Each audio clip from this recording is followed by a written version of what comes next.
Do do do do do do do do do do do do do do do do do do. Hi, you're with Scott. I'm Ganja Kid. Grave Kipwa. It's midnight. It's always midnight. It's your right ear and your left ear. This is mono. I just checked the sound. And your left ear. This is mono. I just checked the sound. And that means the sound's working. I just checked the sound. And that means the sound's working. I just checked the sound. And that means the sound's working. Yep, definitely. Okay, so what? What's this? A new Genshin Impact dance from Toro MMD.mp4, who's fast taking off. They're fast taking off as a quite popular MMD Genshin, but they've done a new one. I think this one's for me. These are two characters. There's one character that I main, and there's one character that I'm building up to put in the squad. They're doing that for me. That's the first. That's one. Don't stop. It's that one. It's my favourite dance they do, and it's some of my favourite characters. So what's playing in the corner there? Thank you, Toro MMD. I haven't emailed them or anything. I'm just assuming since they're like blatantly infringing copyright in their construction and content, I might as well just use it on ours. So what have we got today for you? Oh, we've got some lovely stuff today. We've got some lovely stuff today. I got my chat window, got that. That's just above my head. So I look up sometimes. Got the monitor up there while I look at it. That's you. And we are in Teviat. But I've been scrutting about took a day off yesterday. And I've got loads of commissions to do and all that. But where am I? I'm here on this little archipelago. So what we're doing today is, I'll show you what I'm doing here just quickly. I've got a little fight. When I turned it back on, I'm in the room again. All the baddies are back. But what we're really gonna do first is we're gonna react to, brand new trailer time. Brand new trailer time. Another trailer from Sumeru. We're going to react to that. We're going to watch that. I haven't watched it yet. And then we're going to do some little bit of commissions and, you know, your day-to-day business. Have I got stuff on that? I'm drinking out the can and there's stuff on the can. Hang on. I don't know if that's come off my mouth or if that's going to go in my mouth off the can. Excuse me. I've got a can of Heineken 00. No, it's not about the brand. It's about the 00 alcohol, 0% alcohol. That's nice and refreshing. I feel like it's going to be a good one. So we've got basics to do, but we've also got a big quest. We've got Deluxe Quest, a new event thing. I haven't even finished this event thing. And I want to be, today really what we're going to be doing is Inazuma. But I've got this feeling I'm not going to get there. I've got a feeling that Deluxe Questing is going to take all Chuffing stream. So, look, I'm in this little room. You won't believe these islands. You won't believe them. Look at... Right, I'm not just on the... I'm on the smallest of the islands. I've been running around, following things, chasing little... Like, there's more stuff to do on each island. Oh, you chuffer. How you doing, look? Little chuffers. Get away, you. I'm using Clee because she won't bang her head in here. Same with Sayu. See, Sayu's my character and she's on the dance. First dance they did with Sayu. Look, there's... Oh. And I can't even get my head around. I've forgotten what I'm even doing here, to be honest. Every time I change the island, things change. And then... I'm in this room, look. But it's all... Whoa. Steady you. Hey, someone shot her. This chuffer. Right, you're going first then. You won't like that at all. In fact, you'd make me even more cross if anything. Rain outlines your fate. Rain will outline your fate. Just gonna nail these chuffers because they're here. You know, why did you climb the mountain? Because it's there. Because it's there. Pew. Climb this little chuffing mountain here. Oh, stop hitting her. Rude, aren't they? If anything, it's rude to hit a girl. It's just not on. My parents, or my dad taught me that you never hit your sister and you never hit a girl. Time to act. Doesn't matter what. You can't run. You never hit a girl. I mean, nowadays that might be considered sexist, and maybe I should just lay into them, but I don't think so. I think I'll stick with what I was taught. Bit of chivalry. Bit of chivalry, look. Chivalry's probably sexist these days as well, isn't it? But I think I'll stick with what I was taught. I think I'll stick with not hitting a girl. In fact, the thing is, I rarely hit a boy either. You know, I rarely hit anyone. You'd have to really go some to make me hit you. And I say make me because I wouldn't, you know, do it my own accord. You'd have to really go some to really, you know, to wind me up, to turn me to violence. Thank you very much. Right, this one's on fire, because I set this one on fire, look. That's good. But look, there's another one. It's knocked over. They won't let me pick it up. I can't pick it up. And God help me, I can't set it on fire. So I don't know, maybe I've got to come back when I've changed the room or something. I don't know what's going on. I don't know what's going on. I'm basically stuck on this puzzle. If I just take you quickly, this is the island it's connected to. This was... Like, you know what I'm like. You know what I'm like. This is a little introduction to the episode, if you don't. So this is the island that we're on with... There's a chest there I can't get in. This is the island we're on, and we're on this... Oh, look, there's the big chuffer. He's back as well. They're all back. Oh, brilliant. I'll go and kill him again. La, la, la. La, la, la. I like killing these chuffers. And I need the masks. So it's a win-win. Except if you're one of these big chuffers, in which case it's pretty much a loss. Pretty much got to call it a negative. No, my son. Net loss. You can't have to chalk it up to it as a loss. And look, you think those are big? Look, the big chuffer's even bigger. Look, chuffing, hey. You big old chuffer, you. Ooh, yeah. Ooh, you big chuffer. Ooh, he's hit clean. Oh, he smashed her in the face. That hurt, she says. She didn't like it. She's not a fan. Ow. Right, you're all getting it now. If you're in the water, that's going to be your downfall. I see how it is. It'll freeze you up. Let's get a couple of them out of the way. Let's get this one out of the way as well. Right, now just concentrate on the big chuffer. Could be a woman for all I know. I don't check under their loincloths to see what sex they are, so Let me read you. I've got no real way of knowing. I just take it from the aggression. But these days, you know, women are just as aggressive as men, so like they probably always were. It's not sexist, that is. It's the opposite of sexist. That's egalitarian equality. You can be as they call them Karens, don't you? They're not happy about it on the internet. Anyway, that's dead. So net loss for you, but I get to keep your horns. That's how you can tell it was a man. Got his horns. Right, that's dead. And now look. On this island, oh, it's all back, all the stuff's back. I can go around again and pick it all up. You go here, place in water. I don't know what place in water actually means. I don't know what it actually means, but I press it. The form the island once took seems to have shown in the pool. And then I'm here again, boom. Who's that? Hang on, are you alive? What the hell? I'm somewhere else, I'm the same place. So it's a puzzle, and it involves going back and forth in that. To the form the island once took or something. And then you go in some of the reason I was on that little pool, I just kill these. Let me just kill these up. Let me just kill you up, you chopper. I'll stab you up. If you get out of the car, I'll stab you up. Let me get out of the car then. Oh. Stay in the car then.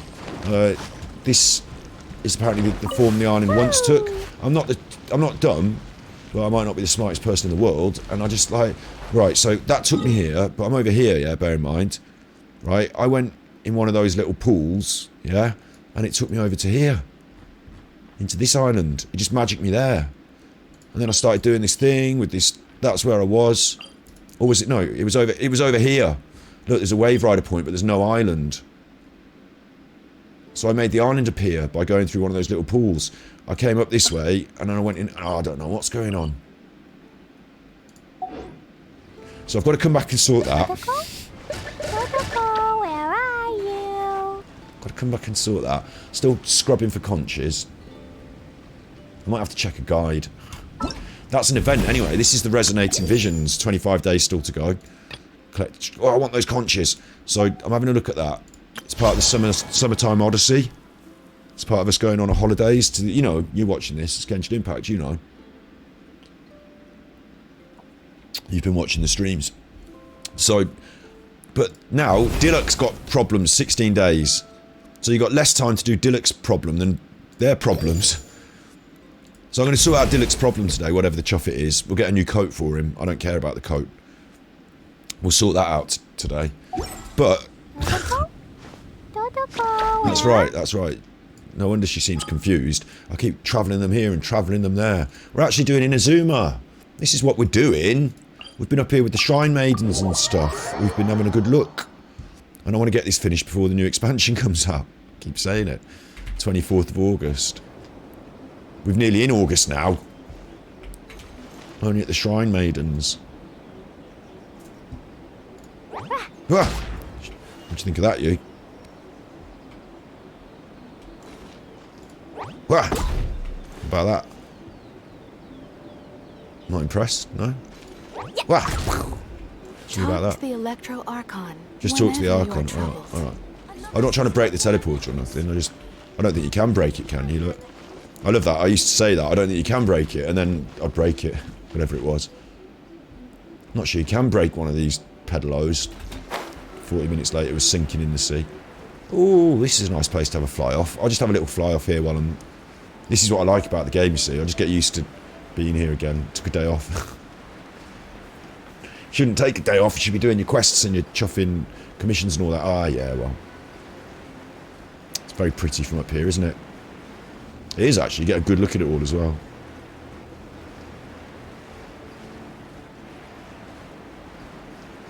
Very nice. Okie dokie. Pig in a pokey.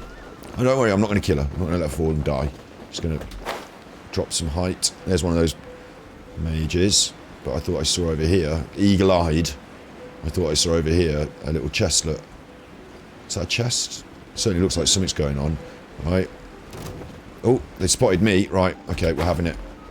It looks like we're having it. They're not going to like me because they were froze. She's if anything, she's the antithesis of their... Is that the right word? She's the exact antidote to their goings-on, isn't she? If anything, she... Oh, you melted my heart. Oh, she's getting colden. She's getting colden. That colden makes her hurty. She doesn't like it. Oh, even, well, really colden. Colden's not going to help. You can't run. She's not going to do anything. Invulnerable to that, aren't No, they? my sword. Yeah. Shiver. Let's see how we go with it. Get it out there. Just throw it out there. Throw it out there. So she's going to have a little go. She's not helping either. In fact, the frozen puts their shields up, does it? I don't know. I'm not sure. But me freezing. Things are getting Oh, hang interesting. on. Hang on. Not the mage then, because the mage is shooting me. Drag him up here. We'll use our bag. I'm not going to let her die. I just said that. What's that? New food. My way. Revives a character and restores their maximum HP. Yanfai's speciality. Oh, it's crab roe tofu. We'll just have the hash browns. Just have the hash browns. I think we'll just have the hash browns. Drag them out onto the land. Blow them all up. Once I've knocked its shield off, I can use all the different attacks on that mage though, so I might want to go at that in a second. So it's back up causing me troubles. Jumpy Dumpty Jumpy Dumpty Pow? Jumpy Dumpty Pow, mate? Oh, bloody hell. Once I knocked its shield off, I'll lay into it now. Please don't die. Don't let her, don't have her die. Let's keep it up. There we go, right. Now I can use all the attacks on it. Now it's got no protections. Oosh. There you go. Have a bit of that. A little cheeky chest to get us going. And then we'll do our reaction to... I won't start the quest. First of all, we'll do our reaction to the new trailer. Which will be interesting. On the Ganji Cuts channel, I've noticed that the way to growth on my channel, on my Ganji Cuts channel, just my little... Oh, she can't touch the floor, so she can't open the chest, look. Because her legs aren't long enough. So she can't touch the floor, so she can't open the chest. Cannot switch character while swimming. Rosie's legs are longer, so she can fit... That... That's how it is. She's got longer legs. Good. She can reach the chest. Something worth knowing for future reference. Isn't it? What's this? Little alcove. Ooh! Hello. Cheeky. Cheeky indeed. Purify. What? Use item. Award. I haven't got one of them. I think that might come up later. Look at this. Lovely. Inside Mount Yogurt. Right, and that's something that I can't have yet. Look. rust-worn key. That sort of stuff was going on at those islands that I was on the holidays, and I was always finding bits and things I couldn't, and then I was coming back and getting them. Purifying. I was just doing a little bit of it, you know, off camera, just trying to screw up some conches. Nice to know I found that. And there's a little cheeky Seedy that needs to come. Come home. Seedy, come home. I still don't know what that is. It's pretty, but I've got no idea what that is. Yeah, is that the Seedy? No, that's just one of those crystal flies, isn't it? It's nice around here anyway. I'll just chill out around here while we watch the... I'll leave our characters just chilling by this thing over here. Shielded by the rocks, just chilling.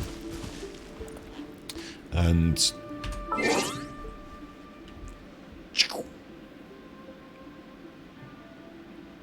I'm going to react to the trailer.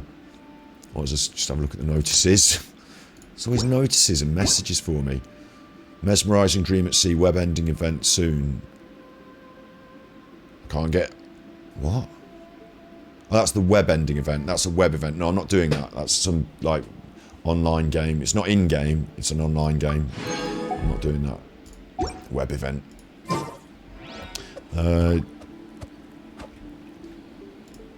Yeah, I was just saying as well, I've got a new channel, Ganji Cuts, and on that channel, I've noticed the way to our success is to react to Asmongold. So I might do that quickly as well. So let's just leave my little characters just there. And I've got the teaser. I'll show it you in a second, but just before that I want to just bring up Twitter. And this won't be long enough to make a video out of. I'm only making a joke really. But search Twitter, Asmongold. There you are. And now we can go on to the internet. You can have a look with me. Firefox, there's Asmongold. Maybe I should turn off these little dances while we do this. No, that's that. That's that. Asmongold on the old Twitter there. This is July 27th. Cleaned my room for the first time in years. Famous for the old bedroom, isn't he? Look. Famous for the old state of the bedroom. He's famous for it. He's famous for the state of that.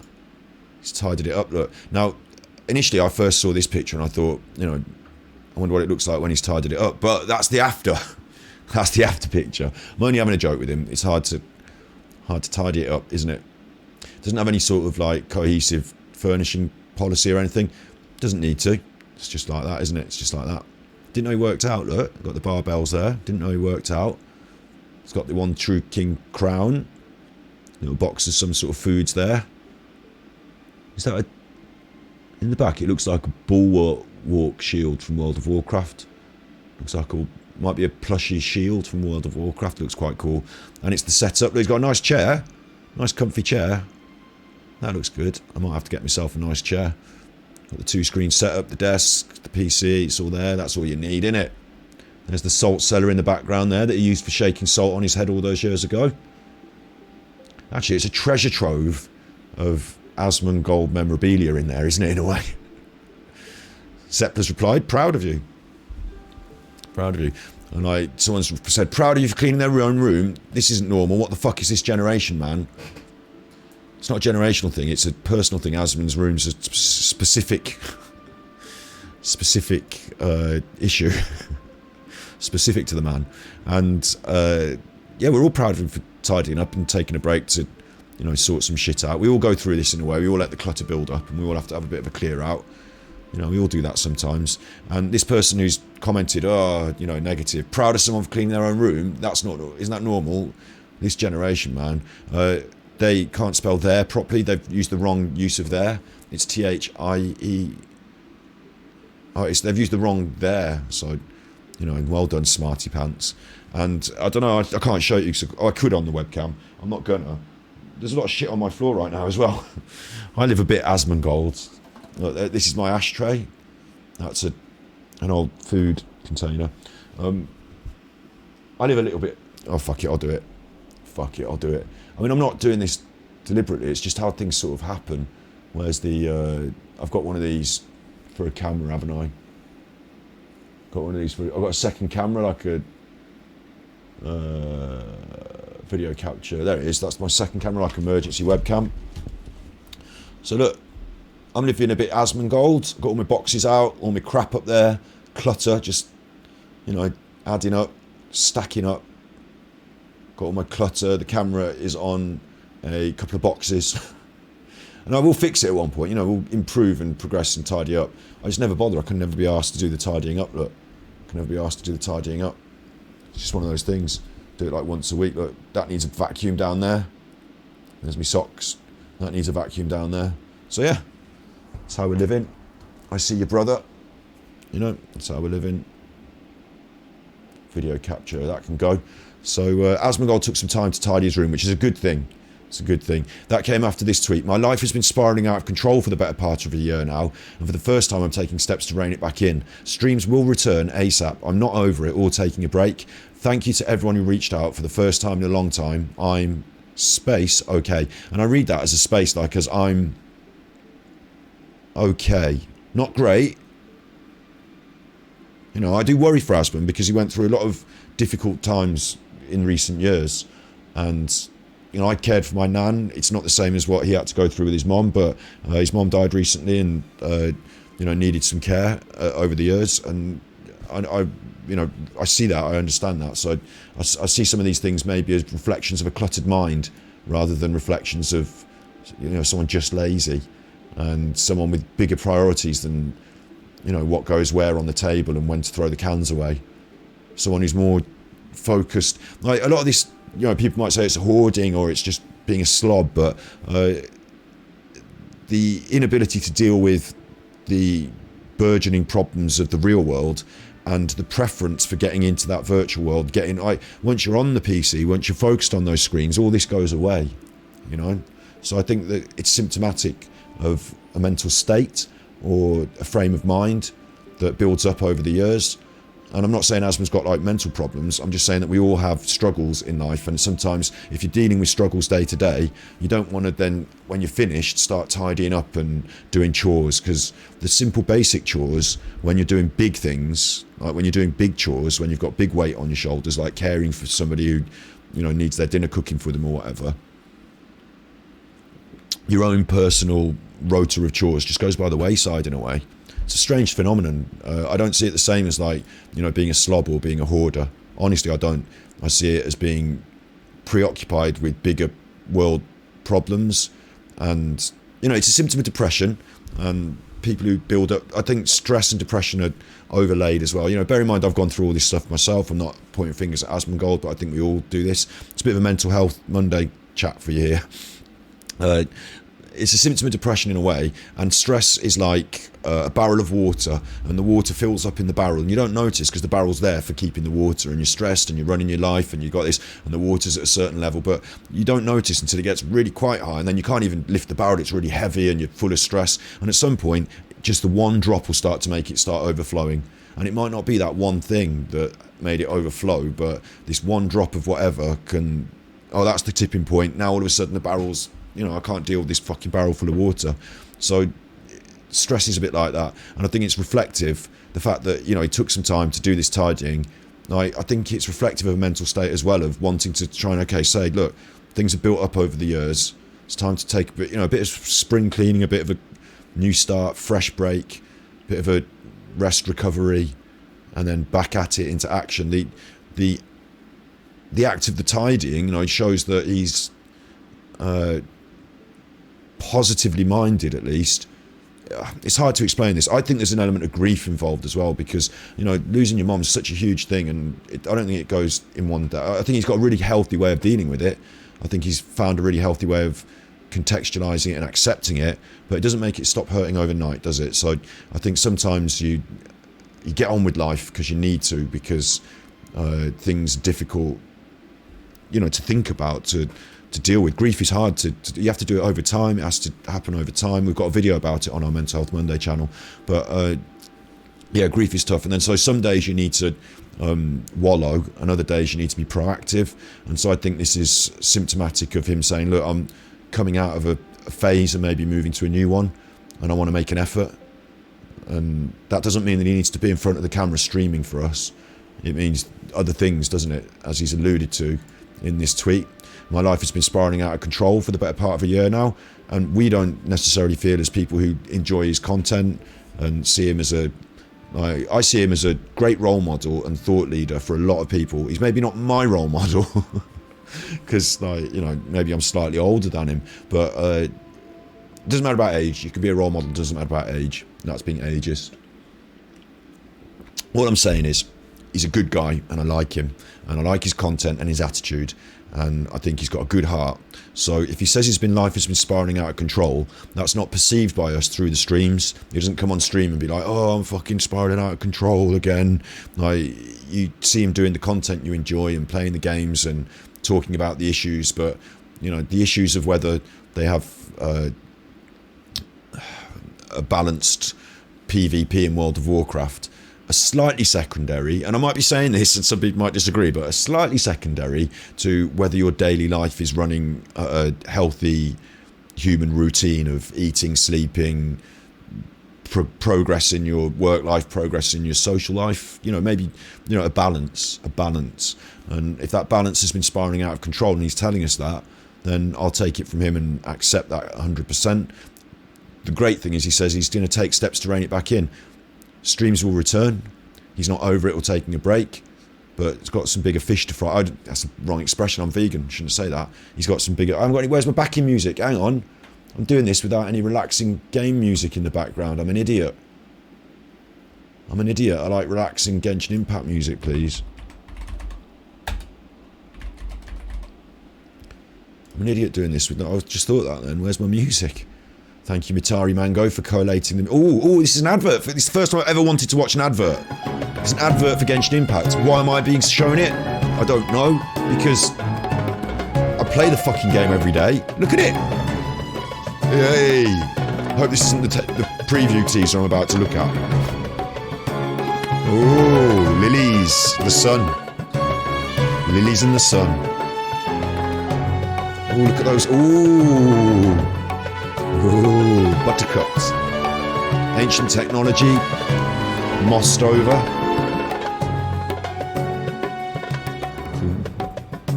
I like the music. Oh, that was a teaser of the... Oh, I forgot to look. It was a teaser of the Archon. Right. This is Genshin Impact relaxing music in the background for my reaction. So, he's saying he's spiraling out of control and he's reining it in, so I think that's a really positive, healthy feeling tweet. Yeah, this came after... Sorry, I should give you the chronological order, shouldn't I? No stream today, July the 16th. Going to sleep in and catch up on some other things. Then the 17th, going to take a couple of days to fix my sleep. Sorry to be so inconsistent, but most days I only sleep 4 hours and wake up sick, then stream anyway. It's no one's fault but my own. On Tuesdays, Wednesdays, if there's new Dragonflight news, we'll do that. If not, I'm going to continue Final Fantasy 14. And then he's been on a break a bit longer and people have been like, what? My life's been spiraling out of control. That's where this comes in. And you thought, oh God, no. But he's taking steps to rein it back in, thankfully. Mental health is the number one priority. You can't do, even though you do, this is so big, actually. I should really point this out. Like, when you're first struggling with mental health issues, before you've sought professional... And I'm not saying that everyone needs to go to a therapist, but I am sort of saying that any of us could benefit from sitting down once a week and talking to a professional about our mental health. Any of us could. Even successful, forward-thinking, Giga Chads, having that chat, it's so Giga Chad to talk about your mental health because it shows that you're happy to talk about, that's how you get Giga Chad, by being comfortable with talking about things like your mental health. And if you don't talk about it, it builds up and it gets worse and then it breaks down. It's like that breakwater point, that bucket full of water, or a dam bursting. And that's the issue that people see, but all the while building up, the water was building up. And we never saw those issues building up. That's what you don't see. In fact, what people mainly do is they say, right, I'll just put that down here. Just stuff that down there. This is certainly my approach to life. Certainly what I learned over the years and I've had to unlearn, which is that, oh, I don't like that. Don't like what they're saying. I don't like this thing. Not happy with these feelings I've got inside. This stress is stressful. I don't enjoy that. How am I going to cope with it? right, well, I'll start pushing it. I've got some space down here. I'll push that down there. I'm going to put that in there. I'm going to get a bottle. I'm going to put all my feedings in this little bottle. I'm going to screw that lid on tight. Because it keeps popping off because it's full of water. I keep putting more water in it. I need 2 bottles. Like, you end up creating a mess in your own mind, just like that bedroom, of all these things that you were going to deal with. But you don't want to deal with them because they're stressful, and all these problems that you've had to face that have caused you pains, and the hurt and the pains are real, so you need to face them and understand them so that you can accept them and move on from them. And if you don't, then you can't, and you just put them up there on the pile of all this other stuff, and then eventually you need to clean your fucking room. And it might be that your room burns down and there's all mice biting your feet, and eventually it might be you can't clean your room, you've ruined it, and it becomes like a big mess. And that's where people get to, and that's when you see them with mental health concerns, is when they're at the big mess stage. The fact that someone of their own volition, I don't know what's going on in Asmon's life, I don't know if he does see a therapist. I would think it would be a really healthy thing to do, because you've just lost like a really important part of your life and a changed phase of your life.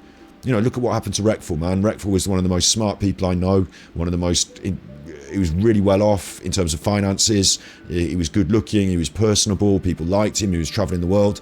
Like, you don't see the things you don't see, do you? You don't see this shit, so people just get on with it, and they don't, like, Reckful even looked for help.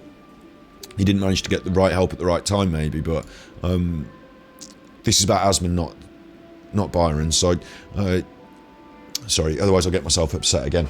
Anyway, the point is, I think Asmon's showing us a real positive sign here. It's just a real simple sign on Twitter to say, I'm not sinking. Like, when you worry about people, because I worry about people, I'll just be honest, I'm human. Like, sometimes your streamers, your favourite entertainers are not there, and you might think, oh, they're probably off spending their money.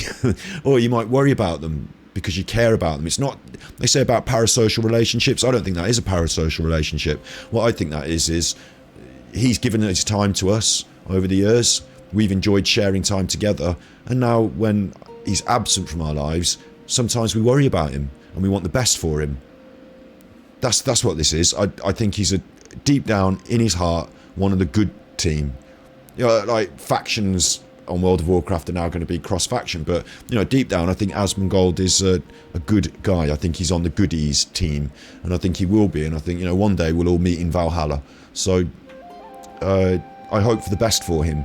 So to see him going through difficult times, as he has been over the years, is one thing, but to not see him, for him to be absent, is another. So you worry. And look, this is good. His life's been spiraling out. Look, the fact his life's been spiraling out of control is not good, but the fact he's decided to take steps to rein it back in and has shown us, his adoring fans, the people who like sharing time with him across the world, he's showing us that he's making, and that, as we know, is quite a big step, because he's famous for, or infamous for, not giving a shit about this stuff, letting it build up, and having a bit of a big mess of a bedroom. Like most of us, I don't know, I can't speak for you, but my room, that end of the room is very tidy, where I've got the chairs. It's not actually, I'm saying it, there's a big box on top of that chair, and my bag is on top of that chair. I can just turn it, you give me 20 minutes in a room, one of my friends used to call it the Jessup mess. You give me 20 minutes in a room and I'll make a mess for you. The difference is most other people will just tidy that up really quickly, but my brain's already thinking about the next thing, and I'm more interested in getting on stream than I am in tidying up that end of the room. So when I come in this room, I think, what job is it today? Oh, let's stream. But I could do with tidying that up, but it'll wait. It'll wait. And sometimes you can't let these things wait. Sometimes it's about grabbing hold of them and getting them done. So for Asmon to show us all, and that's, again, talking of role models, some people might think, oh, it still looks like a bit of a mess, as I joked at the start. But really, as a role model, here he is saying, look, I'm not going to live like this. I'm not going to let it happen. And at the end of the day, and here's a top tip for you, Scotty Hotty's mental health advice, at the end of the day, that's what you have to do. That's on you. If you don't, sometimes it won't. And it's hard to, and sometimes the best thing you need to do is to recover and regain energy. If you're out there fighting I'm using the same analogies that Healthy Gamer GG uses now, but if you're out there fighting a tough battle and you've taken a lot of hits, sometimes it's better to go and recharge and come back. But you've got to come back. You've got to keep at it. And not let things slip, because there's a point where if you let things slip too much, when you look at it, it's like a mountain to climb, and you think, I can't even start. But remember, the smallest journey starts with a single step, like throwing away the boxes. Maybe we'll just find a way of getting rid of all the food items, and then the clothing can go in the wash, so I'll get any fabrics out of the way next, and you know, you step by step, and you know, you can turn your mountains into molehills.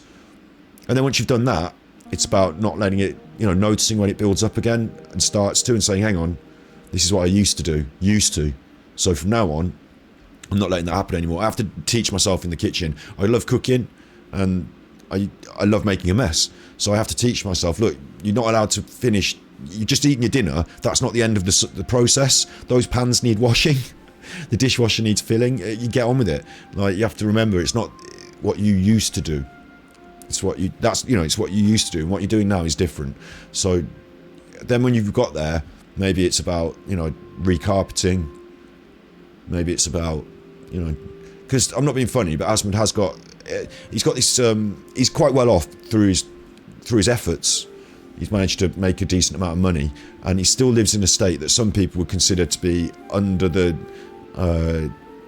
living standard of someone with that amount of income, and that's because he has different priorities. I see him, I'm down with that, but it doesn't mean you can't recarpet. It doesn't mean you can't treat yourself to a few little things that you've worked for over the years. That's what you've worked for. The whole point of, like, having this poverty mentality, and I've got it, you know, I'm not throwing that away because that's a useful thing to me. I can use it as an ashtray. Like, other people just buy a brand new ashtray off the internet if they wanted an ashtray, but I don't. I go and find something that's going to be thrown away.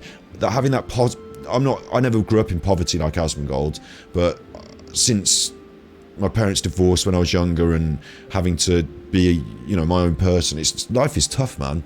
Life is tough. Having that mentality of not wanting to,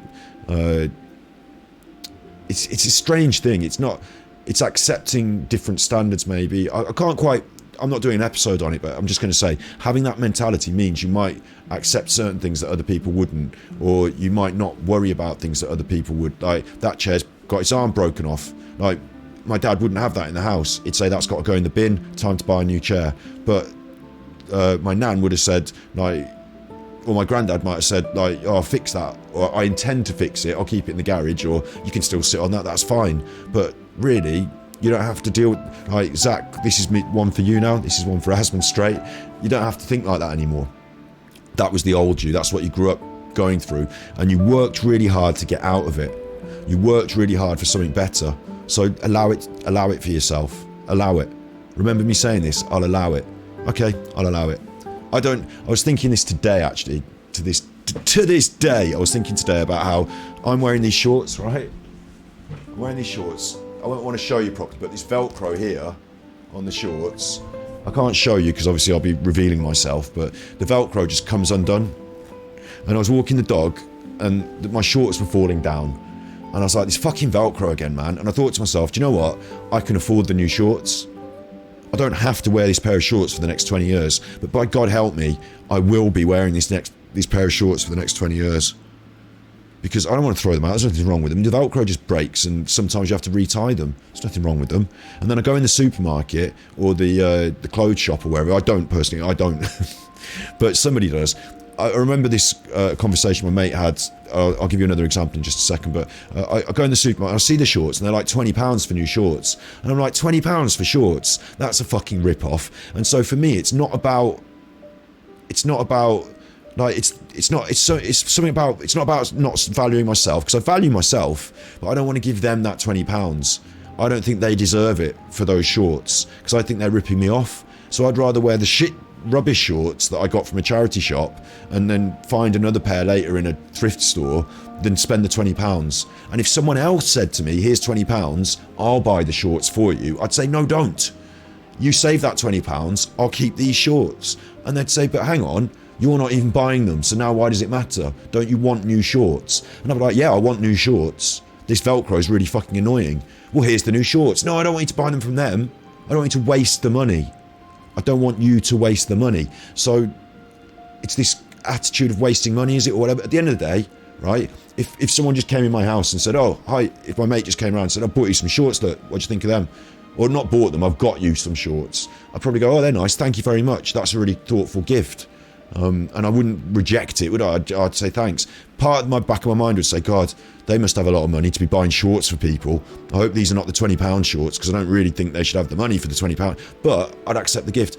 Gift yourself some shorts, Asmon. Get yourself a carpet. Whatever it is.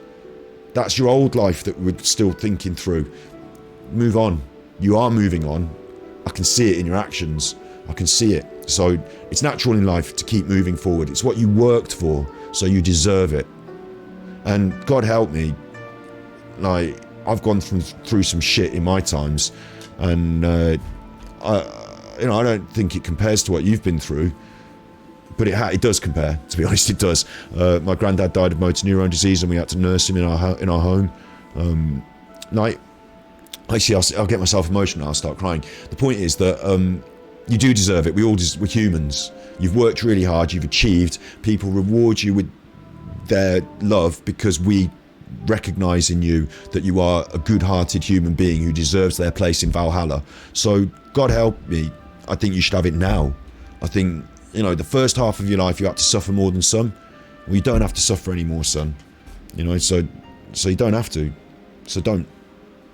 Let's not have any of that. Let's put that old thinking behind. I need to learn from you, and I need to go and buy some new shorts with the Velcro, even if it's $20. Even if it's $20, and I think they're not worth $20, I need to get that broken part of my brain that is the old thinking that isn't relevant anymore, because I'm lucky too. I'm on the internet, and I haven't had the same amount of support as Asmon's had over the years, but like over the last month, I made enough money to pay all my bills and eat my food, and I'm so lucky for that. So I can afford shorts this week. Like this week, I use the money at the moment to keep improving our product, our content. But, at some point, I don't have to keep spending on that. I could buy a new carpet maybe one day. Do you know what I mean? Like, it's buy yourself some shorts, mate. And this is another example of this. I was at a service station, a gas station, you might call it. Now, in England, on the highways, on the motorways in England, you get off at these gas stations, service stations, and that's the only service station on the motorway. You're not going to see another service station for another 50 miles or whatever. So whatever they sell, you have to buy. If you want a sandwich, you're buying it from them, right? And we go in these service stations, and they've got 3 or 4 different supermarket brands, and there's a McDonald's, and we go in this shop. And my mate's picking up sandwiches and bags of nuts and chips and, whatever he wants, jerky. I'm vegan, I don't eat that. I picked up a couple of pieces of fruit, and he was like, do you want one of these sandwiches, though? And I'm like looking at them, and they're like $15 a sandwich. And I'm saying, no, I'm all right. Are you hungry, though, aren't you? I'm hungry, you're hungry. Because we were at work, we've been doing this job all day. And he's like, you hungry, though, aren't you? I'm like, yeah, but we're nearly home. It's like 50 miles from home.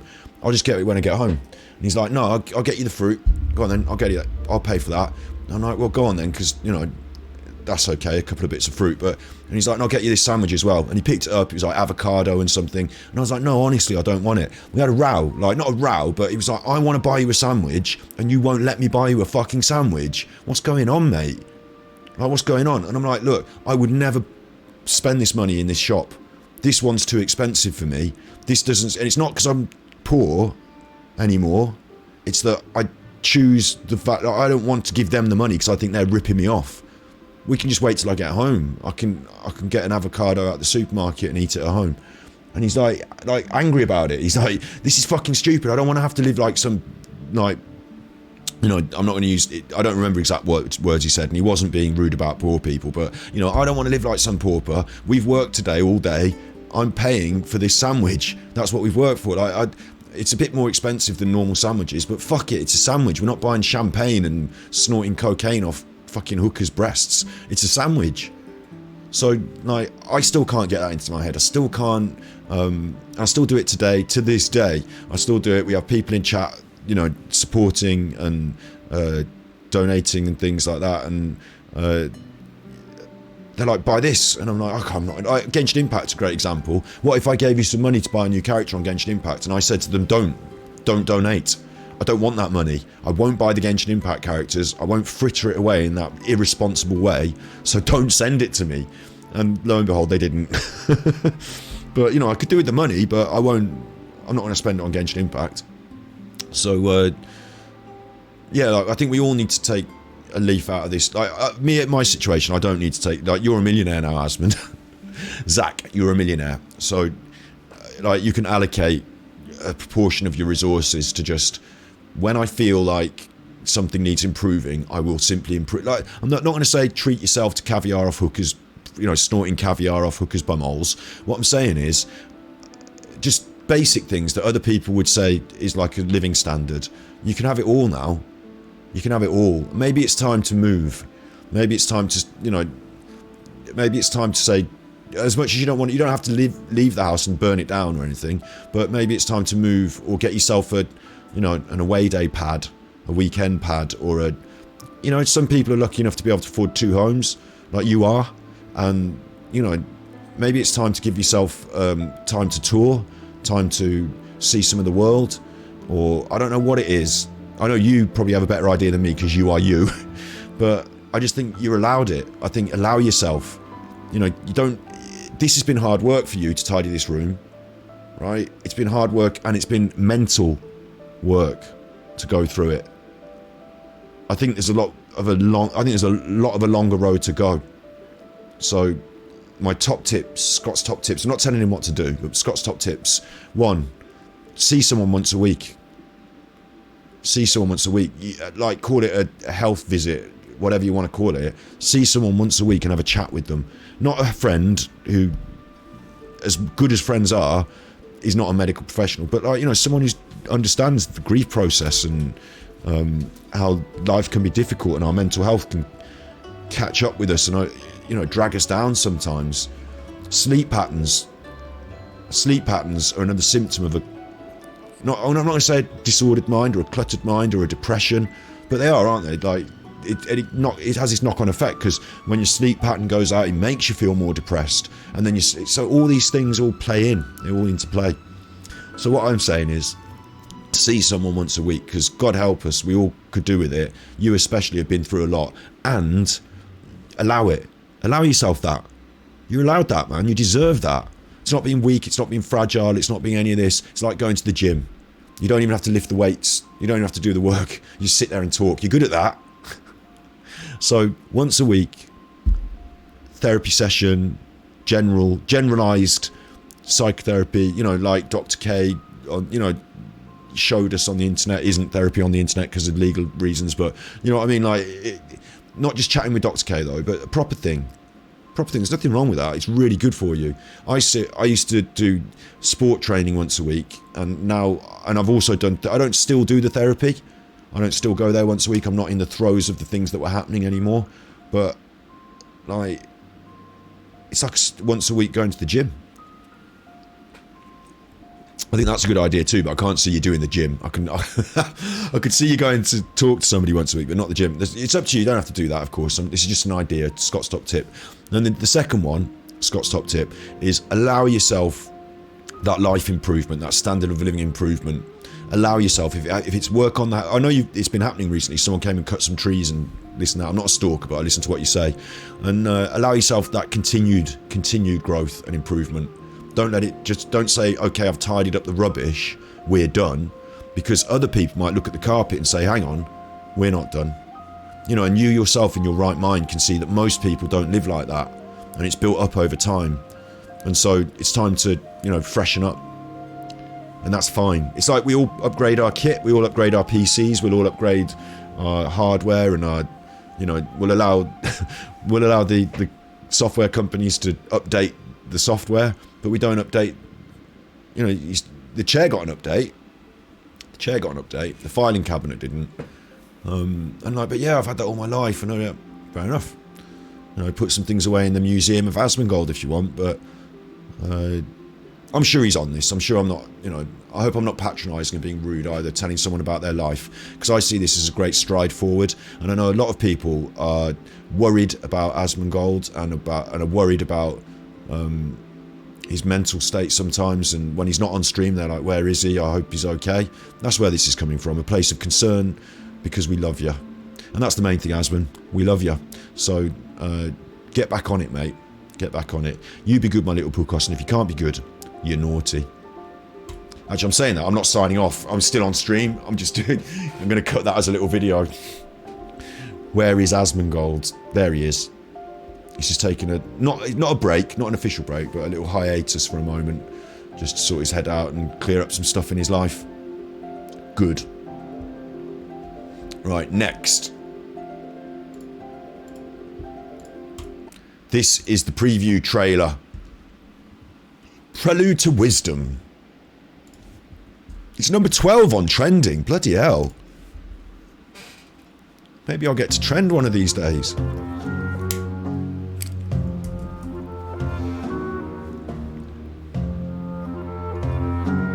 It says, this is under development and is not indicative of the final product. But it is obviously indicative of the final product, isn't it? That's the whole reason we're watching it. Otherwise, why are we watching it? Oh, they're up in the trees. All built into the trees. It's following this similar pattern that Genshin's already followed of having an area that is vertically designed as well as horizontally designed, and ins and outs and ups and downs, and just like much of Inazuma seems to be built into these mountains, much like Monster has its mountains, and Liyue has that, and the chasm. They've all got height involved, haven't they? This has also got that, and it's provided by not just the physical landscape, but also these trees that they're building a palace into. It's a strange idea, isn't it? Does look very mountainous again.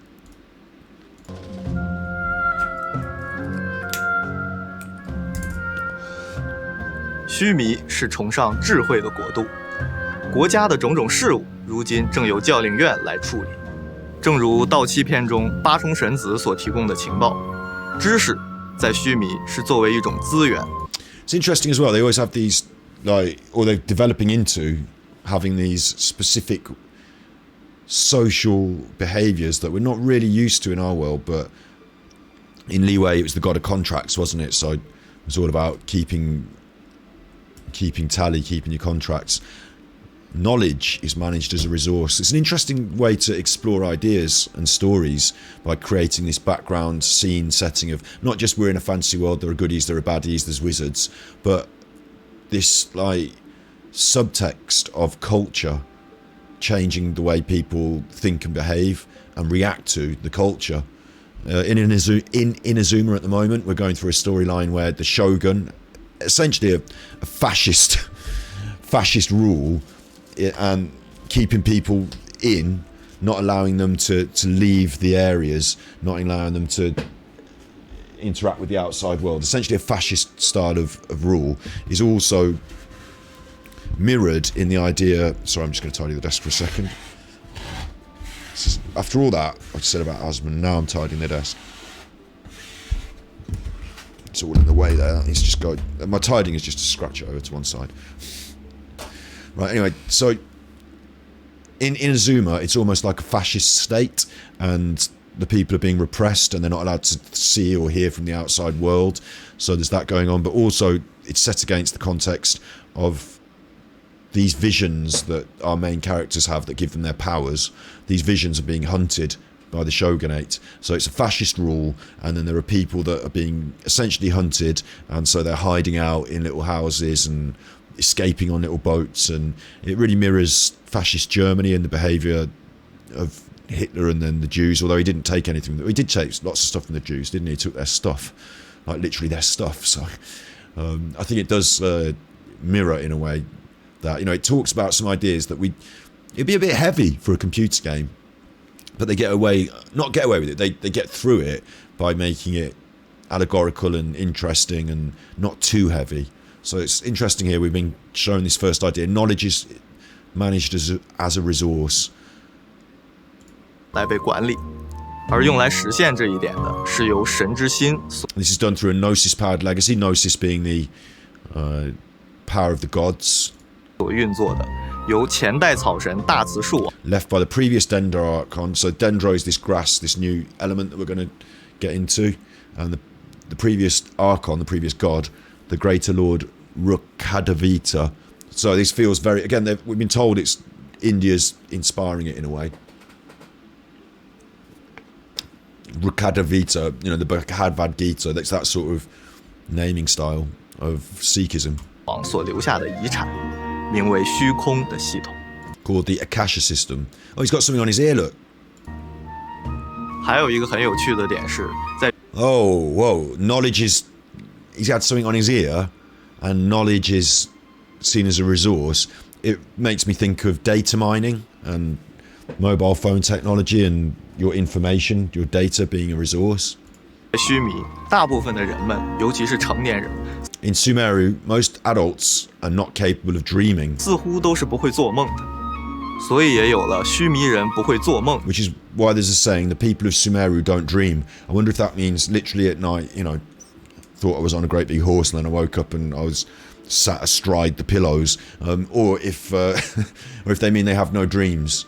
Like when we talk about ambitions and aspirations in the Vision Hunt decree in Inazuma, it's removing people's aspirations, taking their visions. It's making them feel that they don't have a purpose in life. These people have their visions taken away from them. So I wonder if this is allegorical, dreams and hopes, or if it literally means they have no imaginations.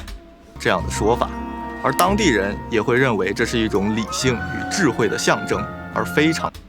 Locals don't take pride in dreaming. If you can dream and not make dreams your master, if you can think but not make thoughts your aim, if you can meet with triumph and disaster and treat these two impostors both the same. Locals take pride in it, seeing it as a testament to their rationality and wisdom. Rational people. Oh, we don't like heads in the clouds. We don't like your silly ideas. It's rationality around here. And you see, that's not really... This is an interesting thing because... Hello, Roger Dodger. I thought you were actually signing off. Yeah, so did I. In my brain, I was like, I'll finish the recording session. That'll be the final line. And then in my brain, what I nearly did was, right, cut that. And I nearly went on the keyboard. And because on the other computer, I watch myself while I edit myself. And then I cut that. And then I go on the keyboard and press Control B for cut. And there's nothing to cut. I haven't got the editing program open. It's just been going on in my brain. Locals take pride in seeing it as a testament to their rationality and wisdom. It's interesting. I caught up with the chat just a bit late then, I think.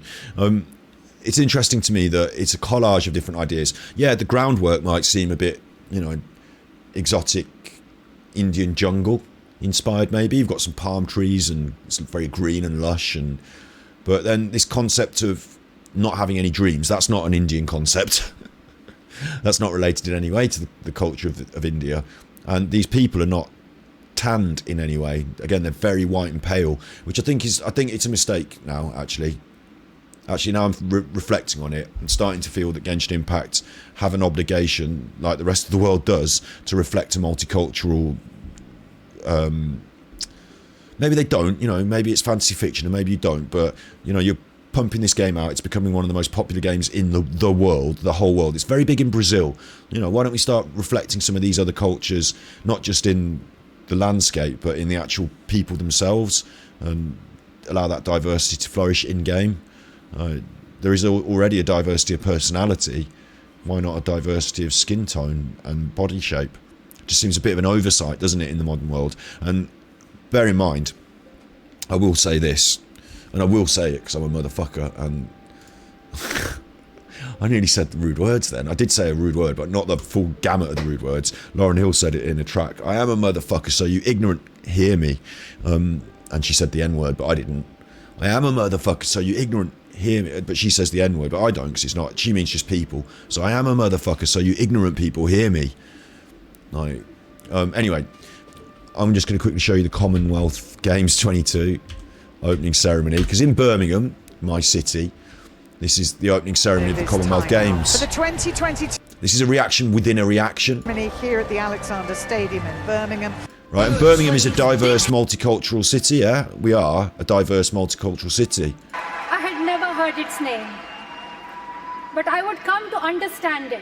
So we are a diverse multicultural city, and that is reflected in this diverse multicultural dancing thing, right? But it did make me wonder a bit, like,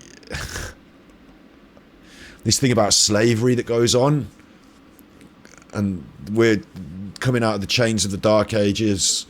Like, this is allegorical for our communities, but there's no physical slavery. It says slave on the ball, but we were slaves to the Industrial Revolution, in a way. Not physical slaves, literal slaves, but, we had to work in factories. I didn't. look, this all goes on, and then all the people come out and they go around. It's very multicultural. There's England, but what I did think when I was watching this opening thing, and actually it's not being reflected on this. It was the dancing that did it to me the most, but they did have some dancers who was rockers and that. But I'll tell you what, it was so multicultural, and like you'd almost think that there weren't any white people in Birmingham.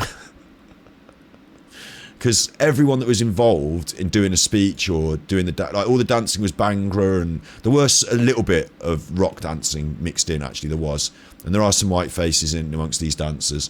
But the whole thing they were trying to portray is this integrated multicultural city. So you'll notice Joe Lycett there is actually white, because there are white people as well in amongst that diversity. Let's not forget that. And I'm sure I'm not being overboard when I say this, but, you know, we've managed to get a diverse cast of people from Birmingham to come and open this games. So that's good, because Birmingham is a multicultural, diverse place. None of them are fat. It's not a diverse body shape, body image for young people. Anyway, that's a different conversation. But yeah, but it did make me laugh in a way, because Joe Lycett, you might notice there, he does come with his own brand of particular diversity, which is that he's gay. I don't know if you noticed that from the way he's dressed, with his dip-dyed pink Adidas tracksuit, adorned with I don't know what you call them, like frills, and his platform trainers. Like, but he is anyway. So he's not just fashionable; he's also gay. So we didn't have a straight white person involved in the opening ceremony, which is very, very diverse these days. But I think what happens is, and I'm not slating it, I think it's good, but I think what happens is that you get a marketing construction of diversity. Like, you know, companies want to be seen to be whatever it is you want them to be so they can sell you their crap. So in adverts on the telly these days, you know, it's an advert for cereal, and there's like a family, and like one of them's from one of them will be Chinese, one of them will be Indian, and then the kids are both black, and then there's it's like, for God's sake, like, we understand that you're pro diversity in your business, but like every representation doesn't have to be so inclusive and diversity inclusive that we forget that there is quite a large population of people who are like maybe straight and white as well. We got them in there though. Look, there she is. I hope I'm not saying the wrong thing. I'm not saying the wrong thing, because obviously I believe in inclusivity and diversity. You know, if it was just a load of straight white men, you know, doing the dance, I'd be like, what's going on? Where's all the fucking, you know, where's all the diversity? But like, because I come from Birmingham and I do see all different faces, and I go down the Balti Road, and you know, where the Birmingham City Football Club is, the football ground, where I park, you might be able to go in a shop and get traditional food from Somalia, or you might be able to go into another shop and get a load of like freshly grown chilies that are popular amongst the Indian community. Like, it's very diverse.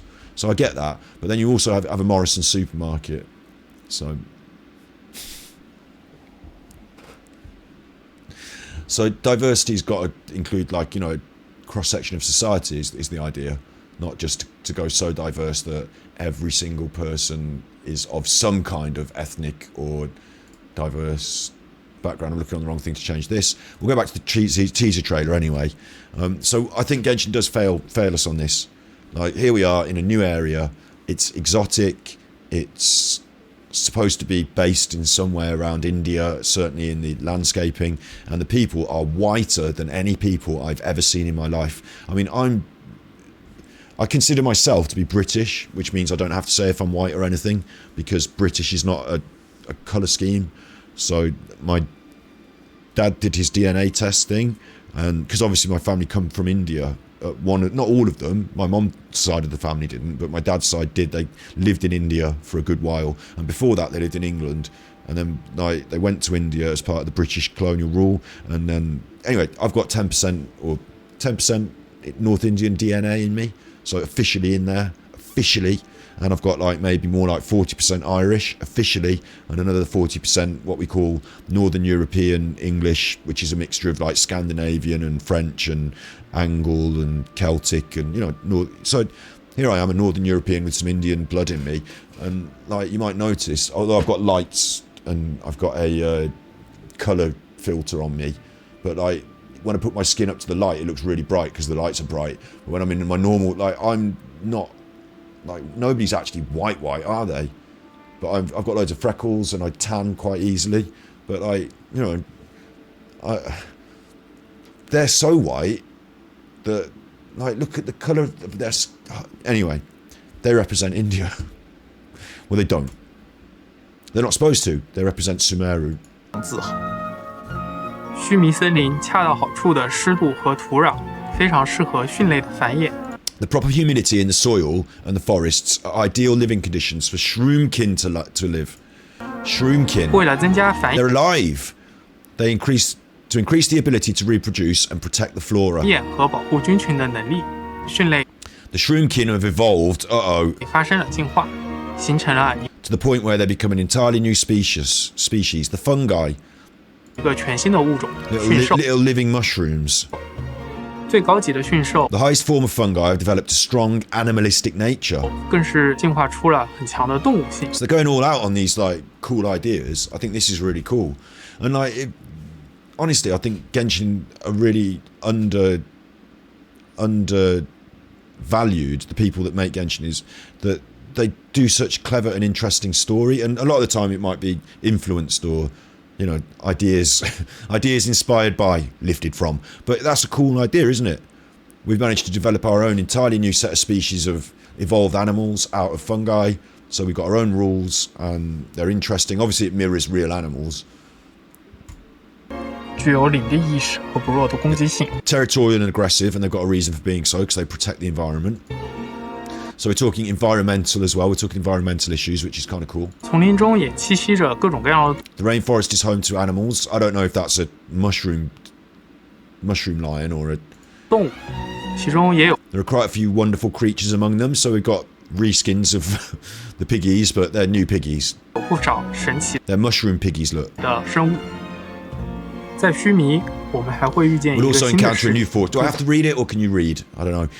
Called the 旅 Eremites. 团，他们是来自沙漠古 Settlers from an ancient civilization in the desert. 文明的移民，不加入任何国家势力，而是以自 I'm going to stop reading it out loud because I think you can actually read, but the main points I'll pick out. 己的智慧和力量讨生活，也就是雇佣兵。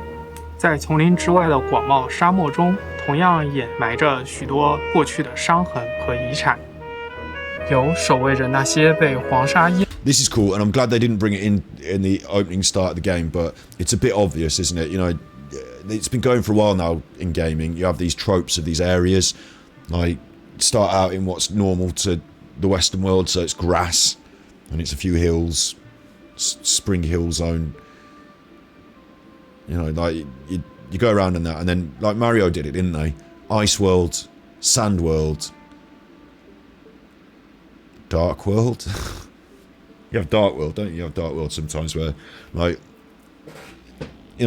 there's not that many different biomes that we visit around the worlds of computer games, but they've obviously done their own desert one. So I hope that whilst it's clearly going to take some inspiration from our Western ideas geographically, I hope they've got another equally interesting and unique take on this sort of area. They're saying there are machines built from ancient civilizations that guard the secrets buried in the sand.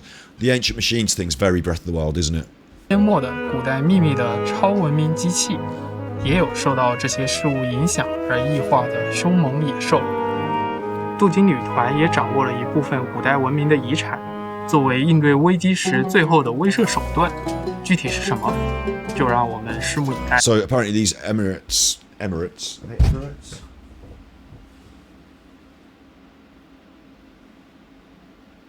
Oh, the Emirates. They ran into some trouble at this. Sorry, I was just looking at my nose and in the mirror to see I hadn't got any piggies up my nose. I think I might want to blow it though, but I don't want to blow it on stream because it's like... Anyway, they ran into some trouble with this at my university because it was around 99% white students. So all their pamphlet pictures and posters that they took one of the years for ads wanted to make it appear more inclusive. They ended up having the same few black kids and Asian kids in nearly all the photos. It was really awkward for them when people realised, yeah, do you know what? I went to a college in my local area, and it's important to note that more people will feel included if you have these photographs with these faces in. So nowadays you probably do get more Asian and black people go to my local college, but and I'm not even from the time when it was like proper, you know, racist times. Not that we had an official racist time, but you know what I mean. When I went to college, there were a few diverse faces. I just, you know, I didn't see. It's funny actually because there was one lad who I always, now I'm thinking of it, I think of him as coming from Leamington, but now I think of it, he was a Sikh, so he counts as like diversity. But I thought of him as coming from Leamington, which is like the next town over. So for me, that was different. Not the Sikh bit, but the Leamington bit. Yeah, I don't see colour. Obviously, I see colour. You know, I noticed he had a turban on,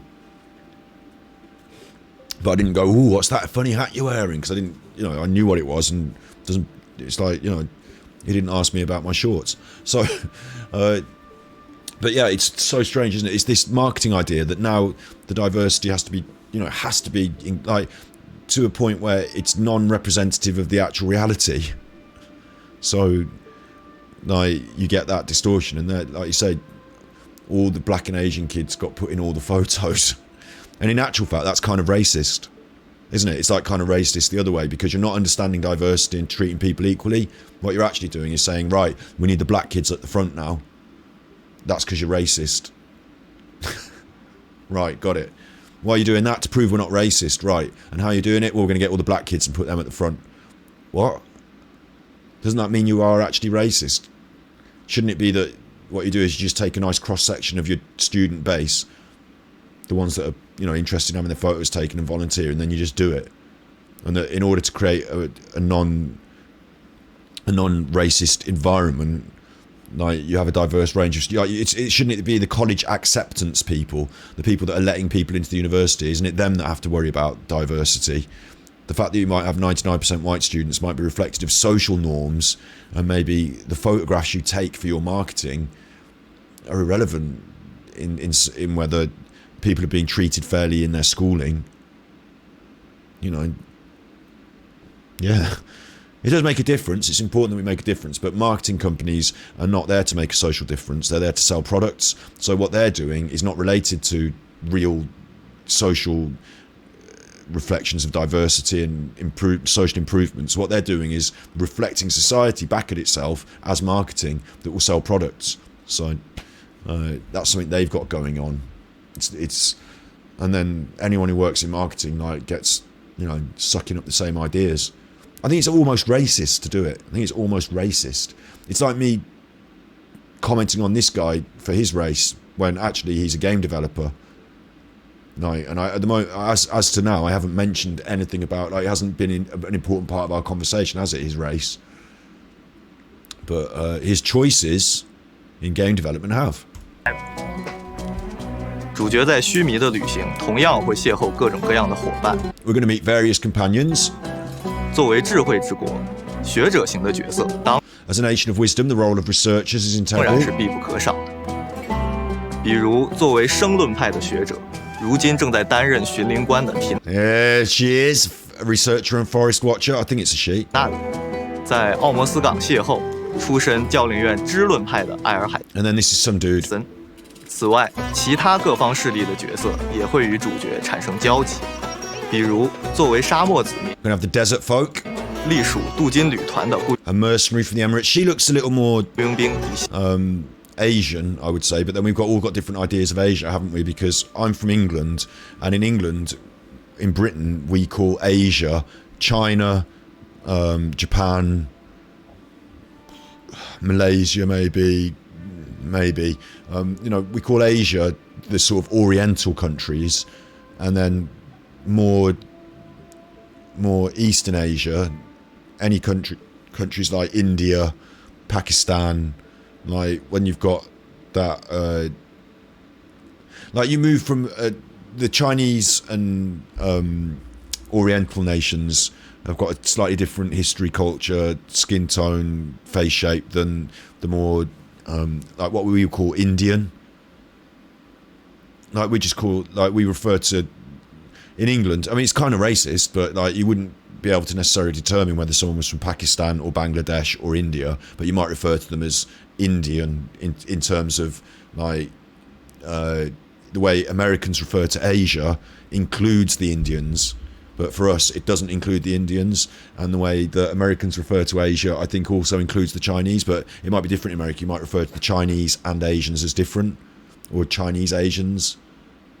No, wait, for you in America it's Asia includes Chinese people, doesn't it? But Indian people maybe not. I don't know. It's funny, isn't it? Asia is Asia anyway. But to me, she looks like what you might call traditionally more Asian. In fact, more so than many of the characters we've met around Teviat thus far. Even though we're supposed to be in a place that's reflective of China or Japan. But still, she's not even like nearly dark enough to be considered what I would consider Indian or Indian inspired. Not that you don't get white people in India, but you know, obviously you know what I'm saying. Let me just show you, just so I can be sure. Indian people. Let me just Google Indian people just to be sure. Yeah, they definitely look a little bit darker than the define the skin colour of Indians, the Hindu. There's this problem in India as well. You've got North India, you've got Southern India, you've got Bangladesh, which is not India, and you've got like Pakistan bordering it on the north, which is not India, but like there's a range of skin tones. There's also a range of religions, and there's a range of cultures. So, you know, saying somebody looks Indian because they're wearing national dress might be different to if they look Indian and they're wearing an equally different national dress. Like you get Muslims and Hindus, so you wouldn't be able to. That's different, isn't it? Muslims and Hindus, but like we're definitely looking at a range of skin tones that go from quite dark to like not.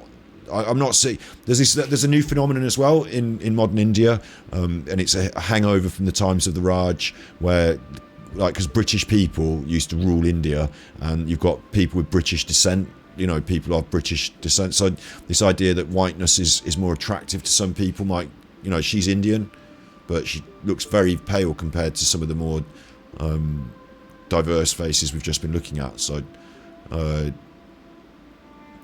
would just expect a skin tone range of something a little more, you know, a little darker than I'm being shown. But and that's not racist, is it? I hope it's not racist. No, it's just factual, isn't it? 西亚，还有独辟蹊径， She look cool. 在须弥这样的智慧与理性的国度追求艺术 Oh, and look, she looks cool. 和舞蹈 Art and dance. 路。而随着旅行的继续， Oh, there we go, there we go, look. Now we're going to have to roll for a character, damn it. Now we're going to have to roll for a character. I might even have to get the wallet out for this one. Might have to do some swiping. Look at this. She hasn't even got proper shoes on, though. Disappointingly, she hasn't. I don't know if you can see that there. Disappointingly, she hasn't got proper. She's got a little feet out, but they're like in socks. She's going to tread on all sorts of stuff in those woods. But there's a little one for our squad of little tiddlers, and she's got similar ears to Klee. I'm starting to think these people aren't necessarily. Are they children, or are they like a different race of young people, like young looking with the ears? She's got similar ears. 神秘少女 A Mysterio girl, Nadia. 纳西达，还有大 Well, she's the one we want. 风纪官赛诺 And the General Mahamatra. See, now we're Indian inspired with the language, Mahamatra. 等角色也会依次登场。 That looks like a cool character as well. 至此为止，旅行者的脚步 Finally, the travellers will reach Sumeru. So that wasn't even Sumeru, that was the desert. 终于将要抵达须弥。不论是沿途的风景、风土人情，还是身边的旅伴，都将会是全新的体验。我们衷心希望 We sincerely hope to bring her an adventure worth looking forward to. 可以带给大家一场 Nadia was in Sumeru, wasn't she? She was all green. 值得期待的冒险。 I am looking forward to it, you chuffers. I am looking forward to it. Definitely looking forward to it. Which is why I need to get on to playing the fucking game. Genshin streamer who never actually streams the Chuffing game. I do. I've been playing fucking loads of it. You can watch it on my VODs channel. Watch our whole... Go and watch the whole playthrough that I done. Go on. Come on, what's wrong with you? Right, be good, my little podcast. And if you can't be good, you're naughty. Right, I'm staying here. I'm staying here. That was the end of that video, which I'll cut.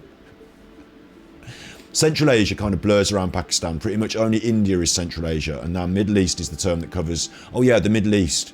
Well, the Middle East, you see, now... in England, because, again, we went out there and dominated these countries. The Middle East is all the Arabic countries. It's all the oil-producing Arabic countries. It's like Qatar and Jordan and Saudi Arabia and all those sort of things. You know, we'd see them as Arabs and Arabic countries, and they nearly go to Africa, but of course North Africa is African. But then you've got, this is like confusing to people as well, isn't it, that Egyptians are Africans and Moroccans are Africans, but a lot of people think of Africans as being black, but like a lot of North Africans are not necessarily the same ethnic origin as some of the more middle African groups and nations like Ghana or Nigeria's just over on the left there, isn't it? Just starting, like, you know, you got that where they took the slaves over from, and then in South Africa you've got a white populace because it wasn't the British this time, it was the Dutch, and they were in South Africa. In fact, the British had a war with the Dutch, so South Africa, they've got a lot of Dutch people, and they had apartheid there. They had a segregation system where black people lived with black people and white people didn't talk to them and mix with them. And they had Nelson Mandela in prison, and he was in prison for a long time, and then they let him out, and then he won an election, and then he was the president, and they got rid of all the apartheid and said, we've had enough of that. Thank you very much, we've had enough of that. So maybe that will come up in Genshin Impact one of these days. But yeah, it's a funny old world, isn't it? It's a funny old world. It's a funny old world. Just going to make a little cigarette and then we'll get into Tevia. We'll go to Genshin. In fact, Don't we have a job to do? Don't need to get the background music anymore, do I? Because now I can listen to them going, oh, don't we have a job to do? Moaning at me all the time. Can listen to this one moaning at me all the time. At first, I really did like these little animation things they do. Like, they call them idling animations. So when your character's doing nothing, after a little while, they'll do something. And it makes them seem a little more alive, doesn't it? Like they're bored, they're waiting. Call it an idling animation, for anyone that doesn't know. And for me, I think that's a good thing. But sometimes I want to stand here and talk, and I want the game to just be a nice, gentle background for me. And then some bombs, so heavy. There she goes. So sometimes when they talk during the idling, it's annoying. And it's funny because with Amber, it's like one of the main things that we wait for her to do that. So we like it. Dodoko? Dodoko, where are you? But I think they should either be aware of switching off the voices during the idling, or I don't think they should. Like, initially, I think they should happen quite a lot, because most people won't sit here and talk like I do. What am I looking for now? Right. Most people won't sit and talk all the time, but the one that sighs all the time, I don't know which one that necessarily is, but so heavy. I know that he goes on about his books, and I can't stand it now. At first, it was like, oh, he wants to stop at the bookshop, and then after a month of listening to go on about that fucking bookshop, what does she do? Oh, she's always like, I want to go to bed, I'm too tired. She yawns, and maybe that's the one you mean. Because I don't have all the characters, maybe I don't know which one you mean. And this one as well, she does funny noises. I'll just say that, she does funny, we'll get her on, hang on, we'll get her on and do some climbing. She does funny noises. I have to believe that because she's a little zombie, they've done this because she's a little zombie. Where is she, my chuffer? Not that one, that one. What's happening? So I have to believe they've done this because she's a little zombie, and I have to believe in my brain that I'm not, like, being indoctrinated with, like, child pornography or anything, but... She won't do it now, will she?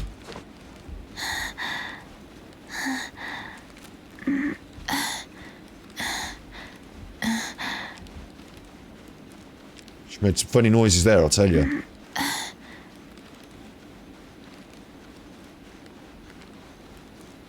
do it again. These little breathy panting noises. Now, you are climbing and you are tired and you are a little zombie, so, you know, go and give me some of that, please, voice actress.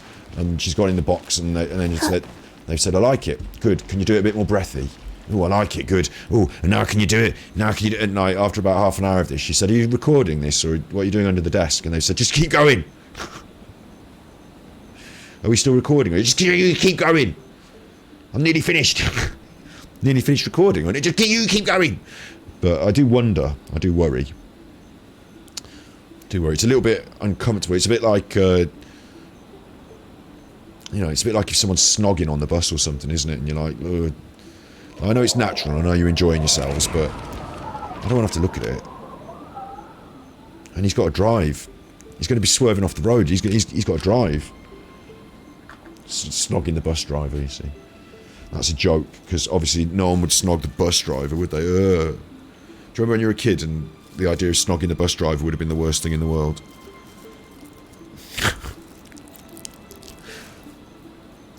That bus driver, man. We all used to pile on every day. Right. Hey, do you know what? What? Neither do I. I already forgot. Good one. She always sighs and then yawns. It always comes in when you're talking. Oh, yeah. Boring. That's it. Yeah, that's Sayu. That is, isn't it? Yeah, she's like fed up of me talking. Yeah. That is actually quite inappropriate when I'm talking as well. It does. I think it gives a bad vibe that, you know, if you were in a room of people and they were all doing that, you'd think, oh, God, this chuffer. So I think actually... She's doing it now. It actually makes me feel like people are bored of me talking. But she's on the dance. I need to go and get another can out of the fridge. Can't keep them in this room. What do you think I am? Freezing cold?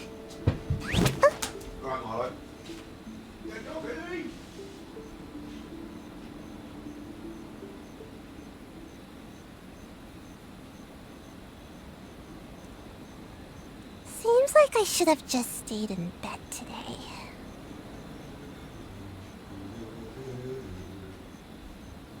Little doggy. Oosh. I'm not boring anyway. I've got interesting things to say. That's what streaming's for. That's what I'm doing. That's what I'm fucking doing. So you can stop it with your attitude. Oh God, now I touched inside my hat like that. Just touched it. And now it's made that part of my head itch. You can't itch underneath your hat when you've got all these headphones on and that. You just got to accept that your head is itchy. It's probably because I went to the woods today and picked up lice. Can you get lice from the woods? I bet you can't. I bet you can if you're me. You fucking can if you're me. The dog can, can't he? The dog can get stuff on him, so why not me? Wouldn't it be awful? Surely I should be due a growth spurt by now. Right. So, we're here. We're in Inazuma, but I don't get to finish the story yet. I've got to push this month. I really have. I've got a feeling I'm going to have to push. Oh, look at them down there. That needs a killing. I've got to do that. I like killing things. And they're just down there, so... It's made for me. We'll try it with the new character as well, which is not... She's only level 60. 63, but... Go. Yeah! Punishment! No, my sword! Oh, no, I'm going to get killed. Maybe this is just fate. That's me being an idiot. Design. I'll eat that my way, whatever that is. That's gone now. Orders given. Orders received. Right, that's how you do it. Is this my final job? No, she got killed again. Right, that was good. So, can't revive her now. Probably not going to win this fight now. She's like my DPS. Rain outlines your fate. Certainly for electric. Got her killed straight out. Got to use this little chuffer. Life goes on. Doing 130 damage. 99 damage a time. That's not going to work, is it? Ah! And they're shooting me from the sides, you two. That's rude. If anything, picking at me from the side. Ah! Got her killed now because I'm not paying attention. No, my sword! No, my sword, man. Witness the power of the one. You got to smash these things, but I can't because I haven't got the right. Maybe I should have had brought a power person, a fire person. The cryo will do it. Come on, you little chuffer. There you go. There's one. Everyone's getting it from the little stick. It's like she's got a little sword. It's called the Iron Sting, but to me, it's a little stick. It's like hitting him with a little stick. A little sticky. Run, run, run, run. He's getting cross, getting cross. Oh, she got battered. Rise. Rise. I like the voice acting for the special effects. She's doing a bit of huffing and puffing again. It's not a sex thing, madam. Faster. Okay, wow. And faster, okay, faster as well is... So cold. I'm getting them killed. I'm busy getting them killed. What am I doing? I just haven't warmed up yet, have I? Look. Restore Rosie, which was a mistake. So I wanted to restore the other one so I could heal them. I haven't got any food in my bag because we've only just started the episode. I haven't done any cooking. Ah! Rain, Outline your fate. Let's just get into it. We've got to smash these things. Body and mind. Oh, the one's gone. See, Rosie can do it. Got a dash. Got a dash. Right. He's the only one that's got any health. Why do I come here and do this? Because you want their masks, so make sure you leave me your masks.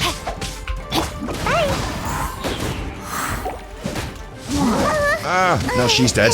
Sweet This dreams. is serious issues. Got him. Her, them. Even the Hillichurls come in different colours, damn it. The Mitichurls come in different colours. Time Can't we to have the characters? Can't we have, like, a black character and an Asian character and a... You know, Body and mind. even the Asian characters are whiter than the fucking... What's really white? Shark's teeth? It's not a common phrase, is it? No, but... The white of your eye, that's pretty white, isn't it? Mostly it's known as it. It's known for it. The white of an egg. Are whiter than eggs. But not all eggs, because eggs have got yolks in it, so not yolks. He's in his book now, he's fed up of me. Whiter than... What do you think, Marlo? He's... Oh, you look at you, so cute! Oh, he's going... Oh, he's doing that on his face. He's doing that on his face. I bet I could do some cultural ones. Whiter than Marks and Spencer. Because that's cultural to the UK though, so you don't have Marks and Spencer in America. But it's like a posh shop. So I assume the people there, because they're Middle England, I assume, like, you know, whiter than Wimbledon. Do you know what I mean? Like whiter than lawn tennis, which isn't even white these days, because the Venus Williams... Wow. Venus Williams and Serena All Williams... will be revealed in the next volume.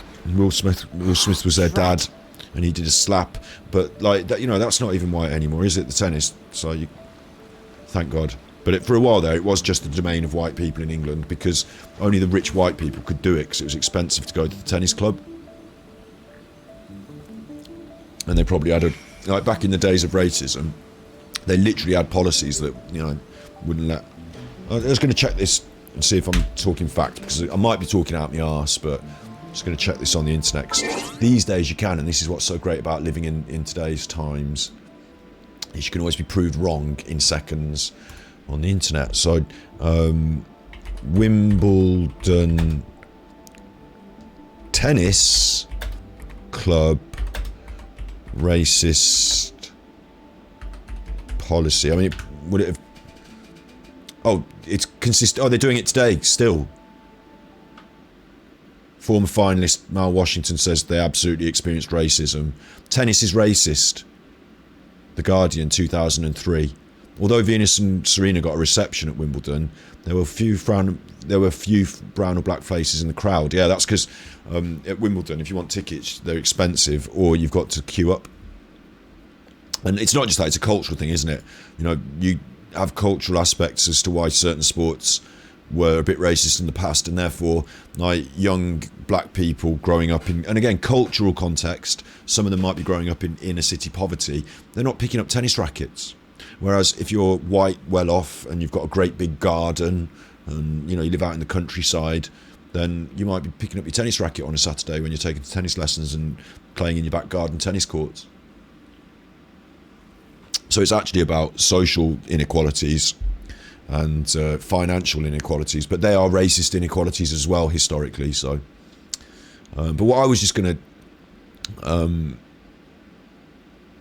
ask if they actually used to have a racist code, because a lot of places would have said, all right, they've got an achromatic clothing policy saying you have to wear white, or you don't anymore, but you used to, because of the indecency of sweat stains for women. Right, there's a sexist context here they're talking about here, but I was just looking to see, I mean, I'm not going to find it quickly on the internet, am I? But I'm sure somebody knows if in the past, I think that's Vice just using a controversial headline, white power, when they're talking about tennis clothing, social exclusion in British tennis. Like, they've obviously done a, look at this, not allowed to display the PDFs, so I can't look at it, but there's a 2008 study presenting exclusion statistics to the tennis.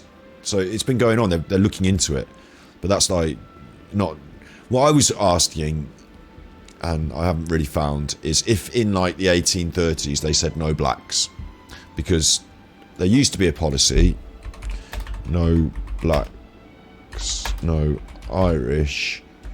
Like, there used to be a policy in the UK of no blacks, no Irish, no Irish, no blacks, no dogs, and that was the it was common. I mean, not in my time, not in my time, but it was common for Irish people and black people to be racially discriminated against, like overtly, out in the open, and they'd have the signs.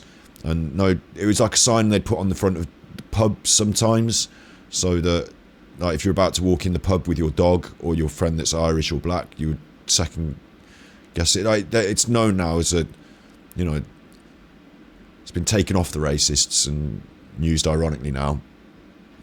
But so there was a time when racism was overt and institutional, and I just wondered, I imagine they didn't let black people play tennis. If they're not letting them in the pub, I imagine they didn't let them play tennis in the old days, which doesn't exist anymore. Here's a really cool question as well, which we're not going to answer now. Does the past exist? I mean, I was there. I wasn't there. I mean, I was there. Do you know what I mean? Like, the Commonwealth Games ceremony, this was yesterday.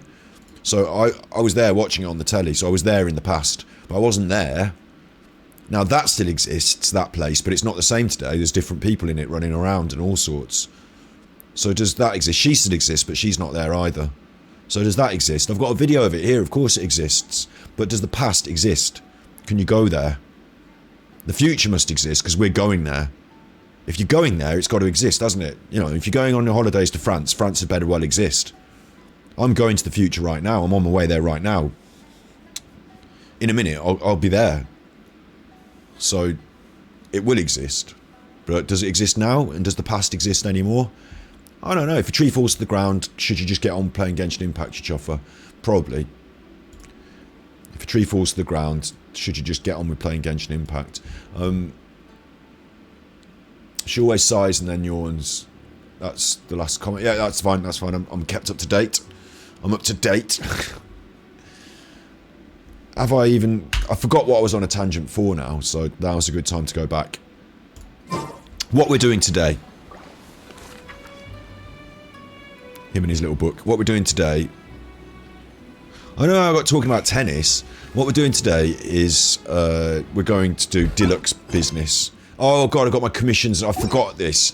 Actually now, coming back from a day off. Actually now, I've got a different perspective on commissions and stuff. For a while, it was good, these weeks I've been playing, it has been good just to pop in, do my daily commissions, spend my resin, tick off my little boxes. It's been fun. It has. But I now feel compelled to do them instead of doing the story mode now. Like, actually compelled. Like, not like, oh, I can just leave it, but compelled to do it. I'm going to go and condense my resin first, because I'm wasting my resin otherwise. But, that's an easy way to do that with the resin. Fair enough. But yesterday, I didn't pick up any primos. I didn't do my daily commissions. I just didn't play the game. So that was good for a day off, but not good because I've lost 40 primos now. Maybe they'll give me double. I'm going to condense the resin.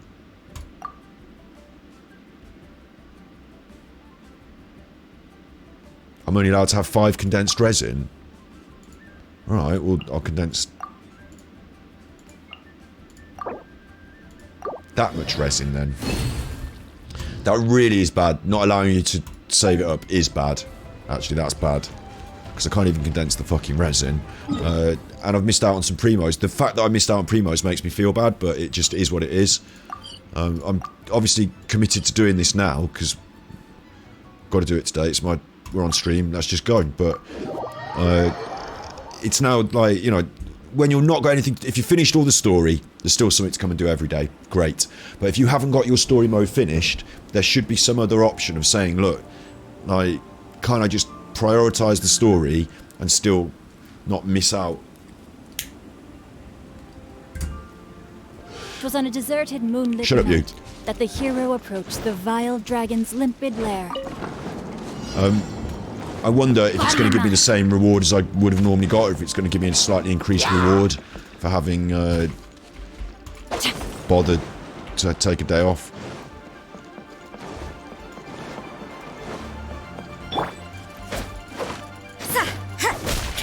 Don't really care about that transport balloon. As far as I'm concerned, the only thing that's impeding it is this. The little Hillichurls can, like, they just come and don't matter, so. Yeah,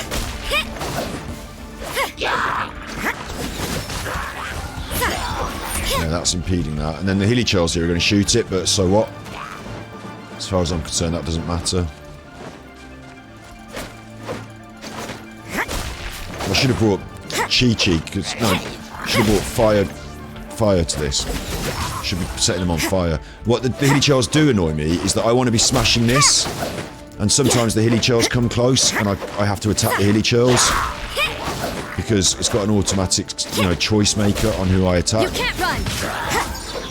Shiver! Rain outlines your fate.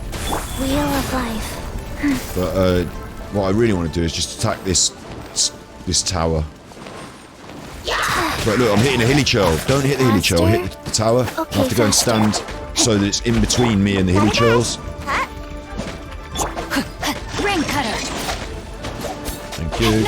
And look, the Hillichurls can go to town on this if they want. As long as it's still, you know, like 40% there when we finish, it's fine, but I don't get anything for killing them really, so I might as well just ignore them. Look, it's there now. So I don't really have to kill the Hillichurls, do I? Bit of a funny one. Nobody's even there to meet it, to collect it. Little transport balloon. It's going to stay on screen now as a health bar, even though no one's bothered with it anymore. I'll hang around for a little minute to see if anyone's going to come and collect it, because it's valuable enough for me to escort.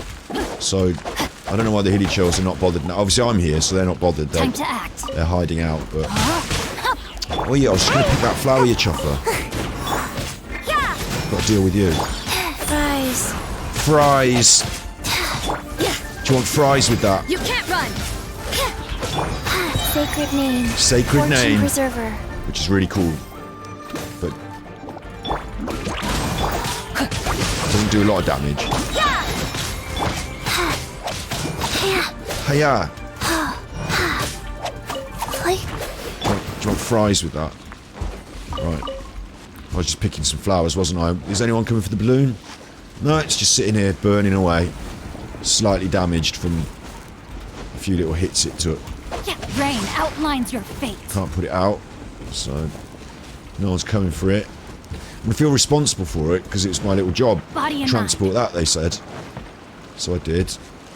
But no one's even bothered with it. Don't know why they're so worried about getting me to do it now.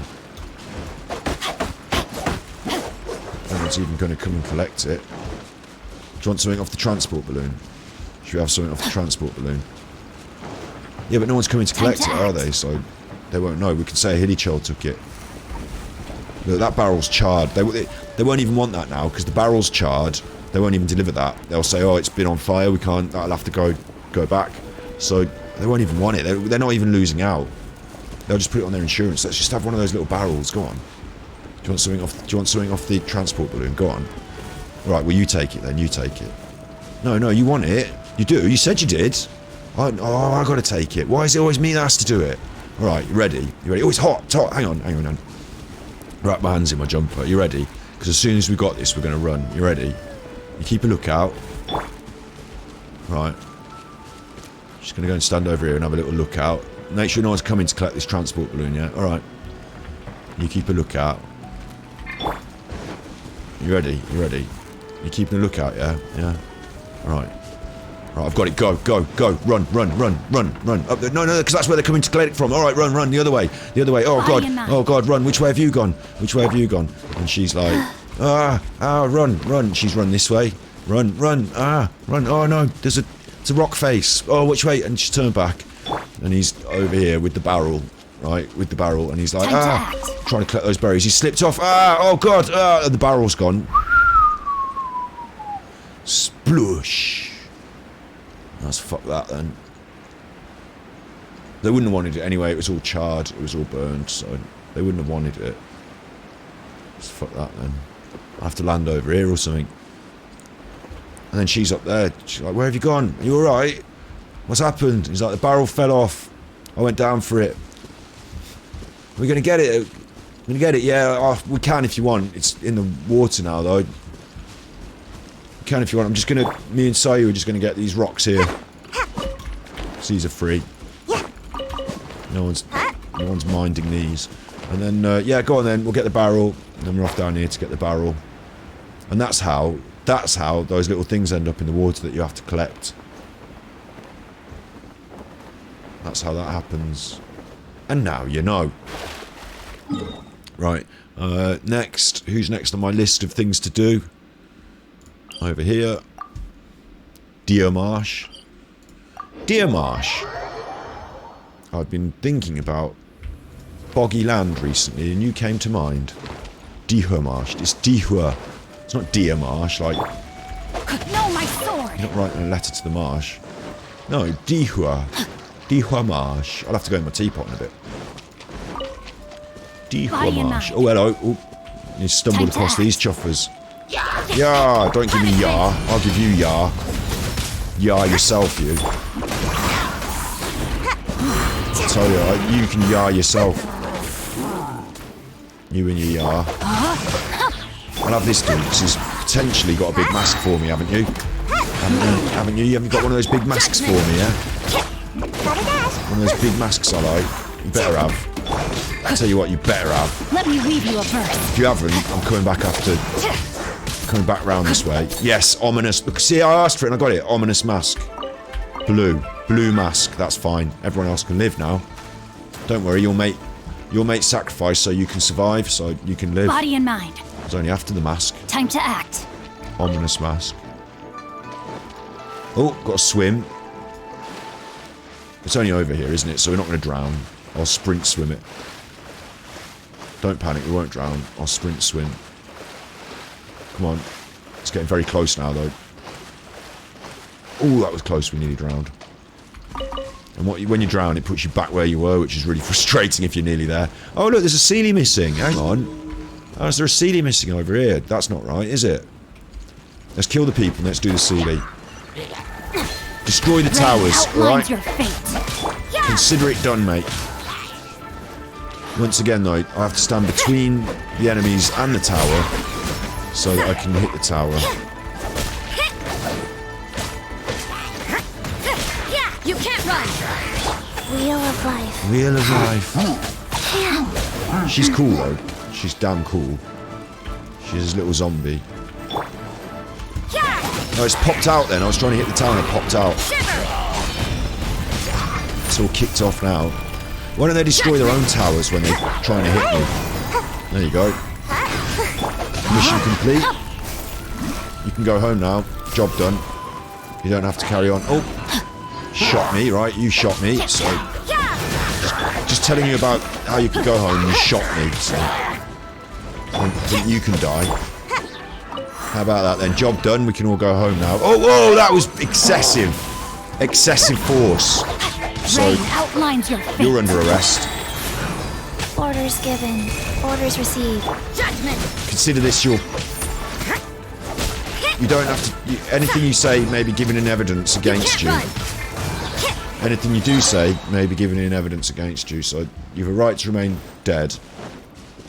And everything you say may be... take down your pants and use it against you. So you have a right to remain dead, and that's all you have. They're your rights. Enjoy them. That's all you've got to eat for the night. Right, here we are then. This I've been told does this. Yes, it's showing me which direction the Seedy's in, look. This way. So if I just head this way, I'm going to find a Seedy. Is it cheeking me? Because this looks like an enemy. That looks like a baddie. That's not a Seedy, is it? If anything, that's a Chuffing baddie. Witness the power of Goose. Judgment. If anything, that's not a Seedy, that's a baddie. Gotta dash. Come on now. Couldn't be less like it's a sturdy bone shard, though. An extra sturdy bone shard. Is it up here in this tree? No.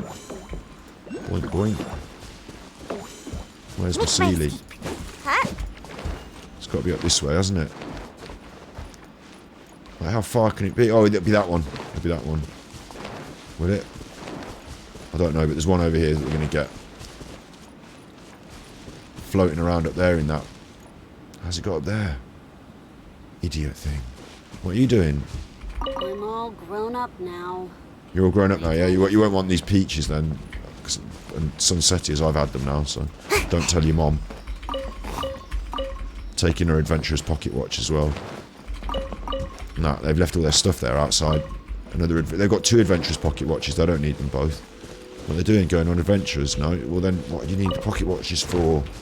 I'm the adventurer around here. In fact, I've come to collect on adventurous pocket watches because... It's come up on the map there, a little hand. Oh, it's these flowers over here. Thank you. And here's some more peaches in case that lad wants peaches. Sunsettias, pears, he's not going to go hungry. My children will not starve. And where's... I've lost the... Where was I? Over there. Chuff off all your little dendro slimes. I've got to get on top of this house somehow. And it's got one of these overhangs, so, like, it makes it difficult. Oh, no, it doesn't. That was easy. Right. And away we go. Assuming we're going to exactly the place I thought we were. If it takes us off in some random direction and it's not where we wanted to go, then we've got 2 CDs.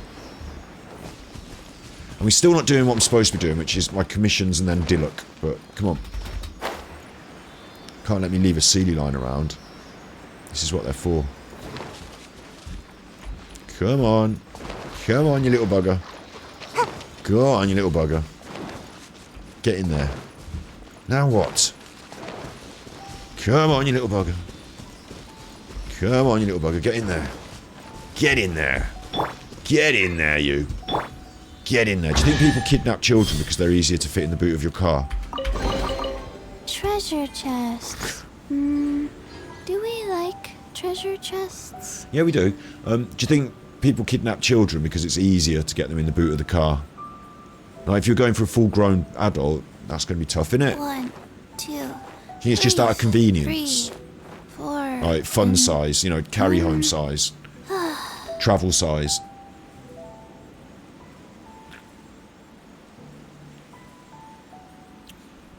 Do you think that's why pedos go for... Because it's just easier. That's a joke. If you didn't know about the British sense of humour, well, you do now. That's a joke. Obviously, it's not easier because it attracts the attention of the adults anyway. That's a joke as well. It doesn't really attract the attention of the adults if you go for the right joke. That's a joke as well. You can't stop Faster? it. Faster. Okay, Don't you faster. start. Don't you start. You start now. Faster. I was going to say, I'll give you faster. I fucking won't. Oh, there's a... Oh, I've got it on the map already. No problem. No honour among thieves. Which means we're going to get to kill a load of thieves, which is always fun, isn't it? What are you doing? I'm just looking at these berries. Oh, it's little girls coming to your camp. Ah, what have you all gone mad for? What, did you want those berries or something? Are they your berries? I haven't even started swinging my sword. He's kicked her. He's kicked her. Right, that's really made her angry now. And look. Oh, you shouldn't have made her angry, should you? Because look, she's gone for the biggest one first. Oh, that's... not even... doesn't make any difference. That was what my dad taught me, was go for the biggest one first. These days, it's not like that. They hang around in, like, gangs of rats. Like, it doesn't matter which one you go for, because, like, you can't see somebody punching you in the back of the head, can you? Like, in my dad's day, what they would do is they'd have a street fight where they'd say, right, you and me, in the street. They wouldn't even say it like that. Rain outlines your But they'd have a fight, and there would be some dirty tactics and stuff, but no one would get stabbed. They'd take it one at a time, or 2 on 1 or whatever. But, like, you know, you'd have a fight in a bar or whatever, and the worst you'd get hit with was an ashtray. These days, like, you're remonstrating with one member of the group, and 2 or 3 of them come from behind you and stab you in the buttocks. It's not the same. So go for the biggest one first. It's kind of irrelevant. My top tip is don't get involved in a confrontation, because you should be smart enough to see it emerging. And if it's not one that you can, you know, extrapolate yourself from, you can't see it emerging and you couldn't remove yourself, then we've got a different conversation. But I have not yet been in a situation that I really needed to, like, when I say really needed, I mean, like, honestly, you know, really needed to get especially violent with anyone. Thankfully. You know, obviously Ukraine's a bit different, isn't it? But, you know, because somebody spilled my beer or I spilled somebody's beer didn't ever seem to me like being the sort of conversation that would require life-threatening injuries to finalise it. But, you know, each to their own. I mean, some people certainly felt that way with me. I once had to headbutt somebody. I mean, I'm not promoting violence on stream, obviously, in terms of service, but somebody once came very close to me. They stood very near me, very close, and they were shouting at me in my face. So, you know, the next step was one of us was going to headbutt somebody, and so I was glad it was me. But other than that, I've been in some fights where other people got punched, but I didn't do much punching, and I've not been punched in the face, really. I mean, at school, I would talk about that. I'm saying out in the real world. At school, it's a different matter. Like, I've been in loads of fights at school. Headlocks and, you know, had my head slammed into the desk once by...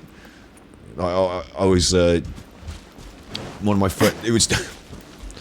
The story goes, this is the exact right story, is 2 of my friends were getting a detention. They would, like, at the start, they'd be like, right, you've got this list of people who've got detentions, come up and get your detention slip.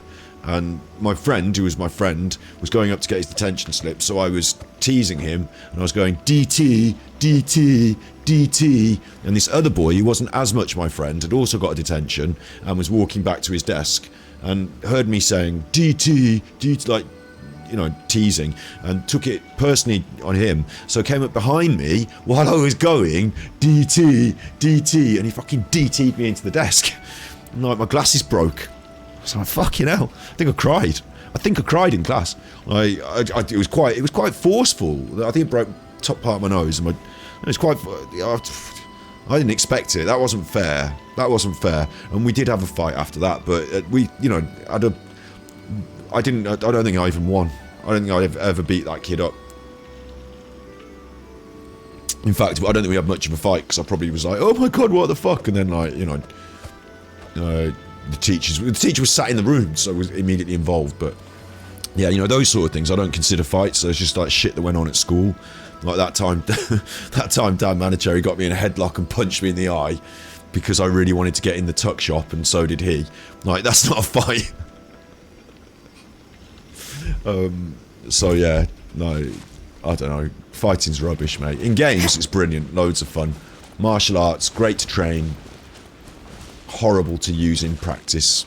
You know, having to actually, like, so I learned fencing as a martial art, believe it or not, sword fighting, it is a martial art, a military martial art, and I've learned a little bit about fighting, you know, defending myself and this and that, but to actually have to go and do it in practice, it's not something that I feel, maybe for some people it's like, yes, exciting, let's go and have a good fight, but for me it's a bit like, oh, it turns my stomach, and if I lose a fight, I'm going to feel pretty bad, because I'm going to physically be hurt, and if I win a fight, I'm going to feel pretty bad because I'm going to do some physical hurting. So either way, it just makes me a bit ugh. Like, and at what point do you say, all right, I'm going to stop hurting you now, and I'm going to leave it at that? But could you, if you could take it upon yourself to calm the fuck down and not hit me back, that would be great. Like, so there's no point, like, once you've started and you've escalated into that violence, somebody's got to get really hurt, haven't they? Like, in order to not carry it on. So I'd rather we not get to that point. And some Work people hard get... and live each day to the fullest. You shut up, I'm talking. Some people get... That is what life in Mondstadt is all about, isn't it? Some people get violent to the point with me, you know, they have done in the past. But thankfully, I've never been, you know, seriously physically hurt. I'll just say that. Like, mentally, it's been distressing for me, to be honest, because I don't always feel in the same frame of mind. Like... You know, if like you're having an argument and someone's getting eggy and then you're getting eggy and then you're both getting eggy and then you start pushing each other, like, for me it's not that, it's that they lose their temper and I'm still like this. So I'm not in that eggy mood to have a big fight. Yeah, I said whatever I said, and it made you really upset, yeah. Like, I remember the last one, I was talking to somebody who's now not a friend about boxing, and I said some stuff about Tyson Fury, and it made them really angry and animated, and they were like, I'm going to hit him. If he doesn't stop fucking saying that about Tyson Fury, I'm going to hit him, they said. And I said, well, you're a fucking prick then, aren't you? Because, like, we're all just around here playing pool, and you're going to hit me because I don't like Tyson Fury. And I said it, and then I said, the thing you don't like me saying is, and I said it again, and then I said, and I'll say it again, mate, because fuck you. And, like, you know, I'll say that to him, and then we have to have a fight, do we? No, that should be enough now. You should shut the fuck up and you've been told. But instead he was like, oh, I have a fight, and he had to leave. Like, or then he had to leave before we actually had the fight, he had to leave. But, like, you know, sometimes I'm having to why should I have to have a fist fight with somebody over what they think of Tyson Fury? That's not, like, if it was you're going to break into my house and, like, you know, do something to my dog, then we're going to have to talk. But, like, you know, if it's, you're going to take over my country, then it's Ukraine and it's guns. Like, it's that then, isn't it? But if it's, like, fucking, you like Tyson Fury and I don't, then I don't have to punch you for that, and you don't have to punch me. And there will never be in a world where I feel angry enough to punch you over it. So quite often people will have a, like, maybe I'll lose the fight because somebody, like, I remember once in a pub someone pushed me over a table because of something I said, and I didn't win that fight. I got dragged out by the bouncers, but I did get pushed over the table. Like, I was the one that got sprawled out, and like, so I didn't see that coming. Well done. Like, then I got dragged out by the bouncers. But that's not, like, I still, to this day, you know, if I see whoever did that in town, I'm not going to chase them down and punch them because, like, fuck it, man, it's not even that important. You were angry about something you thought I said to some girl that I didn't actually say, that she thought I said, that was actually what her ex-boyfriend had said to me about her, and was a reason I didn't want her to talk to me, so I said it to her so she'd leave me alone. And none of these things are relevant to you having to punch me or push me. And none of that is relevant to me having to do it to you, really. Like, not in my heart of hearts. Like, if I give you brain damage, do I win? Like, no. I have to end up in court then. Like, if I give you brain damage, do you win? Well, you don't see much difference because, like, you're coming from a point where it doesn't make a lot of difference. Anyway, my point is, it's just irrelevant, isn't it? Like, 7 weeks later, 10 weeks later, who's the biggest chuffer at the pub? Doesn't matter a shit to me, does it? So, like, you can go on being the biggest chuffer at the pub. And to be honest, I stopped going in that bar where the lad pushed me over the table because, like, what the fuck?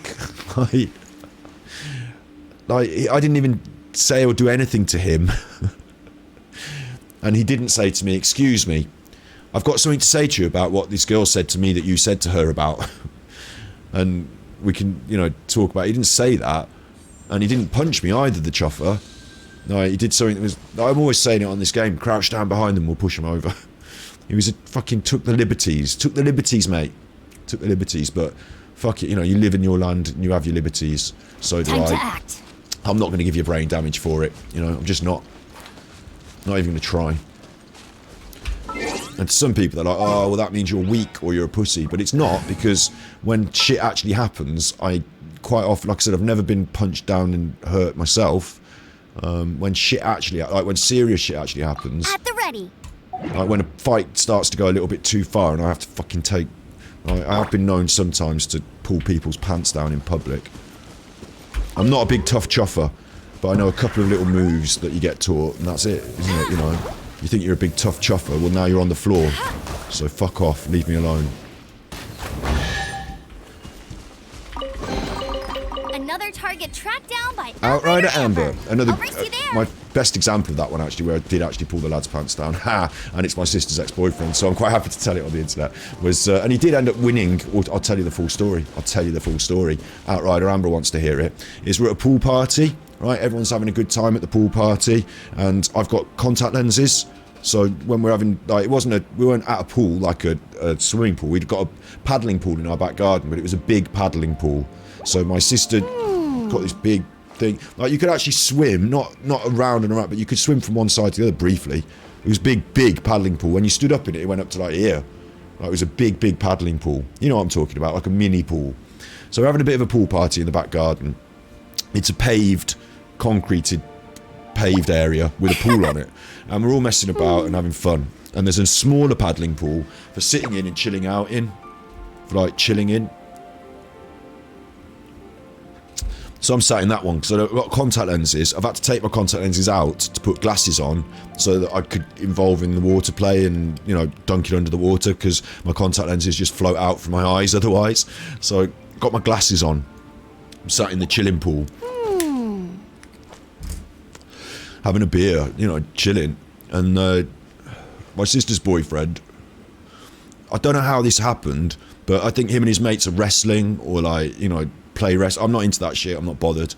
I'm just chilling. And like, he's in this pool, and it's turned into like, this pool is like a play wrestling ring now, and it's like, who's in the pool? And I'm like chilling in the pool, so I'm like, fuck off, leave me alone.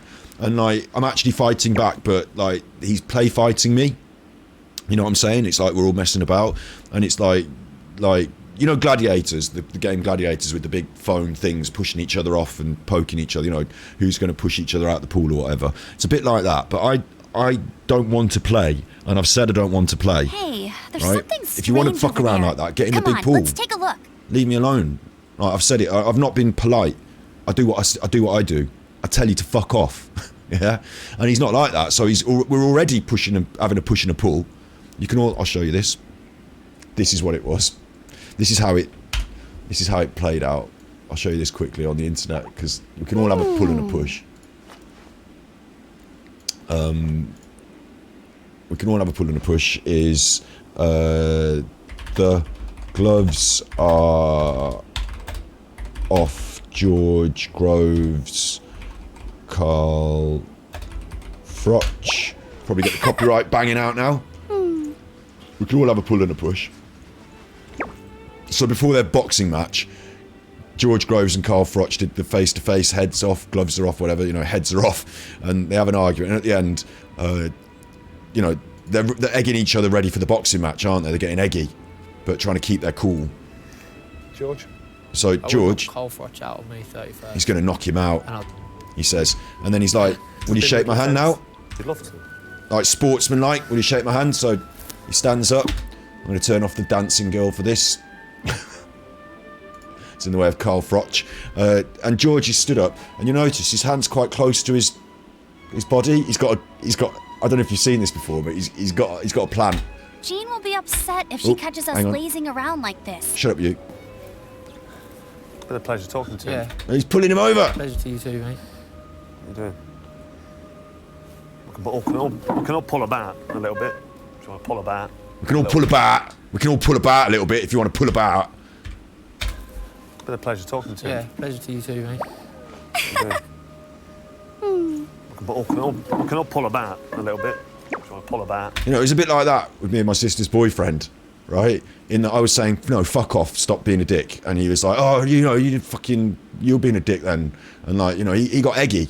He got eggy, and I knew that, like, you know, I was making him eggy, but like, I feel like running.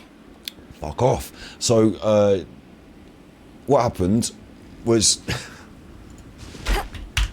we then had the little fight in the paddling pool. It wasn't fists and punching. It was this whole, like, you know, gladiatorial who can push each other out the pool thing going on, wasn't it? So the thing I didn't want to do, I was now being forced to do because somebody's got a chip on their shoulder about being the big I am and the big alpha male around here. That was what was happening. Somebody, my sister's boyfriend, who was taller than me and like going to play basketball because he's tall and like, you know, thinks he's the big I am and he wants to sort of throw his weight around. And because I won't play, he can't prove anything.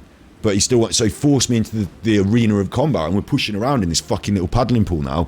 And I'm thinking to myself, right, number one, this is an issue because of my glasses. And like I've even said, one of the reasons I didn't want to play is I've got these glasses on. The glasses have gone during this. The glasses are in the pool. There's something strange. So I haven't got over glasses there. on now. Come on, let's take a look. And this is what kicked me into gear, is half of me, like we're having this pulling and pushing and sliding, and like half of me said, hang on, where are my glasses? I'm looking down for my glasses. I can't, you know, this is not right. I shouldn't be having to fight somebody without my glasses on. And then I thought, actually, what the fuck am I doing? So I just quickly just dropped down and I grabbed his legs, pulled them out from under him, smush, he's gone down, and I'm up and I'm over him like that. Like, I'm just on top of him, and I don't hit him. Like I said, I've got self-control. I feel like running. I've got self-control, but like I quickly read the situation, and what was to my advantage was slippy situation, paddling, because I've not been playing this game, I'm not in it with them. So all of a sudden, and like when I say all of a sudden, why am I going out of... Why can't you see me now?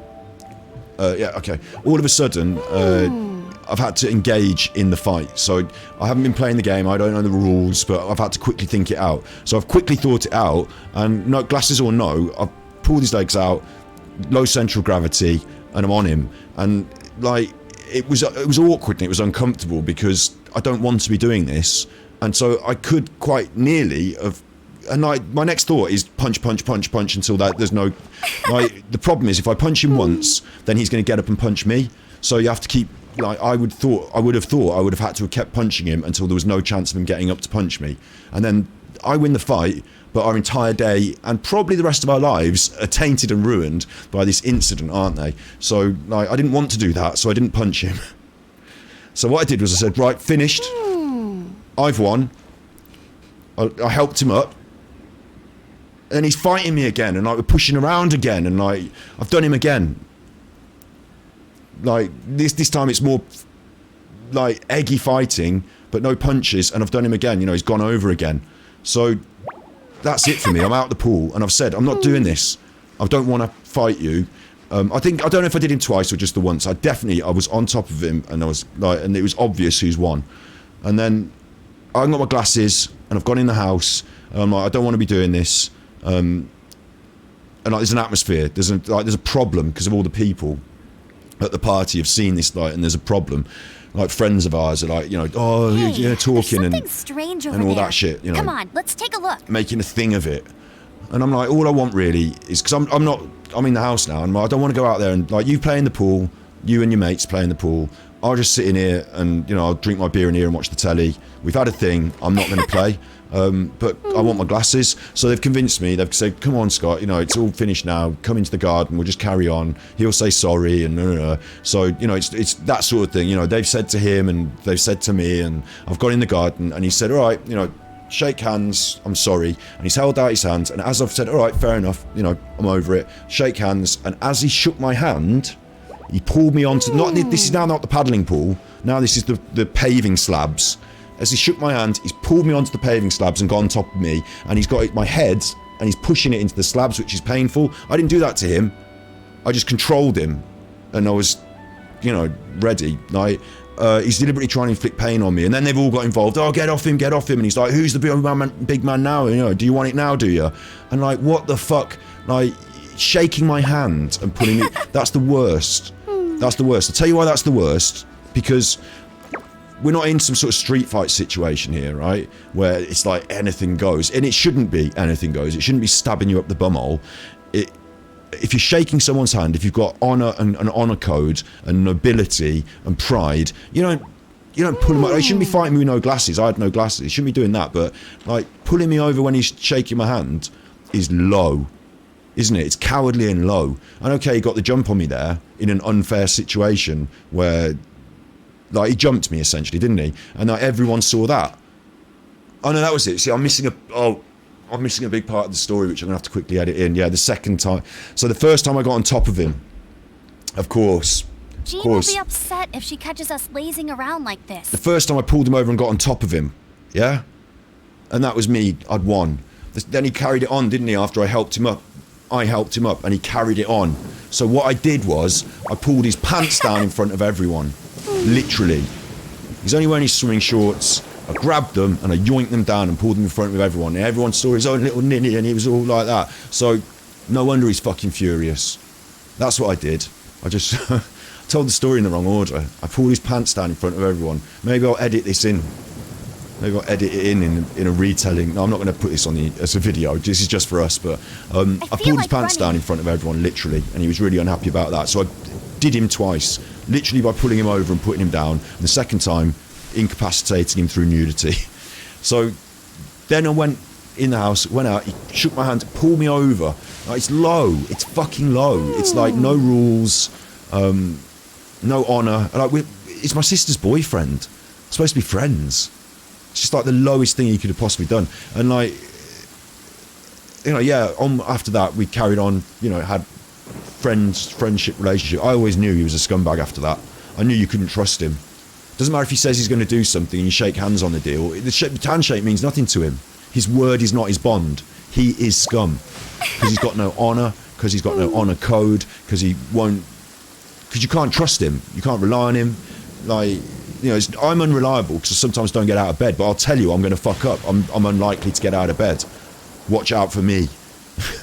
But it's not that I'll shake your hand and inside my head I'm thinking, no, fuck you. And I'm not a cheat.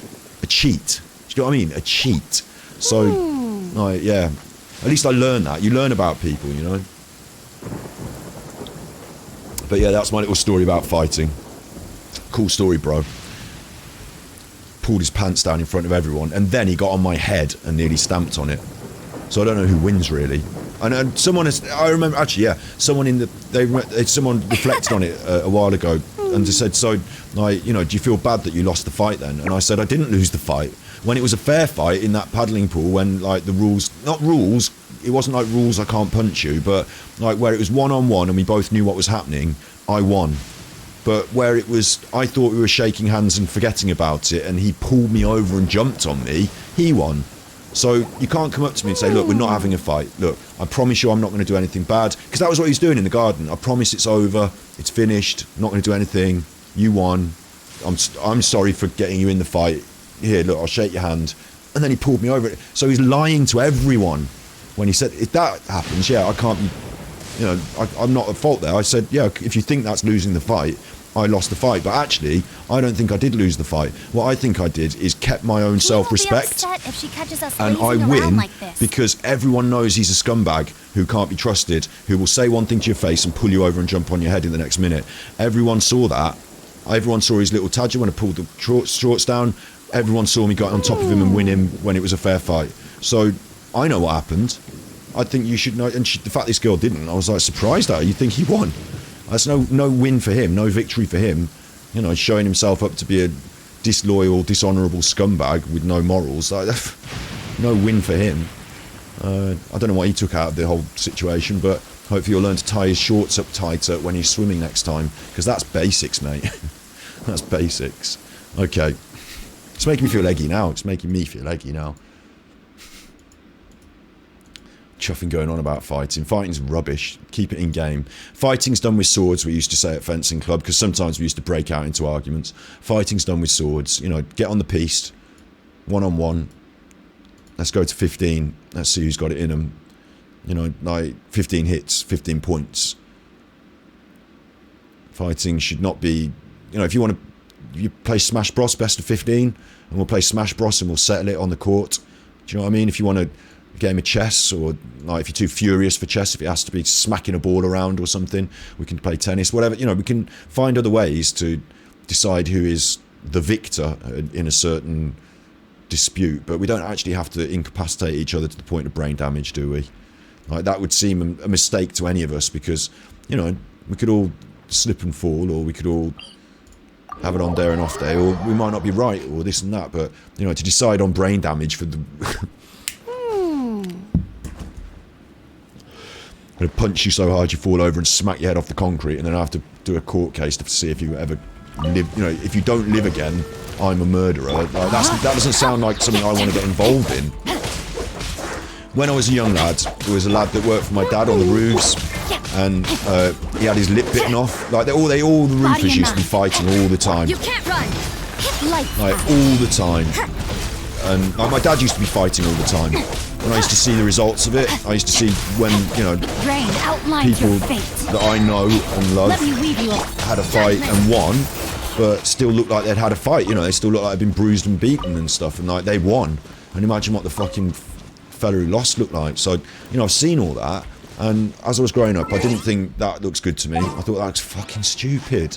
That guy's got to go around with no lip because got in a fight with like somebody who was a bit extreme. And like, we've all done slightly extreme things, but I would never advise biting someone's lip off. Like, I'll bring my seasonings. like I said, there is a code still. There's still an honour code, even amongst the rough people of a certain generation who fight. That you don't do underhand horrible things to people. But these days it is different, isn't it? On the streets, it's different now. It's like serious shit. It's because it's controlled by drug dealing gangs, so it's serious shit. It's stabbings, and it's not just like, you know, headlocks and say sorries.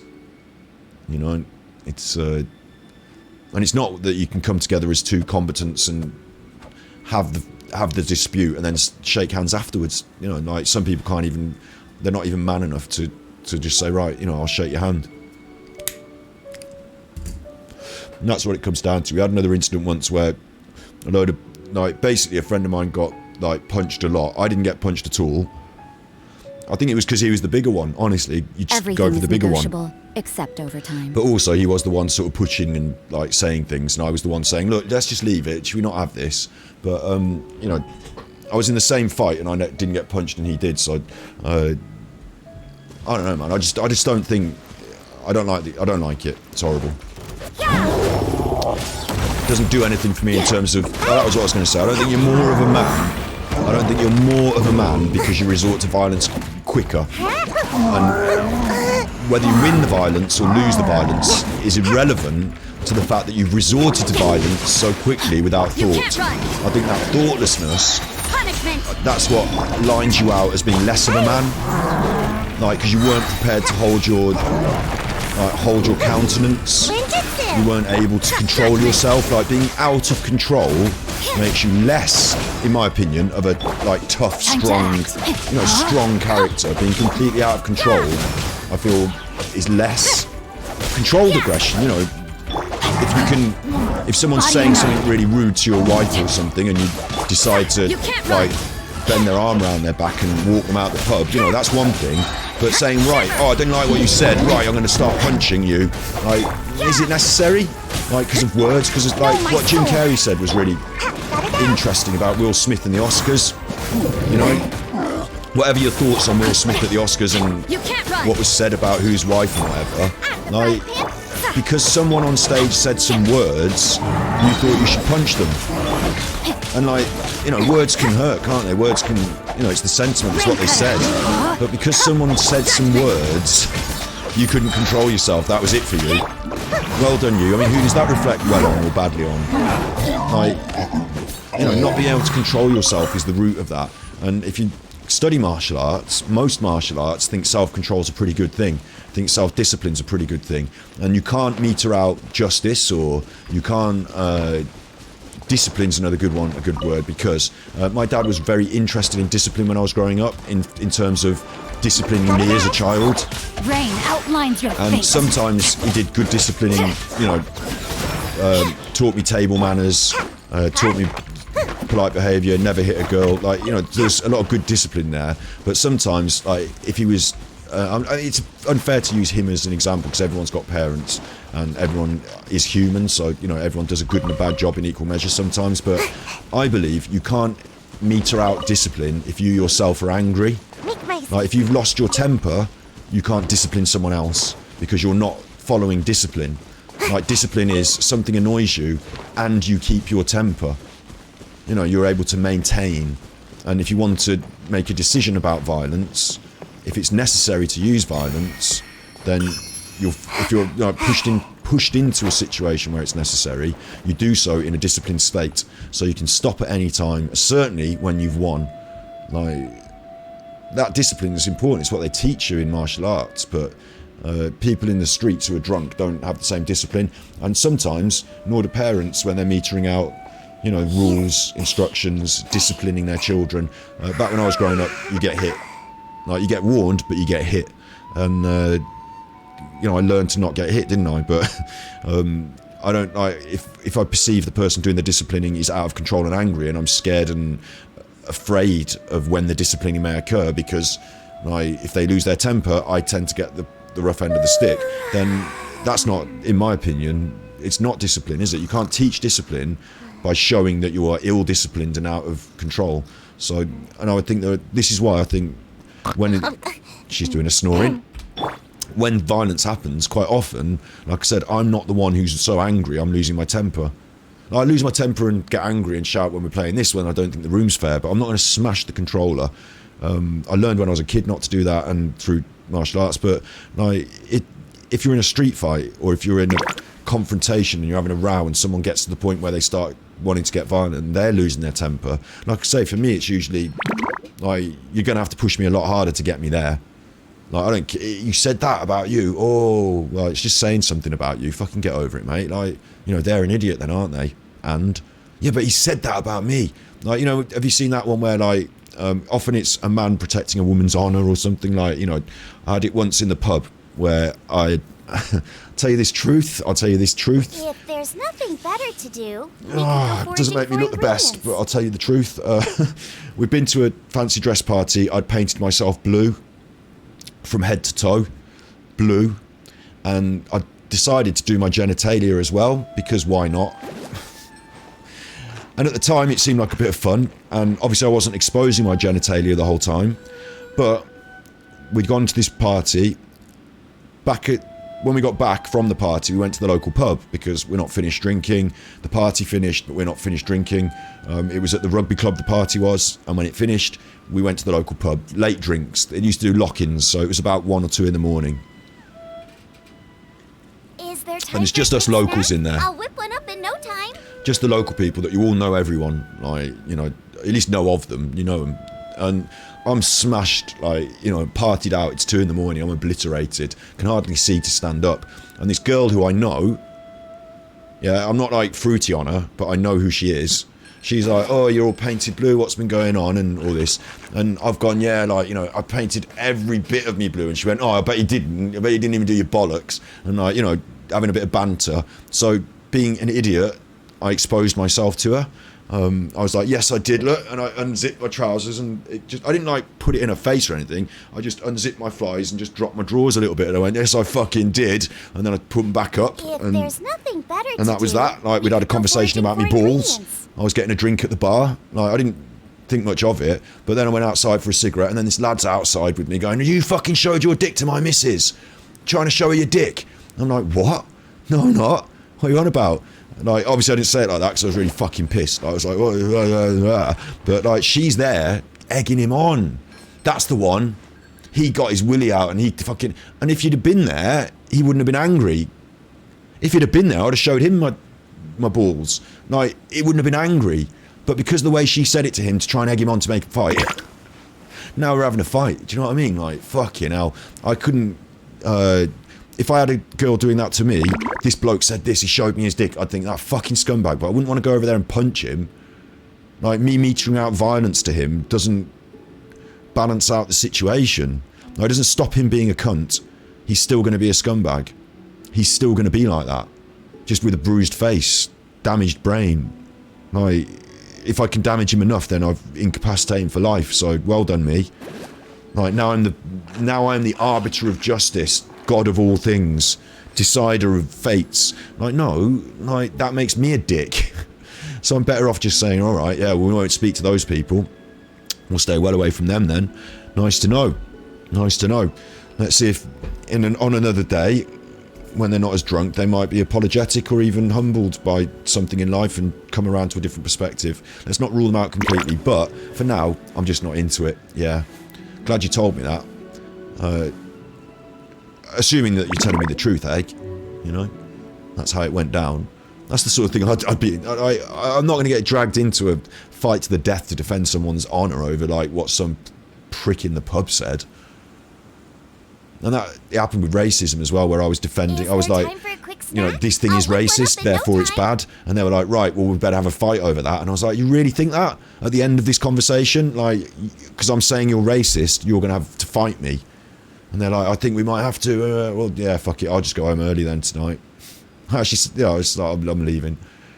Because there's no point in me staying here and talking to these racists. So I'm better off here talking to you instead on the internet. And that's all I've been doing for 2 hours now, 2.5 hours, talking to you. So maybe I like streaming more than I like Genshin Impact. I do the talking. I haven't even done these fucking commissions, mate. What's wrong with me? What's wrong with me? What is wrong with me? Why can't I just do something simple? Told you what we're going to do today. And if in the intro I'd said I'm going to talk for an hour about fighting, which is not something I even have that much experience in, you know, I don't get in fights, I talk them down, you know, I make the most of my ability to be reasonably personable. And the last time I was saying, you know, having to talk it down, the thing I was saying was, look, there's cameras everywhere, so what's the point? Like, I'm good at that. I'm not even that good at it, actually. I anger people, so I'm not that good at it. But, You can't run! you know, I'd rather not, yeah, rather not. And it's different ages now, isn't it? It's a different age. Like, when I was the youth, you know, things were going on at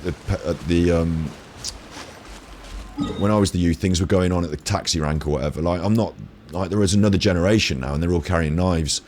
And they all go around as, like, 6 in a car, 3 cars worth. Like, with us, it was just us and our mates, but it seems like the gangs of youths around my area got more violent and, like, more horrible as the generations went on. So I wouldn't know what the lay of the land would be like now. So I'm probably not even speaking, you know, sense about what goes on these days. Maybe you can't talk your way out of it, you know, maybe you have to defend yourself. I don't know. Ad Astra Abyssosk. Ad Astra Abyssos. Thank you for completing today. See, over here it's more straightforward. Things need their heads kicking in. We've got 20 primos then, that's the same as normal. So you didn't give me any extra. Abyssos. Didn't give me any extra.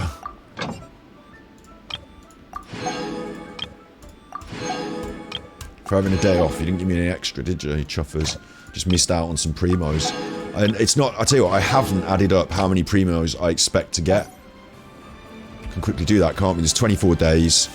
And I get, how many did I get? 20 or 40? Oh god, I've just forgotten how many I got. Well, I can do both calculations and it's one or the other. So 20 at 20 would be...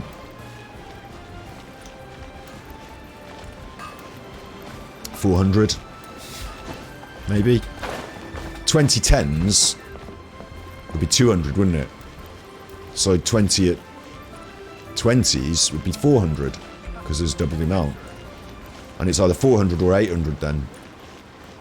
In 20 days. So I'm not going to get that many by the time the next one comes round. I better get on with playing the damn quests. This is why they give us these quests.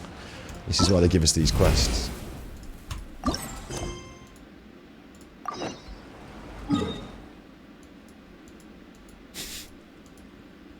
Streamers are supposed to stream for like...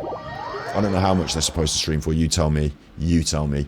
But I believe that it's part of it that we... Like, the common... the common form is quite long-form broadcasts with a bit of reacting maybe, a bit of doing what you're doing in the main bit, and some talking and stuff. And it's a bit like having it on in the background, having listened to the radio for some people. I think it's okay that I talk about just random shit.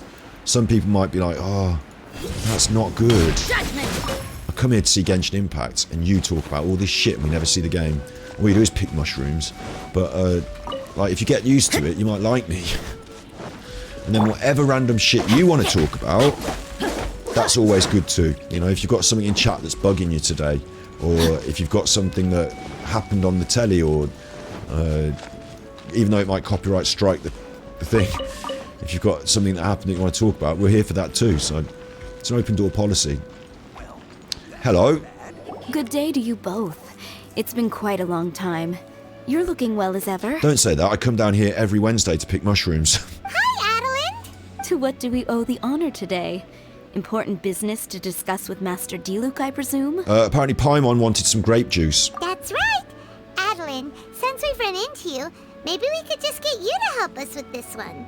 We always miss the winery's discount grape juice, so this time we decided to come here early. Which is like, as far as Genshin Impact goes, this could go anywhere. You don't know. You could start out looking for discount grape juice and you could end up going through a dragon's bumhole because somebody needed a book on spells that they dropped in the egg of a Goliath. Like, you just don't know. You don't know. Can you reserve a bottle for us? We'll pay a deposit. Just name the price. Of course I can, and no deposit necessary. But I'm afraid you might be in for quite a wait. Dawn Winery's discount grape juice takes a long time to make. Every summer, Master Diluc handpicks 2 barrels of the finest grapes to turn into juice. What? Why sell the good stuff at a low price?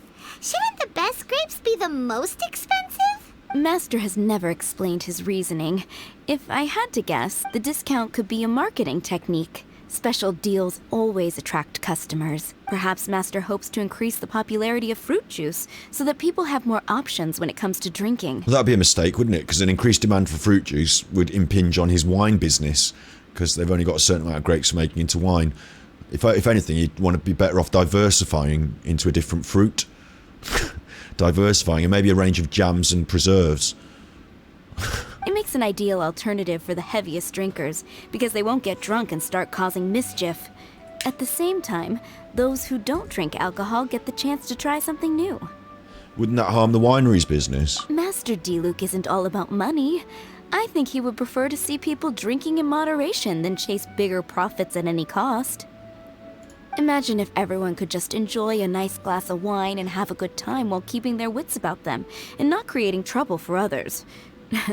Now, wouldn't that be a miracle? And that's the thing, that's what I've been talking about at the start of this stream. You know, that party where we had that fight, everyone was drinking, and I think my sister's boyfriend possibly had too many drinks. We used to go out, used to get to wanting to get to a taxi, and for me, it'd be a bit like, part of me was trying to worry about my kebab, part of me was trying to worry about the taxi, and part of me was trying to keep my head screwed on in case anyone attacked me randomly. Like, an air of violence would permeate at the end of a big evening's drinking in any populated area in the UK as I was growing up. Yes. And it would be nice if people could get drunk and keep their wits about them. Well, not get drunk then, you're saying. So what it'd be is not being drinking all the time. But that's a problem because people that have one nice glass of wine then think, oh, that was nice, I'll have another one. And then I might as well have the rest of this bottle because, I mean, I've opened it and I've had 2 glasses out of it. And then I'm feeling quite drunk now. And, you know, my decision making at this point is impaired. So who knows what I'm going to do next. Wow. Master Diluc's such a thoughtful guy. So, is Diluc picking out this year's grapes right now? Not just yet. He has a few more issues to sort out first. He'll start the process as soon as those are out of the way. If you're interested, I'm sure Master Diluc would be delighted to see you and hear your thoughts. As you know, whenever Master Diluc catches wind of any unsavory guests showing up in Mondstadt, he takes it upon himself to go and greet them in person. It's the same story today. Fair enough. He should be somewhere near Falcon Coast. I'm not sure Why how are we long here, he'll then? be. In the meantime, would you like to take a seat inside? No, we'll go to the Falcon Coast apparently. I have to stay here and wait for some other guests, but Hilly and Mako will be glad to take care of you. Unsavory guests? What is that supposed to mean? Alright, no, we're not going after Diluc. We're going to deal with these guests. Huh? You mean the the dark and evil Abyss Order are up to no good again? In that case, Master Diluc's our friend. We can't sit here and do nothing. If you're happy to help, that would be wonderful. Master trusts you after all, and you're both very capable. Go on then. I know he'd appreciate a helping hand. No biggie. The sooner Master Diluc is free, the sooner we can get a taste of that delicious grape juice. Come on, let's go to the Falcon Coast. Come on then, Paimon. We are going to the Falcon Coast after all. And that's miles away over here. Thank God we got the teleporters. Do you know what? because it's a long one today, I'm just going to see what it's like to not teleport it and to run over there. So, to the Falcon Coast. Let's go. Let's see what it would be like if we were just to run over there. First of all, I'll check my map, wouldn't I? I'll check my map. We want to go along this road, and there's a road, so that's handy. We'll follow the road like normal people would. And then we'll navigate cross-country across this bit, because, like, you know, we're not normal people. And then we'll follow the water down to the Falcon Coast. This is what you'd do if you couldn't fast travel. Back in the old days, in games, this is what you would do. In the old days, before, when they had games like this in the 1800s, they didn't have fast travel, but they had games like this on very old black and white PCs, playing games like this in black and white, and they used to have to run everywhere before they invented the bicycle in game, which they haven't invented here. Oh look, crystal flies, so I wouldn't have had them. Extra wood. I can't stop all the way collecting wood. I'm not allowed. That would be unfair. It's not a fair test if I stop collecting wood all the way, is it? But this is what it's like. And you can live, because time to act. I've got business. I'm not allowed to run the entire time because of my stamina, but I'll run, you know, as much as my stamina allows me. That's fair, isn't it? Follow this road, we said. It's kind of uneventful on the road. There was one slime, but I'll let that live. There's some berries. I'm allowed to pick little berries like that. You know, I'm allowed to pick little berries, but otherwise I've got to try and stay on the road to see what it's like if we're just running down to the Falcon Coast. I'm not going to collect the rocks. I'm not going to collect those other berries. Although you probably would, wouldn't you? That's the benefit of walking it, is you've got a little extra time to collect a few berries. Oh, sneezing, little chuffer. And then this is apples here, so I'll have them, because they're on the way. And then I did say I'd go cross country for this next bit. Well, watch that little animal. It's just up and over those cliffs, isn't it? A few canna lilies. They could actually do this as a quest. They could say, as a little event quest thing, like, oh no, the teleporters are down, so can you run along this route and set them back up again along the way, or, you know, do X, Y, Z, and you'd be forced to run across the environment again.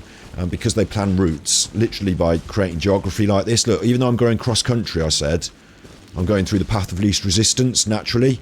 And they know that people do that, and they plan these things out. Here's a little one of these. We'll have a pop at this since we're here. All opponents, 60 seconds. Well, where are they? There's one. You can't run. Lights out. 3 of them, it says. Where's the others? I can't see the others. Out of the frying pan. Let me weave you a verse. Where's the others? Are they going to appear when it's dead? Yeah, there's another one, and it's a different kind of mage. So now all my being wet isn't helping me. I should plan this. I'm not ready for this. That I could do with Electro better, really. And I haven't got a special charge, so we're just going to have to take our time. It's not going to happen for us. But I should mark this on... Oh, it's already marked on the map. Yeah. It's not going to happen. 13 seconds.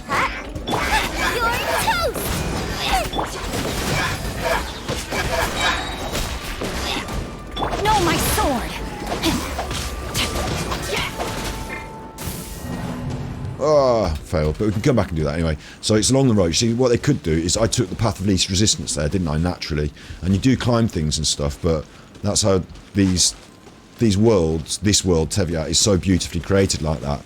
Because they consider the way the player moves and behaves, and they lay things out, and then you come to this crest of this hill now, don't you? And you see out across it, and all this sort of stuff is taken into account. The gliding is taken into account by having this verticality, so it's really nice, and you see things from distance, and then you can move to them in the world. That's really lovely as well. And it's a simple feature of open world design, but they utilise it so well in this game. So having some sort of system where you don't fast travel for a purpose, when you open up these teleporters, which I did by just basically going straight to them, direct line, open it up, don't do anything along the way, just get that open. But usually in a game, you experience and see the things on the route to your bigger objective. Body and mind. So you're on the way to act. unlock the teleporter. So you'll go through, you know, like I just did a slime, and then this thing, and then you'll see these berries, and, you know, you'll see things on the way. They'll populate the route for you. This game's done really well at that all the way along.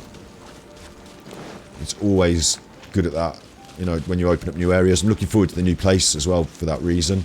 And we're doing it in Inazuma as well. You know, I'm always saying, oh look, there's a chest, or oh look, there's a thing, on the way to doing something else. So creating a story where Diluc's not at the winery, he's over at the Falcon Coast, but you can just magic yourself to the Falcon Coast. Doesn't, so what?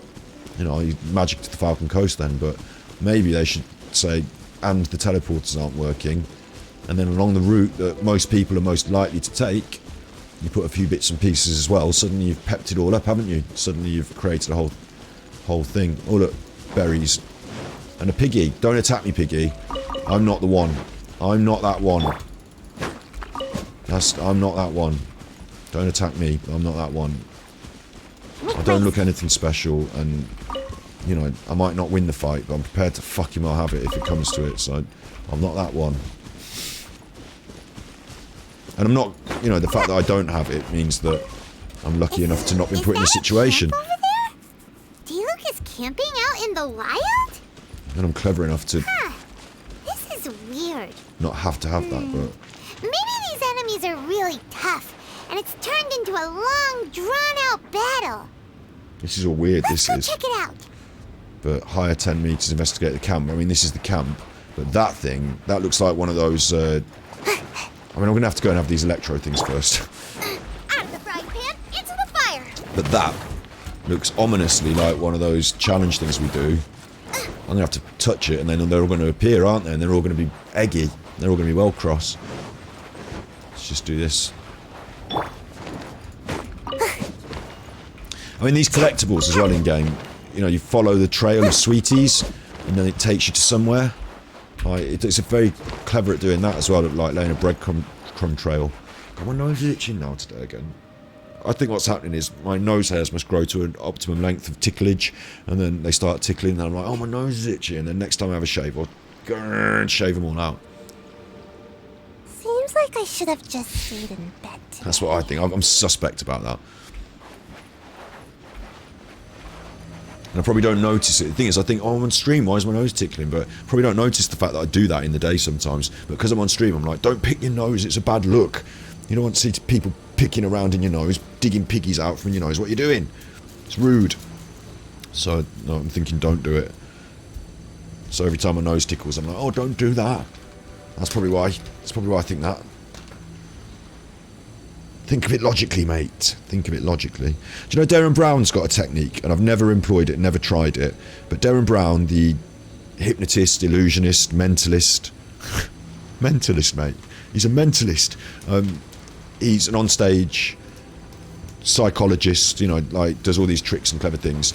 I read a few of his books, and in his books, he describes how people who are aggressive and violent are often not actually aggressive about the thing that you, like, overtly, like, he was describing a situation where he used to go home from, like, he'd be on stage and doing an act, and then at the end of it, he'd finish and he'd go home, but everyone else would be drunk, but he was working, so, you know, it was like 2 in the morning, and he's walking home, and everyone's drunk, and he's not, so, like, sometimes he'd get accosted by drunk people who maybe end up wanting to try and have a fight, and he, you know, he's got a different perspective on it,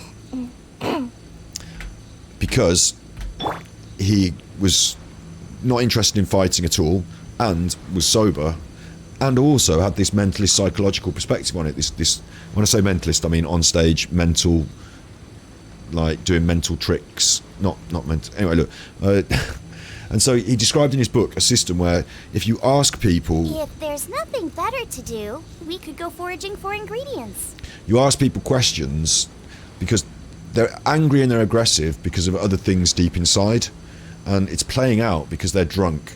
And some incident has been the focus of their aggression, and it might be they turn it on you, like, oh, what did you say, mate? Oh, are you looking at me? Have you? I don't know if you ever had this, but in my world, where I grew up, if you were looking at people, and where I went to university and was an adult, in fact, in my world, if you look at people the wrong way on the street, then it can cause a problem. I used to see this. I used to have a mate who lived in Eastville in Bristol, and I'd go around his flat, and then he said to me this once. He said, decide whether pyro slimes taste better with salt and pepper or garlic and herbs? That's not what he said. He said, if you're on the way to the bus and the yardie gangs are staring at you, you have to stare at them back.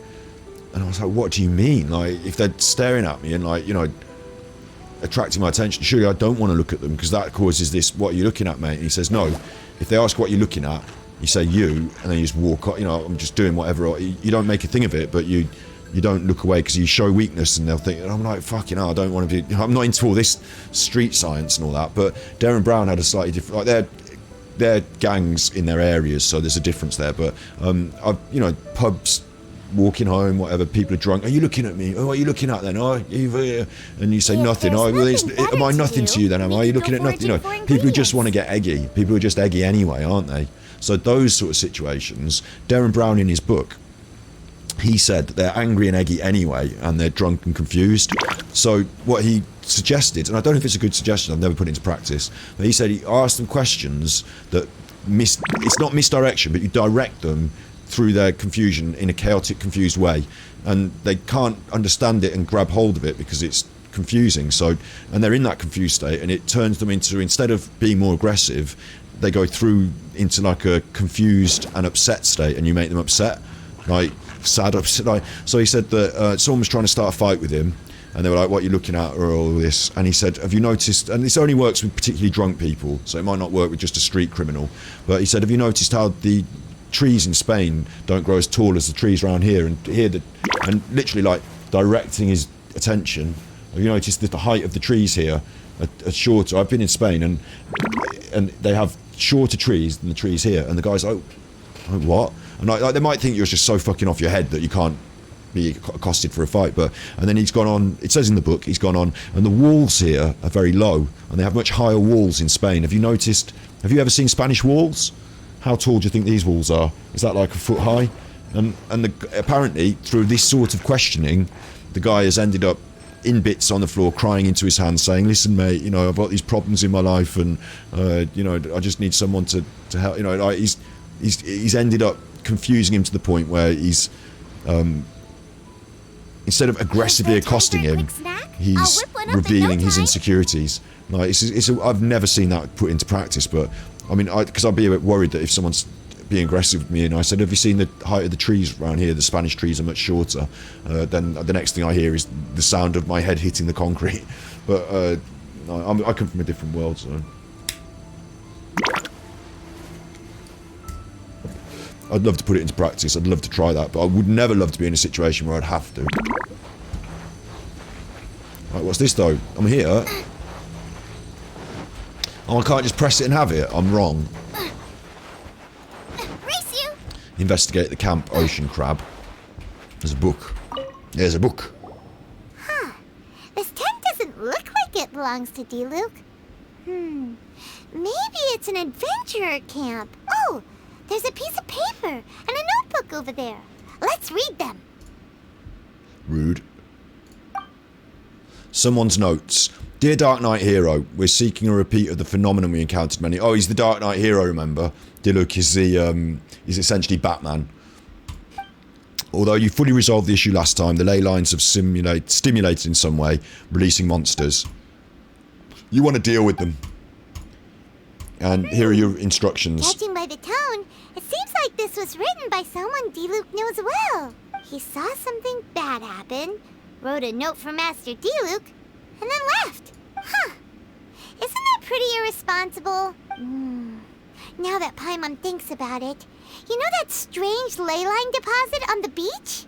Other than that, everything seems fine here. Not a monster in sight.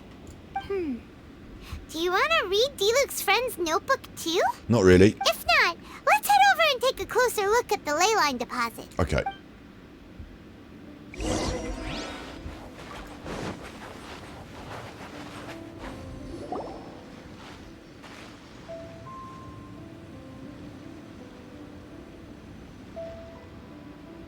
Oh. Whoa! Where did all these monsters come from? The ley line deposit. Fucking idiot. Wait a second. Is that D-Luke? Yeah. Huh. He looks kind of different than usual. Got a ponytail. Quite like it. Look at him go! So focused and full of energy!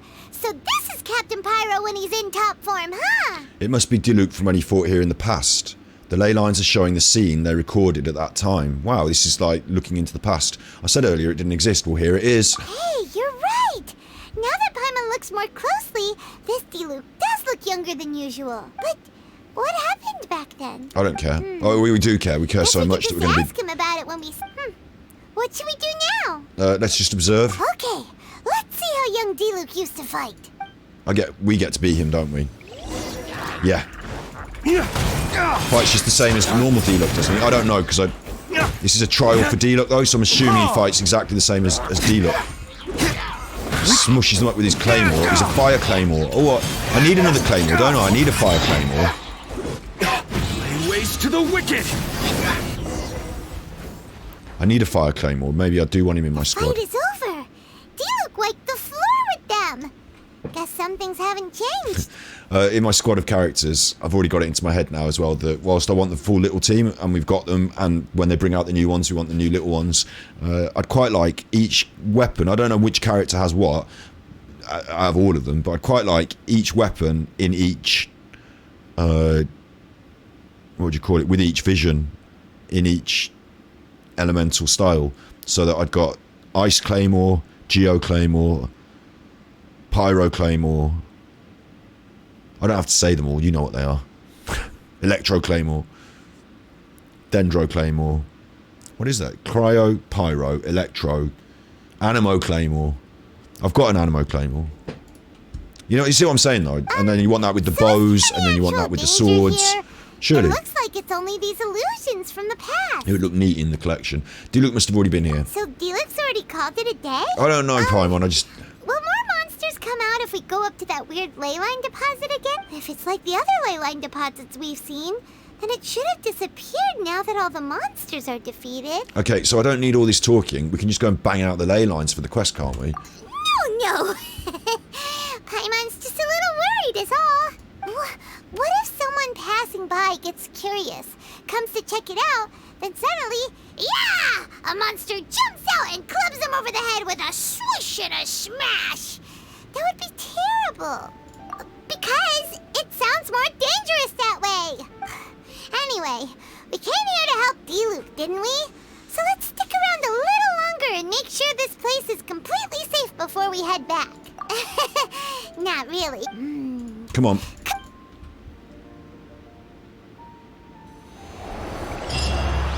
F, Hidden Strife. Phantom of the Past completed. F, Hidden Strife. What? I mean, obviously I'm supposed to do that, but... I didn't get all my... primos, and... it said quest completed. Hidden Strife. Oh, that's what it is, right. There's the primos, right. So this is all just prelude to the quest. It's like, I've done 3-hour stream, and I've talked for ages about violence, which everyone's got their stories, haven't they? Everyone's got their stories, but talked for ages about violence, and I'm not a big fan of, except in-game. Big fan of in-game. Bit of fantasy world, you know. In the real world, I don't also do magic, do I? In the real world, I'm not also big into magic on the streets. Don't think we should be wielding spells on the streets. But, don't mind watching a bit of Lord of the Rings, Gandalf and that. So that's okay. Don't mind playing a bit of computer games and then not doing the things that I see in computer games in my daily life. In fact, one of the reasons I like computer games is because you can do some things that you can't do in real life. Isn't it? It's like books, isn't it? It's like I didn't read Moby Dick and then start whaling, did I? Moby Dick didn't encourage me to go and start whaling, so I haven't read Moby Dick. I haven't even read it. But I'm sure if I did, I wouldn't. You never know. You never know. I might be so into the content of the media that I consume that I end up doing it in real life. But maybe not. You know, maybe not. Anyway, that's this. Let's do this. Let's do this. Hidden Strife. It's got a cool name. Did I leave my apron outside to dry? Don't worry about your apron now. I was just trying to sound cool and you... Nice. I like it. I like it when I do these pictures at the start with these pictures of the things. I think it's really good. I think it lays it out really nicely. I like being able to see the monster list. I think that's really good because it helps you to prepare which characters you're going to bring. A little bit of a shame. Maybe some of them should be... I think maybe they should just, you know, obliterate some of these and say, you know, to be seen. You know, you discover what's in there sometimes. Once you've discovered it, it is there on the form afterwards. Maybe. You know, it's not spoil the surprise. But a bit like they do in that book, in your book here. In this book. Enemies. And there are enemies I haven't met. Look. Question mark. So that's cool. That's the way you want to do that. But I suppose we're about to face them, so it's going to tell me what I'm facing before I face it, so I can do my squad correctly. That's cool. Right, Fearsome Judgment. Vicious Battle. Dire Straits. Oh, you got to do it all twice in different difficulties. Alright. Elemental Burst damage is increased. After using 6, you get After Imagined Might. Character's Elemental Burst is then increased by 75%, and they restore 3 energy over 2 seconds. So, just ignore that, because you're just going to get stronger as you fight. Why do I need to know that? I don't have to try and work out that in my brain or anything. I'm just going to ignore that and just fight normal. Like, it's just too much for me to think, like, oh right, now I'm going to get 50%, and now if I count 6 elemental bursts after that, my After Imagined Might kicks in. I'm not going to do that. I'm just going to use my elemental bursts as much as possible, because I just fucking do. Right, Fearsome Judgment, Ruin Hunter, Ruin Cruiser, Ruin Destroyer, and Ruin Scout. So all the Ruiners. If you're into Ruin, this is your bag. Select difficulty. Oh, what?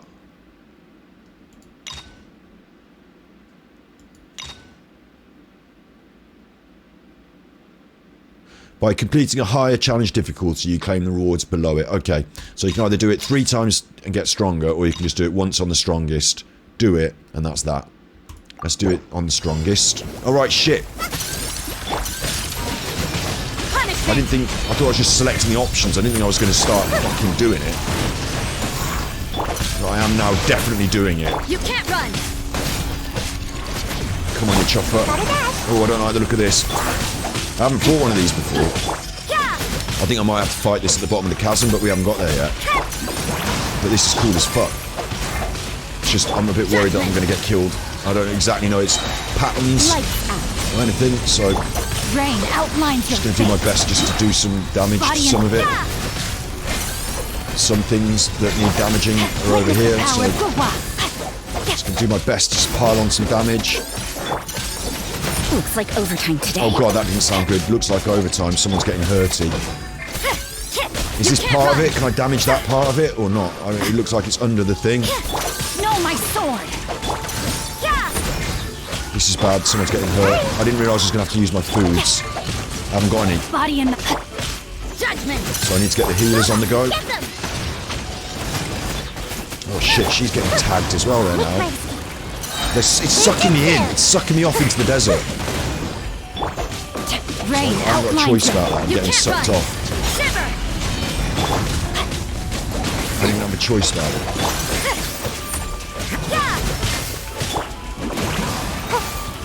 Is that orb thing good, or is that going to burn me?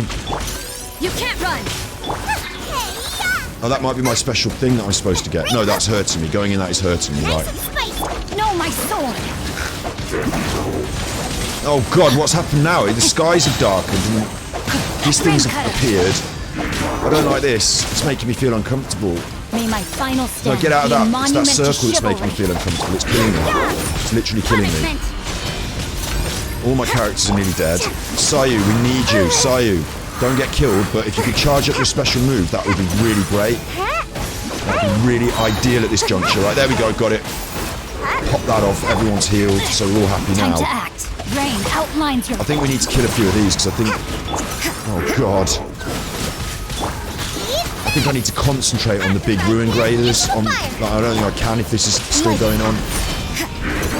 Judgment. Oh, Chuffing, eh? Let me weave you a verse. It's all a bit extreme, isn't it, this? Sayu, we're going to need you again. Let's charge you up to make sure you're ready. Oh, we'll start doing extra damage, won't we? We'll start doing extra damage, so... As we progress, don't worry, because we're going to start doing super damage at this point. In just a minute.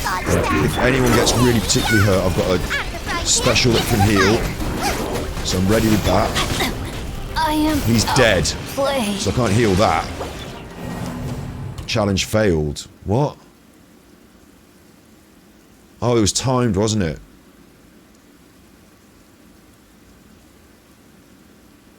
Exit. This is going to be problematic, isn't it? It can't be that problematic. I mean, I have to do these at top level. There's no chuffing nothing about it. I might not be that high in the game. Like, maybe I'm not high enough in the world level and all that on my game level. My characters are 70, approaching 80. But I have to do this. There's no two ways about it.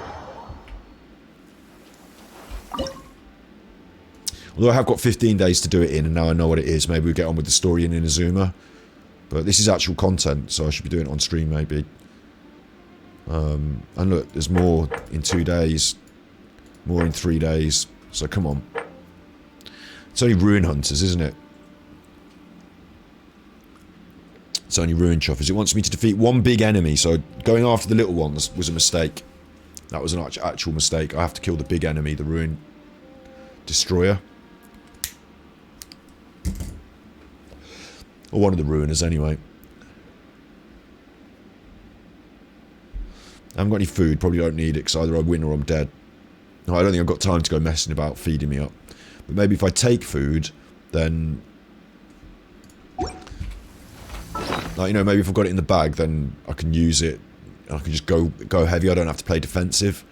But first of all, we'll just try eating some of this power food. Increasing my attack. One of these is crit, isn't it? Crit rate, we'll use that. And we'll take something for defense. And I'm not worrying about veganism at the moment because we've got so many foods in our bag that I just have to use them. She ate them anyway, and she's not a vegan. Right, this is run number 2. Desperate difficulty. Let's go. They start behind me, which isn't fair. No, my sword. I'm just going to try and go like heavy. Hey, come on out.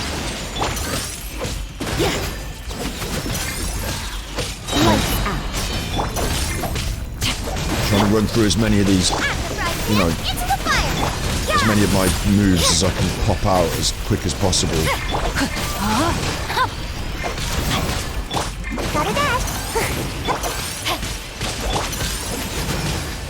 Can't even rely on using Sayu that often because, well, I need to charge her special in case we get damaged. I need to just do loads of damage, so... Come on, where did I stop looking at it? What?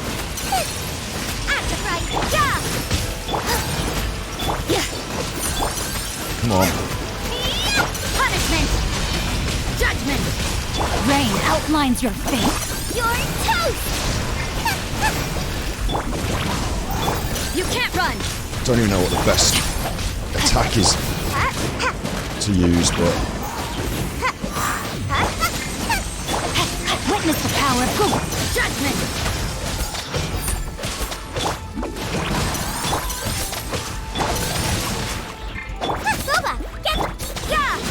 No, stop. Okay, it's dead. That one's dead. Right, let's have the next one. No, it's not dead. It just went under the ground. Right, stay on it. Stay on it. Lights out. Right, now we've got this red phase, so... I mean, I don't know what's happening. Where is it? Where's the thing? Right, there it is up in the air. It's the one up in the air that I want, isn't it? That's the one. I think. It's a bit more difficult because I can't really focus on it with it being up in the air like that, and sometimes it moves, but I'm just going to try and get in on this one. I can get my rain cutter on the go. Let's go. No, don't miss it. Get the one up. I'm focusing on the wrong one, which is annoying the piss out of me, to be honest, but there we go. You can't run. No, my sword. There we go. Come on, come on. Shit, stand up, stand up. No, not that thing. This thing. It's out.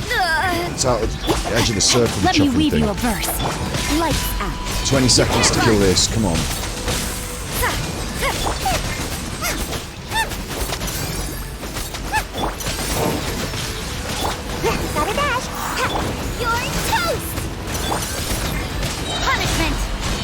Focus on the fucking thing, mate.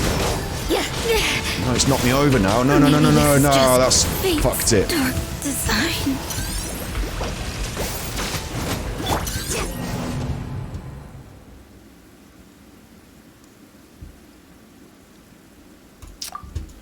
Fuck.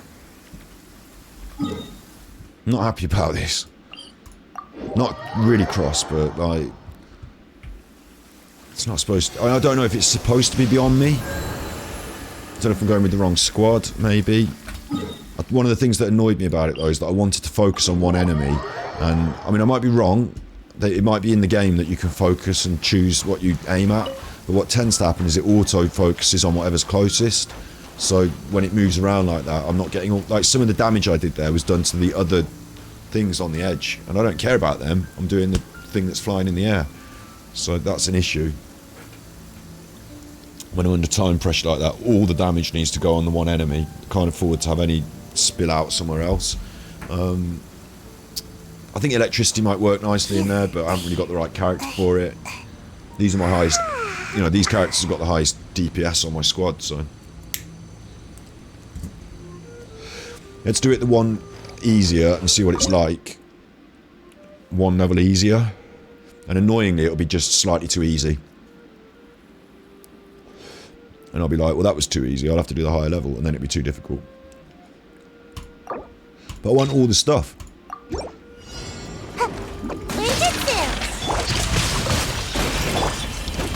See, now I'm focusing on these things on the outside, and I need to be on the middle. All the damage needs to go in the middle, please.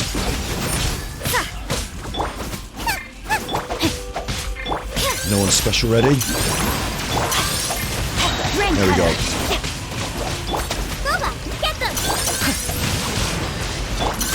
See, that's gone down very much more quickly. Right, let's find the big boss. Which one's the big one? Is it this thing? I think it's this thing, this jellyfish thing, yeah? Be a monument. Focus on the jellyfish thing then, eh? Is it? Or is it that thing? No, it's the jellyfish thing, yeah? I don't know.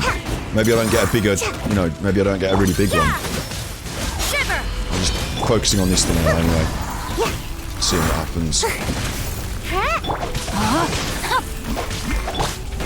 Do need to get her healing up. Right. Thing down. Now I've got a snaky thing.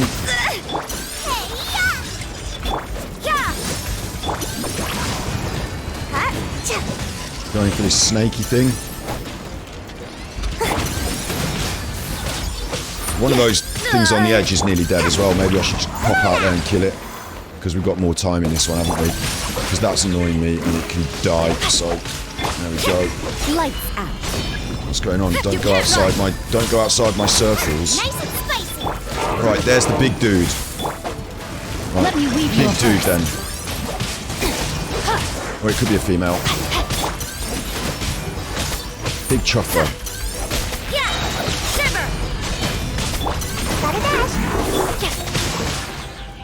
So I'm actually doing this. A minute left, but I'm actually doing this a lot easier than I thought I would. A minute left on that, easy. It's weird, isn't it? I suppose people want to feel challenged, like the top level people with their high... I mean, world levels though, those levels were at level 70 and 80. That was a 75. I think I should be able to do the hard one. But it's just right on the edge of it. You know, it might come down to the wire, and I don't know. Maybe it's me fucking it up, but.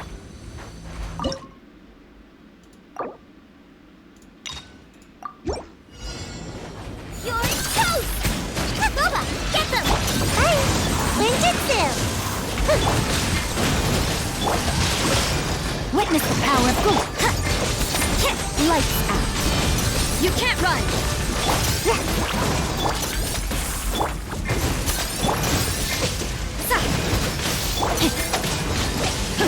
Come on. Let's have it. Come on. Come on, Boba, yeah. Ninjutsu and Brain Cutter.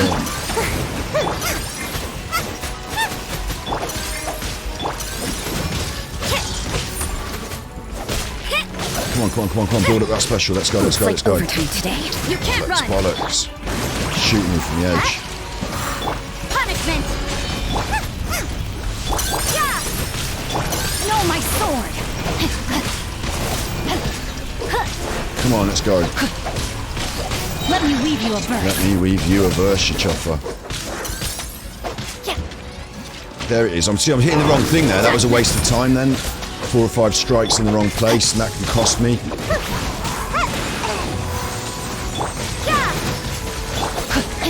Got to focus on this level 80 in the middle. Nice and spicy. Got to try and keep it in the middle as well. Shit, now it's moved out of my zone. It's flown out of the way, which is not good at all. So now we're not doing big damage now. Witness the power of Gugwa. I had my specials popped off in the middle there. Judgment. Build them up again. Yeah, let's go. Come on. Come on out. Boba, get them. Eat this. Come on. Don't move away. Don't, oh, it's knocked her over. No, no, no, no, no. It's killed her. What? What? I can't see. Look, I can't see what's happening. Not that again. I pressed the wrong fucking key. That was me. I wanted Sayu and I pressed Rosie. And fucking got her killed. Rain, I let my guard down. How am I not getting these hits in? Come on. I can't see what's hitting me. I can't see. Oh, fuck. It's that snake's come up, look. That snake's come up. And now I'm dealing out damage to the snake instead of the thing. Pressing the wrong button all the time when I go onto characters. No, my sword. Come on, I can't see, I can't see. He's climbing on the rock. We're nearly there, 10 seconds, come on. 5 seconds, let's do it, come on, 3. Don't do that.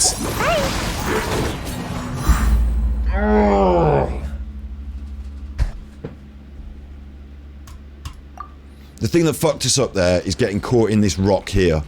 And I can't choose where he goes. I have to go and fight him where he goes. But getting caught in that where I couldn't see, and then Rosie got smashed and killed. Oh, that was just rubbish.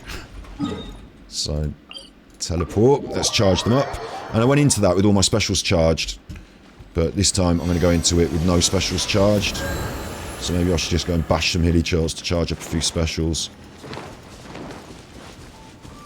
But I feel a little disappointed there. And maybe my DPS, you know, I've not got all my foods on. Maybe my foods ran out midway, I don't know. But feel a bit bad. I thought we could have had that then. I thought we were on the way to it. And I don't think it makes... Honestly, I don't think it makes good content. I don't know, you might tell me. Hello, Juzzy. It's supposed to be hard, right? Good.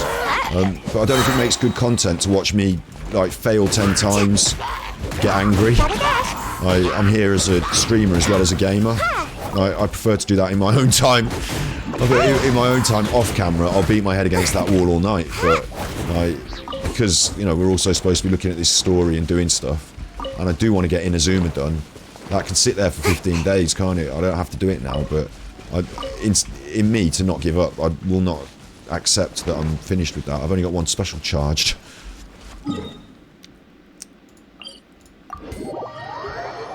I'm not happy with the... because I think we can do it. You know, I think it's achievable. It doesn't really matter if they're not charged, although it's good if you hit full charge, isn't it, when you go in, because...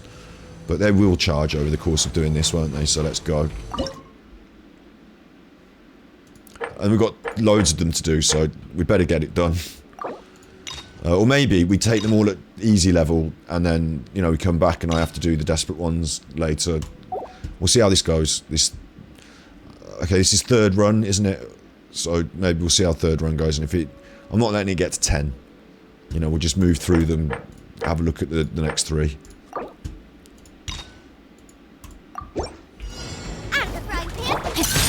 Body and kick. Can't even see what the fuck's going on now. Again, I want the one in the middle.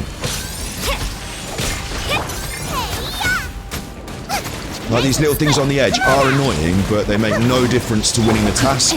So all the damage has to go to this particular enemy, and then the ruin flyer that comes out afterwards. If I can, please. Do all the damage to this. You can't run. Come on, come on, come on. Punishment. Rain Outlines your fate. Then let's get our rain cutters on. Come on, we need the rain cutters on. Come on, hurry up, hurry up. Get the rain cutters on, little wet boy. Come on. You can't run. Right, rain cutters. Rain cutter. Now let's go nuts.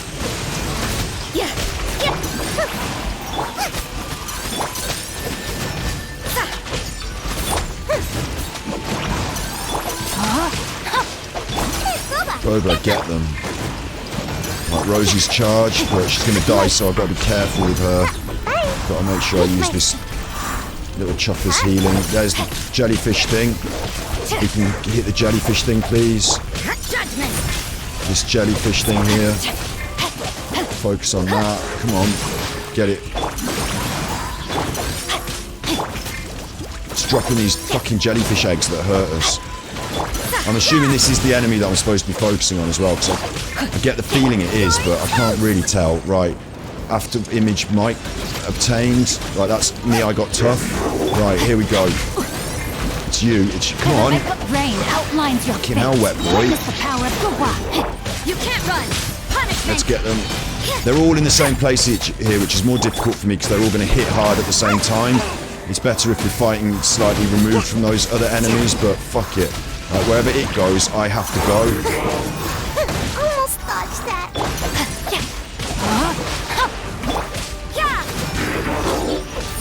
I just have to stay on it. Just drop the house on it. Nice and spicy. Come on.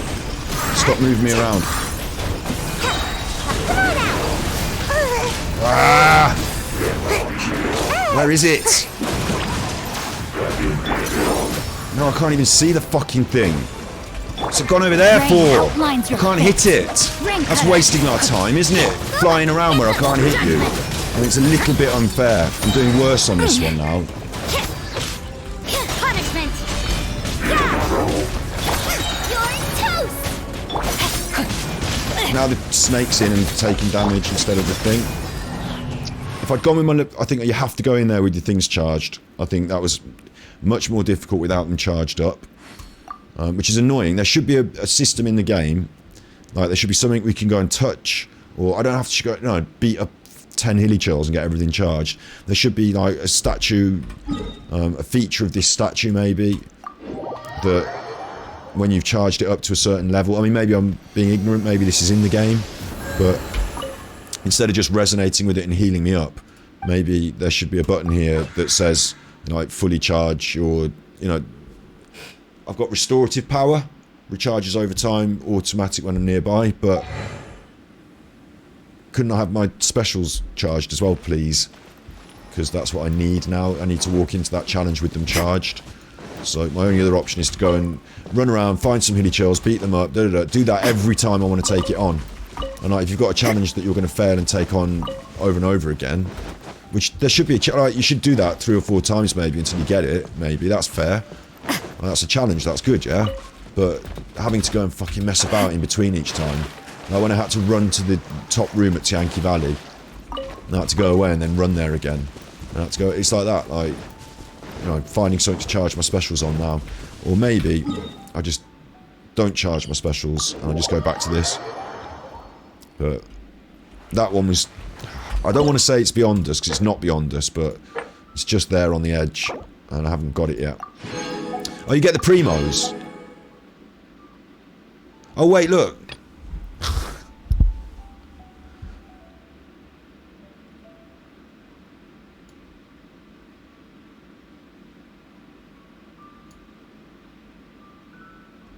Dire Straits and Desperate, hang on. Desperate, where's Dire Straits? There's no Dire Straits in this one, where's that? You get the rewards below it. Well, you just get them as well if you do Desperate, I'm assuming. 3. Where's the 4-star one? Maybe it just appears when you beat it. You get the next one after that. But it's only fucking Mora, and I've got the Primos. I mean, you want the Mora, yeah, 20,000 Mora, but it's not that much Mora, really. The Primos, though. I don't have to do it. Fuck it. Next one. Reward preview. Perilous Primos. Quandary. Some books. Desperate Mora. That's where you peak out at. Dire Straits. Fucking hell. It's going to be even harder, and you only get some crystals that I can pick up off the floor. Like, fucking hell. The hardest thing, you should get the Primos. Well, it shouldn't, because I want the Primos. The easiest one's getting the Primos, mate. Dire Straits is level 95 to 100. There's no way I'm doing that one, yeah. I would, yeah, I'll agree. I won't say, oh, but I'm tough and I'll, you know, my characters are not high enough to do it. But I don't mind, because at that level, I don't even need Mystic in hand. Like, look in my bag, hang on.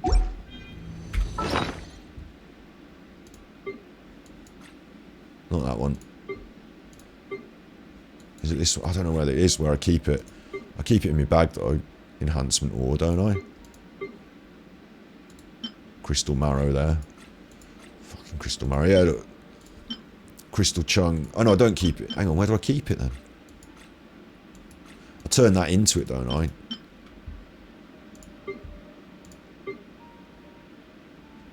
Might keep it here.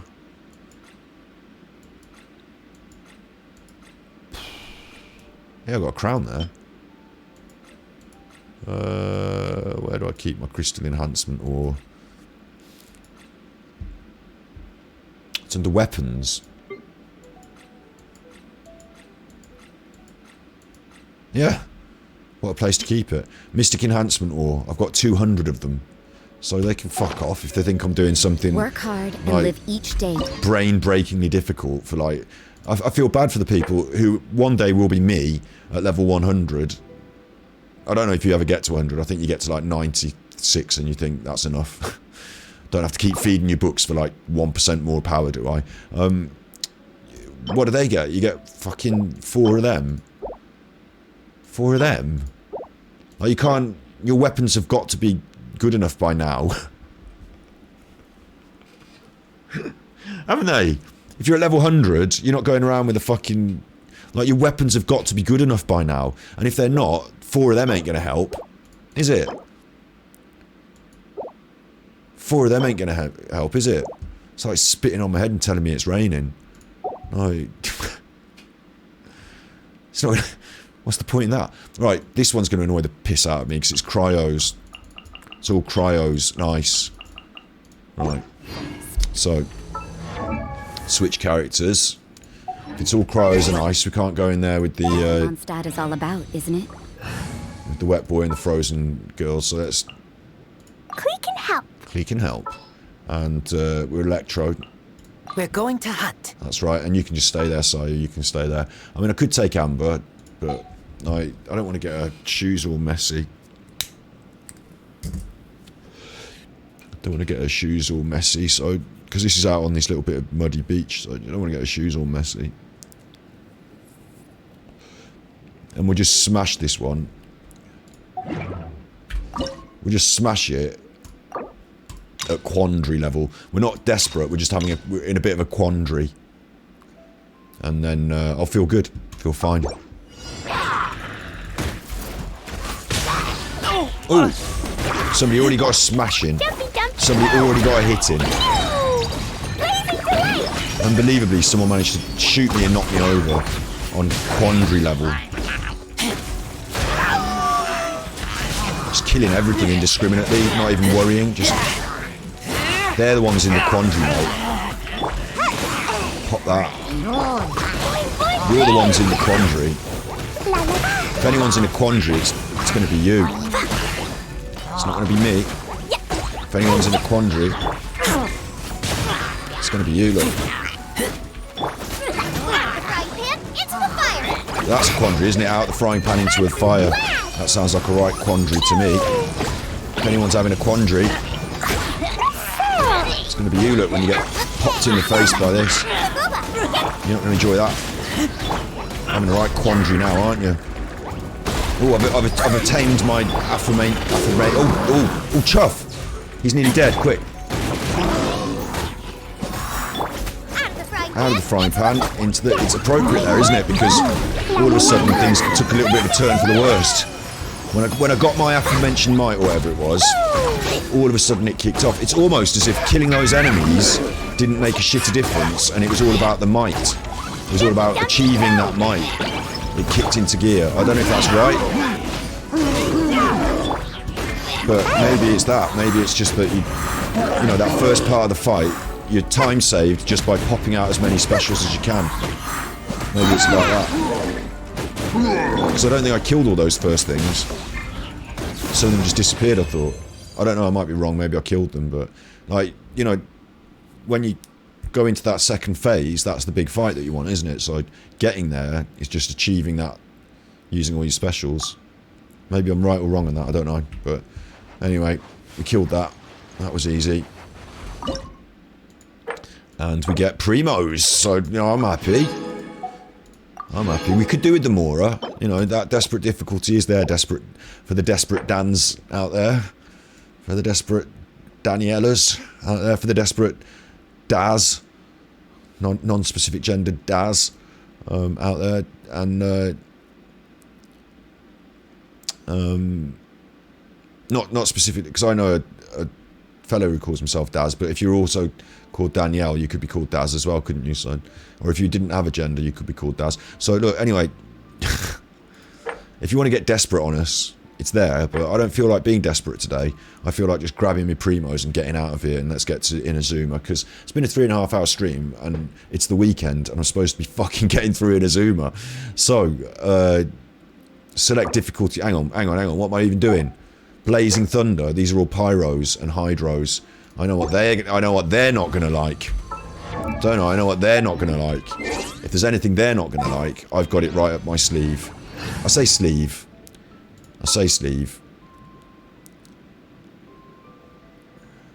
Where is she? She's got nice sleeves, actually. So, come on, you chuffer. There she is. She's got nice sleeves. What's happening? I'll tell you in a minute. And then we're also going to be able to... Wet Boy's not good for the Hydro, but he's good for the Pyros. It's this Electro it wants from me, really, isn't it? Chivalry will never die. But Cryo's good for this as well. So maybe we leave Wet Boy, we take her. Make sure to keep up. And Razor can stay. Let's select the difficulty. At Quandary. There's nothing wrong with a Quandary. I keep watch. You leave, you come. Obviously, I'm having no problem at Quandary level. But really, it's just about using as many specials as you can. Isn't it? And actually, some of them charge up their specials a lot quicker than the others. Now, I can use that really quick on this guy. Like every 3 seconds, I can pop one of these. So, that's really quick. Or is it about killing these things? Maybe when I kill these things, it does it. I don't know. I'm not sure. Maybe it just keeps giving me things to kill until I pop enough specials. I wish I knew the exact mechanics.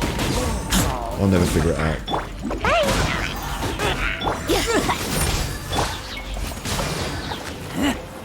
I don't like you. You're getting on my tits, you are.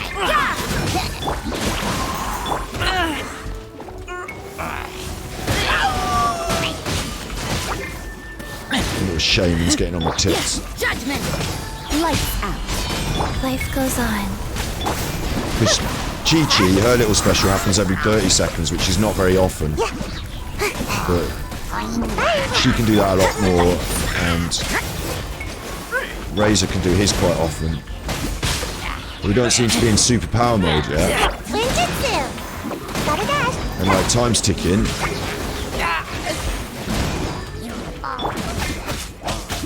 You can't run.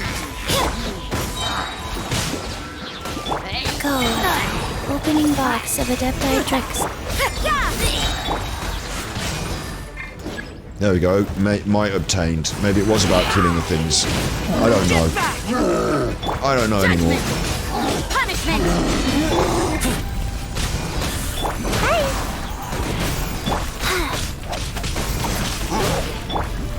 Am I fighting a cryo rocket flower in here? I didn't realise it was a cryo one as well. I need the fire. Aye. He's throwing them at me. It's this one. Electro for all. I taste blood.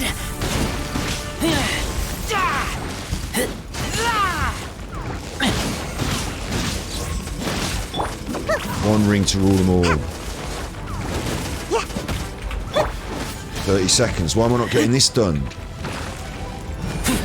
I'm using the wrong character there for that. Orders given. Orders received. Wheel of judgment. How am I not getting this done?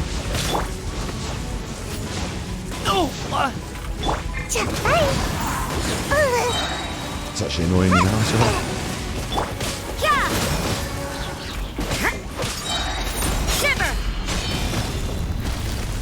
Might as well just charge it. I think triggered electro reactions 20 times. I think I've not got the wrong squad on. Electro. But my electro squad is going to be weak for this. Like, Lisa needs Clee's book if we're doing this. Oh, you're taking me out? And Cryo at the end there wasn't even useful, was it? I've got a level 20 official. Level 24 Kaching.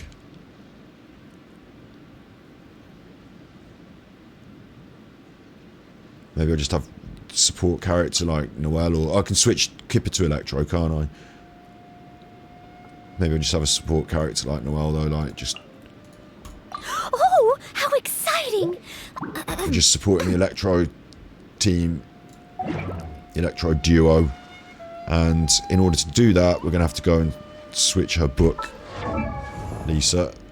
I don't like... You know what? I really don't like having to switch the books between the people, even though it's just a simple thing. Where are you, Lisa? Weapons. Switch. Like, I get it. That's my best book, so I'm going into combat and I'm switching the book. Confirm. But I'd just rather not have to faff around doing that. So, in order to, you know, make the game better for me, I'm just going to have to get all the books leveled up. But let's have this on as well for luck. Let's have that on. So not luck, it's just there now so you can see it. Oh, my tummy's rumbling a bit. That's a bit early for my tummy to rumble on stream, you chuffer. Right, Hidden Strife. Take 2, all Electro. And start with Lisa. Razor needs healing even, but we won't worry about that for the minute. Noelle and Sayu will help. Let's go. Quandary.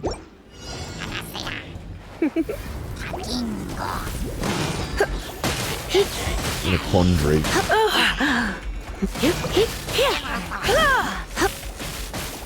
It's not helping, is it? Using Lisa's not helping there. I'm in a bubble. You can... Oh. All this shit going on. Oh, none of these characters are effective. Just fucking getting it done. You're in for a little... You're getting knocked about. Fuck off. Getting pushed about. Who's doing that? It's this one over here that's doing things. Come a little closer. Let's spark things up a little.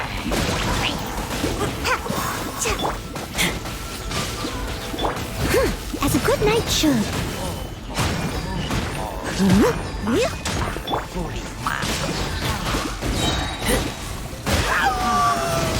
Come on.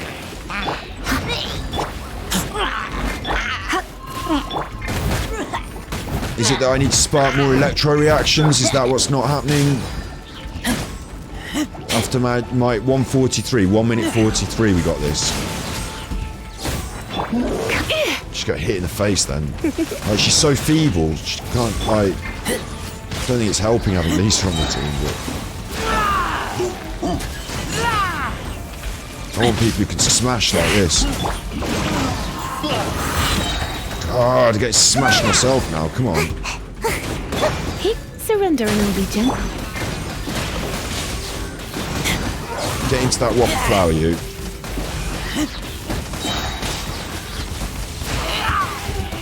Get back! Right, you chuff off. Where's the next whopper flower? There it is. Steady as stone, as a dutiful maid. Oh, that thing stopped pushing me around. Whopper flower, mate. I'm all about the whopper flower. You're in for a little shock. Come Stop a little jumping closer. on me. I'm after the whopper flower. I'm not even doing you. Get back! You chuffer, man. He took a swing from me and I dodged it. And I'm going to get him in a minute. He's going to pay for all that. I must leave no stone unturned. Whopper flower. All I see is whopper flower. And Chuffing well better whopper off in a minute. You're in for a little Where's it? Chuffing behind me. No, it's got a shit. Oh, I'm not having that. Right, yes, complete. Oh, the other chuffer must have died. That wasn't so bad when you know what you're doing and you're focused on the objective. Team Electro got it done there. Let's have the reward. Just for fun, now, just for fun. I know it's going to be really difficult, so I'm not going to get cross, right? No one will complain about not getting the weapon ores, but people wouldn't complain about not getting the primos. Yeah, exactly. That's true. That's true. It's just an extra challenge so everyone gets the primos. Maybe that's fair, but isn't it a bit strange that, like, like you go, like, the higher up you get, the harder and harder it gets, and the smaller and more feeble the reward seems, to the point where, like, it's an insult.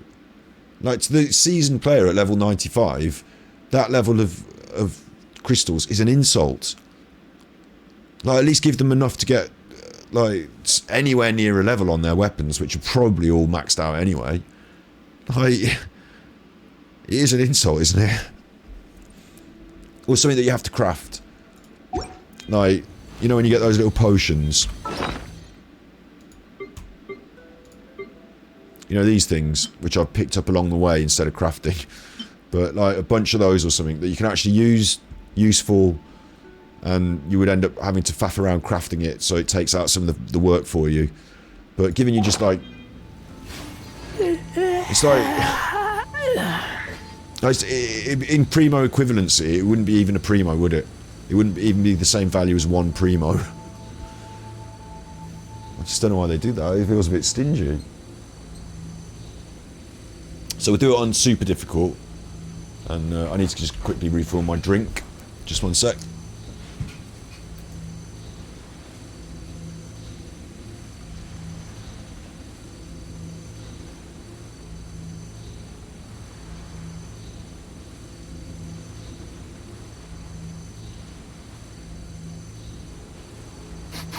I smell rabbit. Super pretty. I like the cat as well.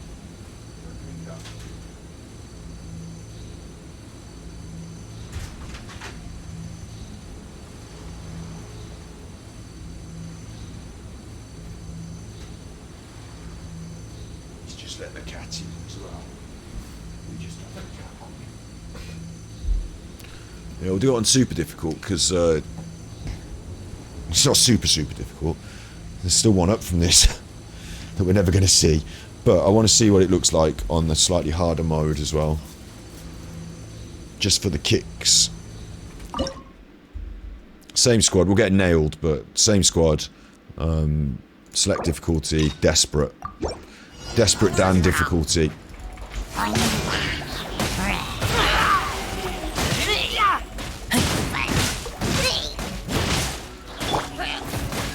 Let's spark things up a little. Come a little closer. You're in for a little Where shock. is... It's when these chuffers get going that it annoys me, and it's the Animo one that I want to kill. Yeah, the Animo over there. That's the one, because it pushes me around. Actually, the Winjitsu's not going to help, is it? Because he's not going to get hurt like that.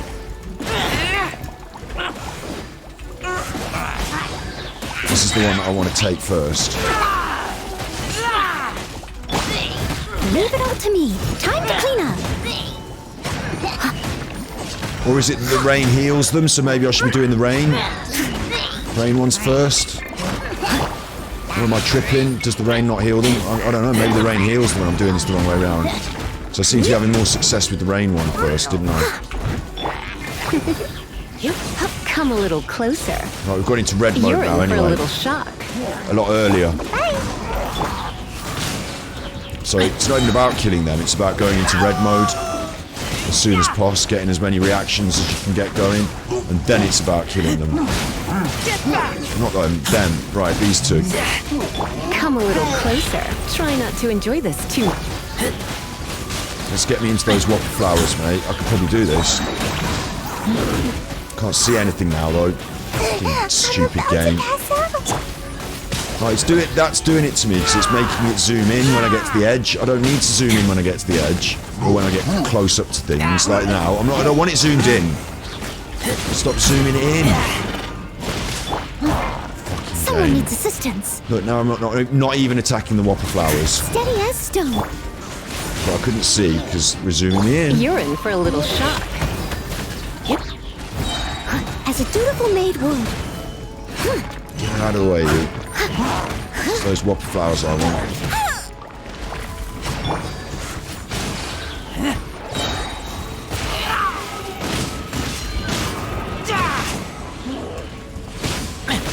Knock off smashing me up in the air.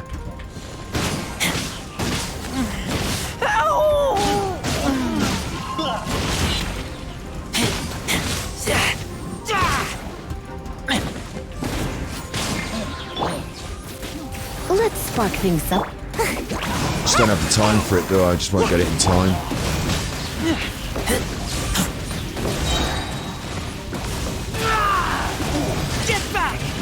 If I bunch them up together, I might have had a good chance at this, because I can get the one whopper flower down for sure. That big chuff will just fuck off. I must leave no stone. Get one down for sure, can't I? Like, nearly. But, 3 powerful opponents. It's all 3 of those at the end there that I have to do. So it does seem a little bit outside my grasp there, doesn't it? I keep watch. You leave, you call me. Like, time-wise, I'd have to actually get them all 3 together, because I can't... You like Captain? Do you want food? Come on then.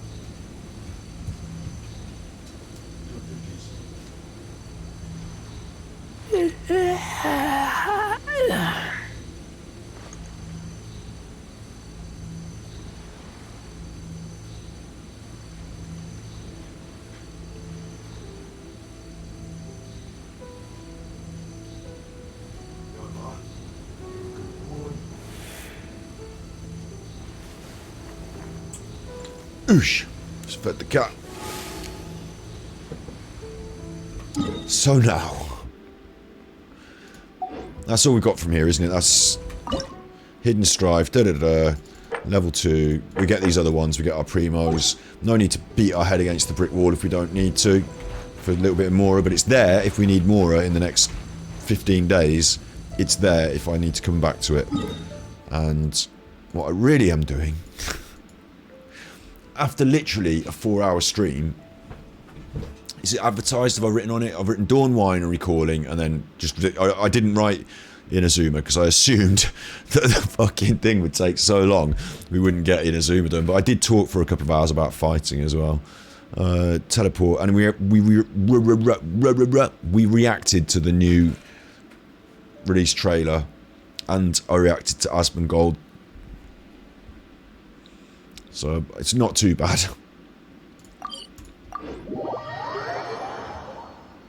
But my tummy is rumbling. I need to eat some dinner at some point.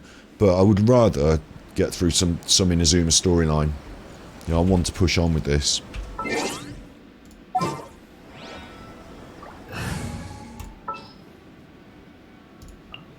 Outrider Amber, reporting. For justice. And you... Make sure to keep up. Alright. Rude. That's the whole point, isn't it? Make sure to keep up. We want to be ready for the next release. Not my next release. But the next release for Sumeru. Where the whitest of Indian people will be taking us around a lush green... I mean, to be fair... Right, to be fair... That place isn't even worth mentioning. To be fair... India could... Like, it's not totally out of the realms of possibility that Indian people could have all ended up being white, isn't it? Because at one point Britain was in charge, and I'm only joking. That's not how we ruled things. I didn't do it. I wasn't there. I'm just British. But that's not how things were worked out there. What was happening I would say in the main, from what I understand, is that in some places there may be conflict between religious groups and political religious groups for that reason, like Muslims and Sikhs, and the British acted as sort of intermediary in a way, and that whilst it's not also great to sort of go and take over someone's country, it might also be nice to offer them vaccines and hospitals and railways and, you know, build some infrastructure and stuff. There were some positives that came out of it, I would say. Let's just say that. So it's not all horrible. And there are some positives to come out of it. No, he's up there making his speech. Oh, it's Egypt, not India. What about the green stuff? The pyramids. Yeah, the pyramids. I thought that the desert bit was Egypt, but have I tried the abyss? Do you want to see me down the abyss? We'll have a little go down the abyss since we haven't even started Inazuma yet. Let's have a look at the abyss. Because I do like the abyss. I do really like this. Before we do, let's make sure that Clee gets her book back, because she'll get eggy if she ain't got her book back. She don't even use a book usually. She's not into the books. She likes the Twin Nephrite. She actually likes it. It used to be Lisa's. Confirm. But green and red go well nicely together, and like it kind of suits her a bit. And Lisa's going to have a Favonian Codex, but we just got to rank it up from level 1, and it suits Lisa to have a Favonian Codex, doesn't it? That makes loads of sense, so I'm happy with that. The sacrificial fragments, it looks icy. Icy fragments. So I need a cryo book wielder for that. And I've got other characters who are books. This lad, he's a book. So he's going to have a good book, but I haven't got a book that seems to suit him yet. And she's a book, and she's going to have a well-posh book. She's Geo, well-posh. Is he Animo? I think he's Animo and Geo. And he's like detective, and she's well-posh. So I haven't got any good books for them. Maybe Barbara can have the shards. I don't know, she's wet, isn't she? I don't know.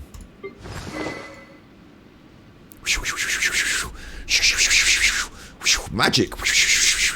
Spinning like magic! Alright, it's just you with the mouse. Is it? Oh. I thought she was spinning like magic. She is kind of.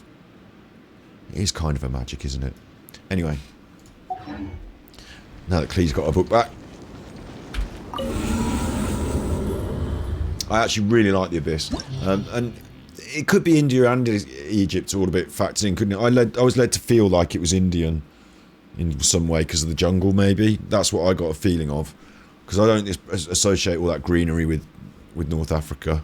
But even if it's Egypt, it's even worse, isn't it? Because they were fucking darker than Indians. You know, the people that built the pyramid, well, I suppose they were slaves from Somalia and elsewhere, weren't they? So, no, but the people that ordered the building of the pyramid. Do you know how it goes? Do you know how it goes? I'll just say this and see how it goes. That once upon a time, and this is how the Bible should start. The Bible should start. Once upon a time, there was this fella called Adam. And he lived in this garden. And you say garden, I mean, it can't have been a garden, can it? Because you can't live in the garden. You want to live in the house, mate. And I'll tell you something else. You can't have a garden without a house, can you? The Garden of Eden, they called it. The Garden of Eden. Well, you can't have a garden without a house, can you? Like, when you go out, and I took my dog out to the woods earlier. Fields, trees, the outdoors. Yeah, that's the outdoors. That's not your garden. Your garden's out the back of your house. Might be out the front of your house as well, depending on where you park the car, but that's your garden. Yeah? That's where your gardens are. Out the back of your houses. So for him to start in the Garden of Eden makes me think, why is he trapped out and not in the house? God wouldn't let him in the house. God's put you in the garden, mate. Like, I put my dog in the garden when he needs a poo. I put my dog in the garden when I need to use the house for something and we have to have the front door open. We can't have the dog running in and out put him in the garden for a bit. You know, or when my old dog bit me, I went in the garden to get away from him. But, you know, you put the naughty dog in the garden, don't you? You know, you put him in the garden for a bit. Or anyway, you've got a shed. You can keep him in the shed. All right, Cat. I'm in here talking to the rest of the world on the internet. But, you know, you're quite important too, Cat. You're quite important too. So anyway, you put these things in the garden. Anyway, the Garden of Eden. We're in the Garden of Eden. Why are we in the Garden of Eden? Because Adam and Eve, would you Adam and Eve it? Would you believe it? That's a bit of Cockney rhyming slang for you to put in your lexicon there. Would you Adam and Eve it? Would you Adam and Eve it? Would you believe it? Is that they're in the Garden of Eden. They're the first people ever, and God's watching them. And they're having sex, which is... I don't know what God's doing. Watching apparently. Anyway, look, they're having sex and they're having children, and then we're here. I've missed a few steps. Obviously, I've missed a few steps, but you've got Adam and Eve, and then they've had babies, and then their babies have had sex with each other, and then we're here. I don't like the sound of that. That doesn't sound right. I mean, where do their kids come from? Them. Yeah, Adam and Eve have kids. And then what happens to their kids? Who do they get married to? I don't... It's a bit of a question, isn't it?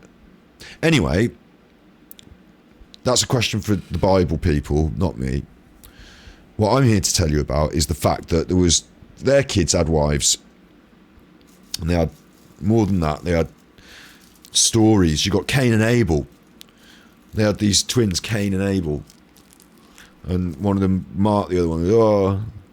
Like, you go down from things, shit like that, don't you? Like, there's like stories, the lineage. If you go back long enough, we're all connected, aren't we, to Adam and Eve, according to the Bible? Well, this is why am I talking about this? Because the pyramids. Because the pyramids in North Africa.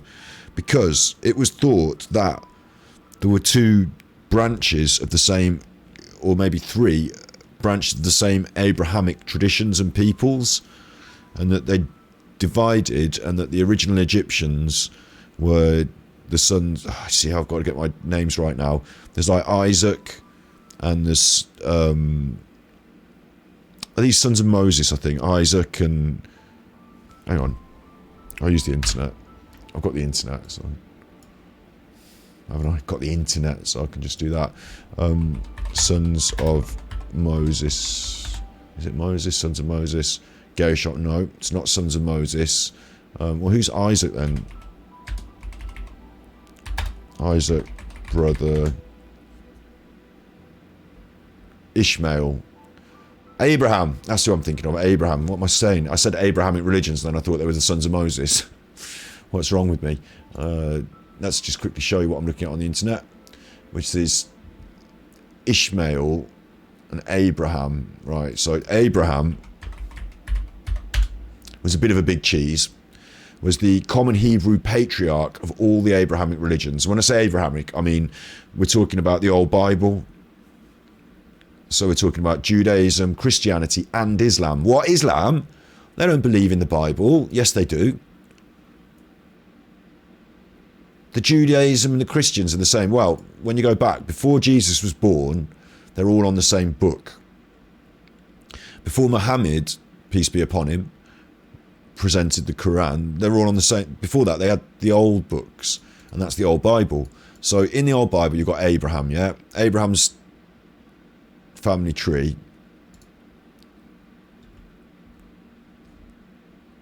There's Noah, look, they go back to Noah, because of course there was the flood, wasn't there? And then there's Noah, so there's not many people around before Noah, although there were, but you can't trace them because they're all dead in the flood. So this all goes back. Shem, good old Shem. Ham, brother Ham. That's where Ham comes from, probably. Anyway, look, so it goes back. You have all these people in it. Asher and Gad, heard of them?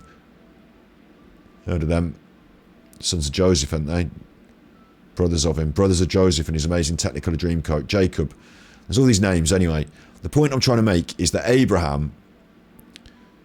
Look, the Ishmaelites... Hang on, what? Ishmaelites? Doesn't that sound like the Israelites? Yeah. Oh, hang on, this is where we're going with it. Is that Ishmael, the Ishmaelites, I think I got that right, the Israelites, Isaac, a different brother. Like these sons of Abraham went to different parts of the world and established different like branches. So the Abrahamic Isaac, I think, is supposed to represent like the Arabic states. Is states the right word? Arabic states, Arabic countries, you know, and their reading and following of the thing. What I'm trying to say is that the original like influence of the Egyptian thing is that it's originally one of these Abrahamic branches. So I think it's Isaac. I think they're the sons of Isaac, or children of Isaac, you know. Egypt, Abrahamic. Let's put that. Abraham of Egypt, 4th century. No, that's not what I'm looking for really. Because it's talking about modern day Egypt. I'm talking about like Isaac, Egypt. So just put that and see if it's got it. Isaac's one of the 3 patriarchs of the Israelites, an important figure in the Abrahamic religions. Did Isaac go to Egypt? Do not go. The Lord said to him and said, don't go to Egypt. He's Isaac, the father of Islam. Isaac was the son of the patriarch and the prophet Abraham from his wife Sarah. What's the story behind Isaac? So like, I'm not getting the exact story that I'm looking for here, but I'm led to believe that Isaac sort of founded. Yeah, Isaac began to go south towards Egypt. He's in that time and he's in that area anyway. There are different kings and different stuff, but he's involved. And I think that Abraham's 3 different sons went to different parts of the world and sorted out like the beginnings of the goings on, into like according to the Abrahamic religion and their perspective on it, according to that. And nowadays it's ended up, we've gone around in a big circle because nowadays it's ended up like this. Do we get a shake of hands here? Do we get a shake? Do we get a shake of the hands here? Shake my hand. I'd love to shake your hand. You'd love to. One side's like Egypt. Yeah, pleasure to you too, mate. What are you doing? I can pull a bat a little. Oh, that's Arabia and that's Israel and Palestine, isn't it now? Oh, having a pull and a push. So it's all ended up back like that. But apparently you go back far enough and you're all part of the same gene pool. I mean, I don't know what my point was really. I thought it'd come up a lot clearer on the internet when I asked the internet for help, and frankly the internet let me down on that one. Because I found all that out myself on the internet, so it should have been there to see it. Anyway, this is the Spiral Abyss. Look how far I've got. Level 6, mate. Smashing it. I enjoy it. It is actually really good. Let's do level 7. 7 Chambers of Death. Chamber 1. Oh, it's actually got a bit harder on level 7. Great. What was level 6? Hillichurls. Whopper Flowers. Yeah? Level 7, which I've now got to do. Skirmishers. And Pyro Slingers. But we'll do them. We'll have a look anyway. So what have we got? First half, Cryo, Electro, Hydro. Second half, Pyro, Cryo, Animo. So Cryo in both. I need a Pyro in both, but in the first half, it's leaned more towards the Pyro. Can do the damage to all of them. And in the second half, it's leaning more towards... I don't know what's good against Animo. Maybe Geo. Certainly I need someone to deal with that Pyro Slinger. Someone wet. Wet Boy's in the second half. Because he's not going against the Hydro Gunner, is he? Wet Boy's in the second half. And in the first half, we're leaning more towards the Pyros. Right. So first half, Wet Boy's in it. And in the second half, we're leaning more towards the Pyros. Show me my Pyros. Like that. And then I've got to build a squad around them. Basically, isn't it? 2 different squads. I really like this, actually. I think this is absolutely excellent. I think it's absolutely excellent. The answer you'll get is Adam and Eve were the first people created by... But not the only people created by God. Not the only people. Oh, that was only one chamber. I didn't look down all the chambers.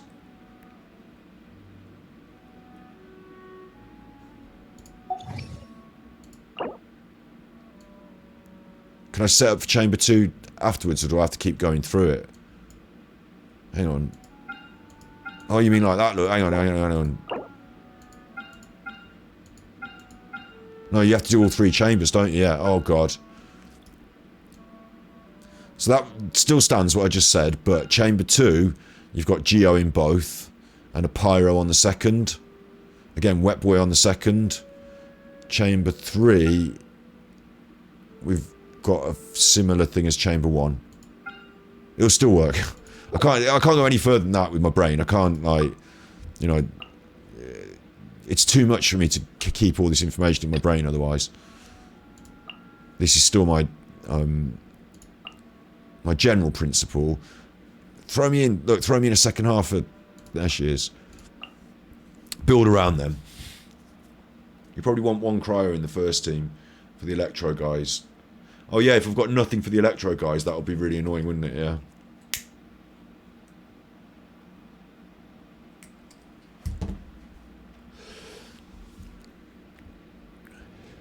I suppose Lisa's still... Not Lisa, sorry. My thoughts are to do that, but then that's like my 2 big hitters. I usually like to separate them if I'm going to try and keep 2... But then this is balanced by having 2 big... Yeah, they're 2 big hitters as well. We're alright, What am I saying? She's only a level 70. And then to add it up, I want to make sure each one's got a healer. And one of them's going to have Sayu, and one of them's going to have cryo energies. In the second half, do we need cryo? I don't think we even need cryo, do we, in the second half? I can't remember, you see, now. Now I can't remember exactly what I'm facing. It's just a general feeling. I know there's Geos involved. I don't know what Geo doesn't like. I suppose Geo on Geo can't work, but it might work. It might be even super to be Geo on Geo. Hello, Capital K. You're level 70. We'll have to push you up. We'll have to keep pushing you up to level 80 and 90 and eventually 99 and 100 then. I don't know what the answers are here, but what I tend to find is that they each need a healer. We're going to have Noelle. We're going to have... What I'm going to do is I'm going to put in there, I'm going to put her. But I want her to go last. So I'm not going to put her yet. And in there, I'm going to put Sayu, but I want her to go last, so I'm not going to put her yet. So you can have... This one can have Noelle, just in case. Like, she's my other level 70. And then can finish with her. And then this one, we're going to go Electro. And, like, now I'm getting a bit of a loss. I could take Amber. You know, she's useful. She's level 70. I'm at a bit of a loss, though, because all the rest of them are a bit shit. Of course, I've got Gravekipper. So we'll put Gravekipper in. And she's a Geo just in case at the moment. We could switch her around, but Gravekipper. No, we need Sayu. What am I saying? Sayu.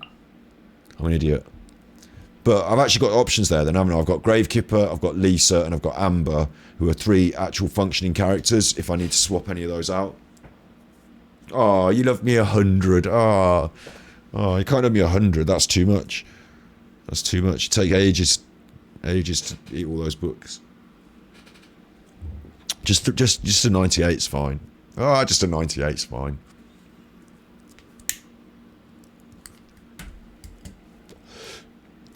$102. No, if anything, that's too much. Don't know who invented 100 as being the maximum. 105 now. Now I've got 100. I want 105. Now I'm at 105. I want 100 and 1,000. 1,000 now. Let's have 10,000. Ah!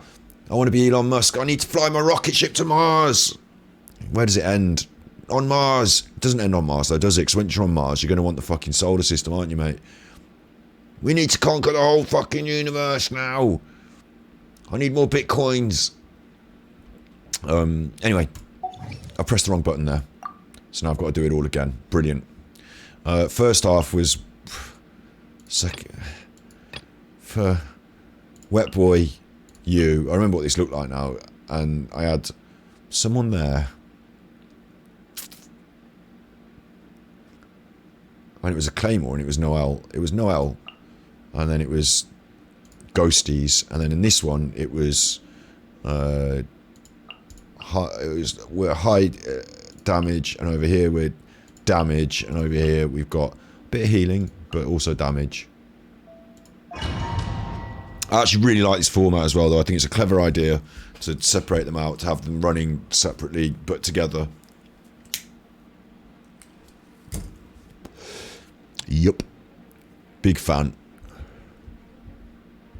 Energy recharge, or HP. We're not going to get killed, so it has to be energy recharge. There's no point just doing something for the chamber. Just, you know, we want building up of buffs here. Everyone starts fully charged. I've not eaten any food. I can't go in the bag now, though, so... Everyone starts fully charged. And, we just get at them. You'll get frostbite. Have I done this wrong? He's wet. You can't run. Punishment. Have I got this backward? I hope I haven't got it backwards. These look like they could well do with being killed by cryo characters. Life goes on. Pyro characters. Of Adepti tricks. I hope I haven't got this the wrong way around. This seems like it's not going to work. What's going on? He's wet. Right, get them both together. Freeze them now. Freeze them now. Freeze them now. Freeze them now. Freeze them now. Freeze them now. Come on, someone. I'm looking at you, Rosie. Freeze them both. That's it, isn't it? Why isn't that one frozen? No stone unturned. I'm not even killing them. This is a fail. I'm not even killing them. Not even damaging them. Did I get them the wrong way around? Did I get these things the wrong way around? I feel like a nice high cryo character, sorry, pyro character would do the job here. That's what I feel like. A nice pyro character would do the job. I feel like I've got this the wrong way around. Orders received. Leave it up to me. Shut up, you. Wheel of life. I'm not doing any damage. Getting frozen. Let me weave you a... It's only Noelle that's doing the damage because she's got a big sword, really, isn't it? You can't run. No slacking off. Shut up, you. Judgment. Chill to the bone. Alright, one of them's dead. As a dutiful maid would. Now this other one, what's wrong with you? Why aren't you dying? What's special about you? Are you cryo? I've got nothing to deal with the cryo. Is it? That's me. I've done this. I've chosen the wrong team. I was like, Wet Boy's going to be good at this. Yeah, she's doing no damage. He's already cryo, yeah? Oh. I must leave no stone unturned. So as good as this is, I can't do it. Just got to leave that. Leave for now. Have you seen the Spiral Abyss? Yeah, I really enjoy it. Yeah, it's great, isn't it? Yeah, fucking Spiral Abyss. Fucking never coming back there again. You fucking leave me alone. Yeah. I mean, I will do it, but that made me feel a bit like an idiot. Is that because I chose the wrong team? Because I think I went through all the process of choosing it and then went in there and just got my ass kicked. Didn't even have... Could have taken one electrode, like you said, and I think I did it wrong. It's probably just me. But we'll go and do Inazuma. We'll trip Inazuma. It's the weekend. If I get really hungry, I can go and get a bag of crisps. I mean, for Christ's sake. It's the weekend. Let's trip Inazuma now. Let's see some Inazuma. See what's going on next. Over here. Can't even remember what we're up to. Can't even remember what they wanted from me. Here it is.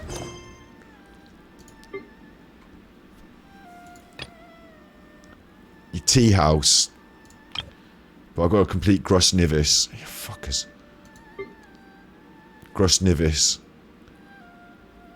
We're meeting... Oh, we're doing some shopping. We're doing some shopping. Surely I should be due a growth spurt by now. 700 metres that way. We're not doing any shopping then. What are we doing?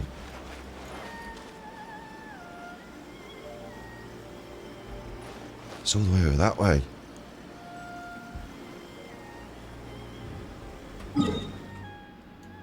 Oh, we're going to Ritu. Alright, we're going to Ritu now, apparently. Don't know why, but...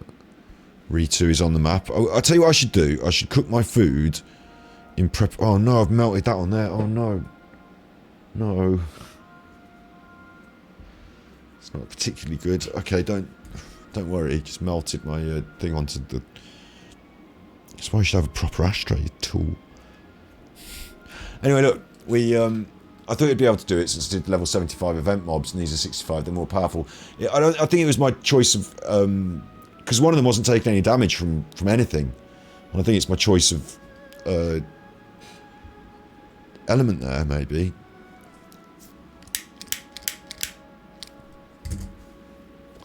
I was saying maybe I need to have some sort of food stuff prepared so that if I get hungry on stream I can just consume it. I don't want to eat on stream, I don't think it's a good look. I should eat before. Even if I'm not hungry, I should say, look, you're going to get hungry, so you have to eat this porridge, you fucking knobhead.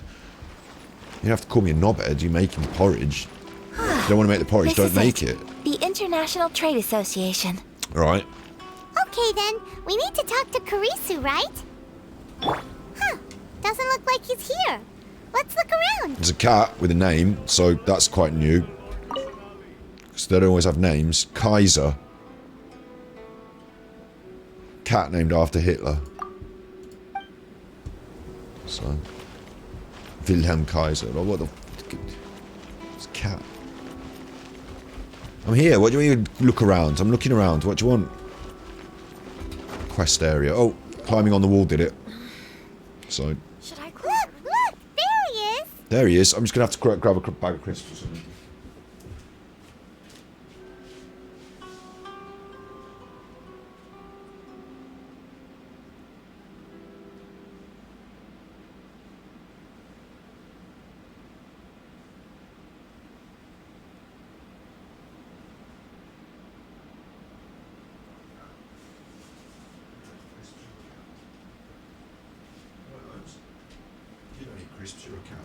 You do eat crisps because you're a dog.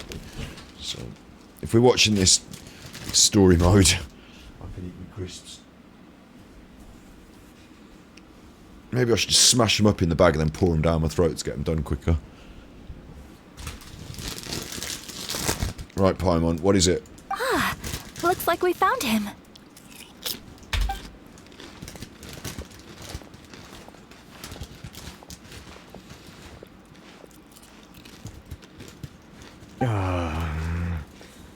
What am I gonna do? I don't know what you're gonna do. Mr. Kurisu, are you alright?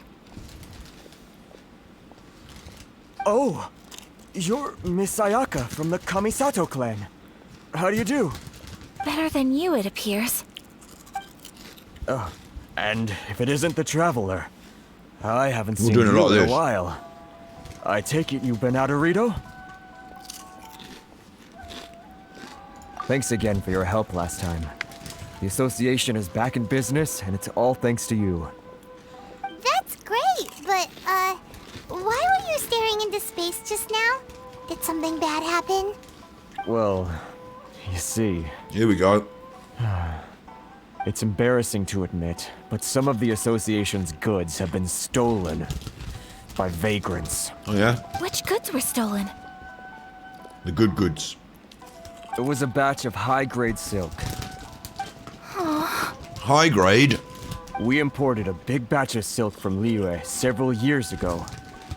It's been sitting in storage ever since. Recently, we heard that clothing stores in the city have more or less sold all their silk stocks. So we figured now would be a good time to bring our batch out of storage, thinking it'd probably fetch a good price. Cheeky. But then... the vagrants swiped the whole batch, then disappeared into the woods.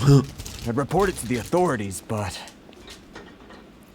How'd you disappear into the woods with loads of silk? Well, as you know, they don't think much of foreign merchants like us. The Kanjo Commission don't want to give us the time of day. Honestly, you can just tell that our suffering amuses them. Well, I also take issue with aspects of the Kanjo Commission's operational methods. Please remember, Mr. Kurisu, that while you are here in Inazuma, you should be careful with your words. My apologies. I had to let off some steam. Anyway, there doesn't seem to be much we can do ourselves to get our goods back. Perhaps I'm doomed to go bankrupt after all. I am afraid I can't intervene in an official capacity, but I can still help you get your lost goods back. Of course, I would never... Wait, what? Huh?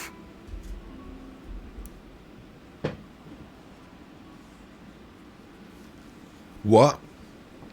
Yes, acting in my own capacity, mind you. Even then, there is no escaping the fact that my every action and word will be seen to reflect on the Yashiro Commission and the Kamisato clan. Everything she does. I do so not without reservation, so I hope that you will treat this matter as confidential. Alright. That aside, as I'm sure you're aware, I'm afraid that I won't always be able to help you in such circumstances. You know, they've got this thing on the screen where the Sayu and Chi-Chi are dancing, Chi-Chi are dancing, which is pretty cool. I quite like it still, especially because I main Sayu, that's quite cool. But I did think as well, that's getting all the views, like, because it's a YouTube short that I've got on repeat by Toro MMD Project. Toro MMD dot something. .mp3. That's the YouTube, but I wonder if they're thinking like, wow, this one's doing really well, or if it's just like when I'm on, their channel's doing really well, because I'm watching that over and over again on repeat. Lots of views. Maybe I should just make my own ones and watch my own ones on repeat, and then I'll get all the views. What do you think? Still cool. Given your position and that of the International Trade Association, please try to exercise more caution in the future. No. You do not want to incur further unnecessary losses. We will. We certainly will. But, are you sure this isn't gonna cause any issues for you? It's gonna cause issues for the vagrants, mate. What if someone high up in the Kanjo Commission sees what you're doing and doesn't like it? Well... You're a highly respected member of society. Surely putting your neck on the line for small-timers like me can't be worth the risk. It's about the principle of the thing. It's about kicking the ass of these vagrants, isn't it? I mean, because we could just hand over you a load of silk if you need silk. Very humorous. Let's not forget that I am the eldest daughter of the Kamisato clan. I would be very surprised indeed if anybody in the Kanjo Commission felt that I was accountable to them for my actions. Whoa, that sent shivers down Paimon's spine! Does everyone from a powerful clan talk like that? Mr. Kurisu, I need to know the exact time and location of the theft, and anything that stood out about the perpetrator's appearance. This is weird, because one of the characters in Inazuma is a detective. We've got him in our team. We got him through that recent banner, and he's a detective. So why are we doing the detector in? Why don't we get him involved? Thank you so much. Let's see, it was 2 hours ago now, over at the, Come on then. The whys, the wherefores, the do you mind if I don't? Please follow me to the scene of the crime. Come on then. All right, off we go! Scene of the crime. They've gone, and they're always doing this to me. Like, why do they get to magically disappear and go there? Why do I have to walk? It's over there. Right, I'll use my magic teleporter, because we can walk, but I'll use my magic teleporter. The walk before was actually alright, wasn't it? Last time, but... There's a foxen!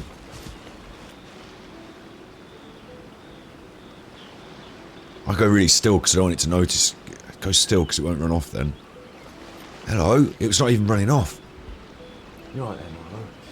Oh, you're a good boy. Are you trapped in here because of that cat? Is that cat trapping you in here? Is that what's happening? He's looking at you, that cat. You're a good boy. You're a good boy for your dad. Hey, there's something strange over there. Come Let's on, take a let's look. take a look. Here we are. This is where we were robbed. Right. Hey, look on the ground! What are those? What? Huh? Oh, footprints. Footprints! Very deep ones at that. Very deep, Leading just towards carrying the all that forest. silk. Presumably the depth suggests that they were carrying something heavy. The silk. Let's see where they lead. Well, obviously, you know what they're carrying. You saw them run off with it. Well, join request. Unfortunately, I'm in the middle of story time streaming, so I'm just going to, you know, carry on. But I apologise to anyone who's joining. Like, it's not a personal thing. I don't know, obviously, who it is. I'm happy just trolling around in my own little head. Not having to worry about anything. So we've already done, like, 4.5 hours. When I get through the main campaign, you know, when I get through the story mode, like other streamers, I will entertain the concept of co-op streams, running about and doing some stuff. I'd actually feel more comfortable going into someone else's world and helping them with their troubles than having someone help me with mine. So maybe we do that in the future, but I forgot what I'm doing. I'm following some footprints. Quest area reached. Alright. Not much of a detective, am I? These look shiny though over here, so maybe someone's left. Maybe this might help us solve the case. No, I don't think it will, so I think we're over here, supposed to be over here. No, well, I just need to check these for fingerprints, so I might just have to bag these up. So, you never know, they might come in handy. Right, so quest area reached. They ran up here though, did they? Well, I just assume they followed the path, do I? Or no? Or is this their little hideout here? Is this it? No, obviously not. That's good then, detective. Or is that them there? I think it could just be anyone. Oh no, this is them. You can tell because their hats are covering their faces. Look at how low their hats go. You think you can get your stuff back with this bunch? You must be dreaming. Oh, they're like a cross between the Fatui and the ninjas. Why, you Vagrants. better hope you have the courage of your convictions. You vagrants. Why wouldn't I, old man? Answer me this. You're one of those Outlander merchants, right? You trade association types are worms. Coming over to our land, leeching off our people. Who? Who's gonna leap to your defense, huh? Tell me. Who's gonna stick their neck out for the likes of you? Oh, what a silly thing to say. He's gonna look well silly now in a minute. Look at that. No response. You know I'm right. Face it. This is Inazuma. You've got no ties here. You're at the bottom of the pile. Can you really blame us for walking all over you? You are despicable. Hey! I just had an idea. Since you came all this way, how about we do some business? Yeah, I'll do some business. Business? Pay up. And you can take your fabric back. Sound good? If you ask me, it beats walking out of here with black eyes and a broken nose. Yeah, I'll pay. What's the price? What's the price? You're just a big bully. Tell me the price. What choice do I have? No, because they'll tell you the price and you say, alright, let me have a look in my wallet. Oh, hang on. I might not have that, but will you take an ass whooping instead? Because I've got one of those right here. In fact, I've got an abundance of ass whooping. I could be whooping ass all day, up and down the beach, whooping ass. I'd giving it out, chuffing here, there, anywhere. I'd sit it out in the sun and let it melt, the chuffing thing, still in my wallet. Loads of whooping ass to do, so you can go on the list. Mr. Kurisu, please do not pay any money to this man. We're gonna whoop his ass instead. But... I trust you remember our agreement? If you keep your lips firmly sealed, I too shall uphold my end of the deal. Let's go. Oh, yes, of course. Then please stand well back where it is safe. Now, it is time for me to honor my word. Oh, she spoke up a bit then. To honor my word. Oh, she's a chuffer. We missed her on the banner, didn't we? We had a couple of wishes at it, but we didn't get her little socks. And you can see up her skirt when she's running. Chuffer. Right, she'll be really good now. Watch, she'll smash them to bits. Let's get down to Whirling business. snow. And when she went over, look, when she dashed over the ice, look. Look, she leave a little trail when she's doing the dashing, look. Oh my god. Look at this. Icing things with the dash. Look at that. There's more. Look at this. Oh, she's so cool. My apologies. Is that what her special was? My apologies. How's this? Icy dash, look. Oh, and she can disappear. She can just do it. Just disappeared. You're not going to get her, are you? She's disappeared, mate. My blade. Whirling snow. Whirling snow. Have that up your arm. Have that up your... To the ferry. She's so cool. My apologies. In fact, I'm a bit disappointed. Like, even more disappointed than any of it. Because look. Finally, out of all of them, she's like the fucking coolest one that we've missed. Take flight. Like, in my opinion. So rude. So rude. She even says what I say. Fucking hell! See no more! Oh, you saw up a skirt, right up a skirt then as well. My apologies. Yeah. I don't know if that's good or bad, to be honest. I'm switching to wet boy because we saw right up her skirt and I felt a little bit uncomfortable about it. Boom! We'll go back to Ayaka in a minute. Wait, it's number 5. Here she is. Take flight. Take flight. They did them. They did a little jump before you froze them. Yeah. I'm never gonna have. I'm gonna have to save up and hope because they've been through this banner recently. Well, that's resolved then. It's not resolved. It's making me want that character even more than ever now. It'll be like a year before she comes back round, so at least I've got time to save up. That was amazing, Ayaka. No, please, it was nothing. It wasn't. It was really I was cool. simply doing my duty. Miss Kamisato, Traveler, are you hurt? So flying around, invisible, freezing things, going like with the specials. Then even basic swordplay was like so basically sprint on water. Oh, because you can go across the water. Of course, you don't have to swim. Oh my god. Oh my god. Like, I had no chance of getting her on those wishes. It was like luck or bust. It was, I had like 10 wishes at it, didn't I? But it's like, if I'd known, I'd have felt even more bad when I didn't get it. But Don't worry, we're fine. I've got a cool squad. I'm happy with my squad. I've got to remember that I've got Sayu and I've got Kaching and I've got Klee. But like, I can't have them all. That's the way it is. But it's now making me think I could just go samurais. I could have gone her. I could have gone your lad, couldn't I? Could have gone your lad. Could have gone Kadira, Kazoo, Kazuza, Kazua. Could have gone with your lad. Could have gone with any of them, but like, she is fucking cool. The only issue for me, although the little socks are kind of cute and nice, isn't it nice to wear little socks, but she's going to get her feet all muddy. She could do with a proper set of boots on. She's posh, she's from the upper classes, she don't have to get her feet dirty, but in my team, she's gonna. Like, Gravekipper here, the main character, Traveller, she's got Traveller's boots on, head-kicking boots. They should all have a nice set of boots on. The vagrants left in quite a hurry. It would seem they didn't have time to take anything with them. I believe your stolen... Thank you. Thank you so much. You'd best do a count. You best do a count. 6, 8, 10. Yep, it's all here. Like, if one was missing, what we're going to do? Chase them? Like... Great! Now we can finally buy some silk. Oh, is that what we're doing? Buy silk? You mean you need some of the silk here? This was indeed our intent. Don't get us wrong, though. That's not the reason we helped you out. Even if it were just a few carrots or cabbages, chances are we still would have helped you get them back. Paimon thinks we're pretty lucky. If we arrived any later, our chances of getting silk in Inazuma would have been 0. We could just... Paimon, I'm carrying a bag full of silk flowers, mate. And in my teapot, I've got reams of the stuff. So you don't have to worry. Paimon, if we need stuff, go in my teapot. There's fucking loads of stuff. I honestly can't thank you all enough. Fine, yeah, he's happy though. Please, I was say happy no to have more. a big fight. You need silk? I'll pick out a piece for you right away. In the game.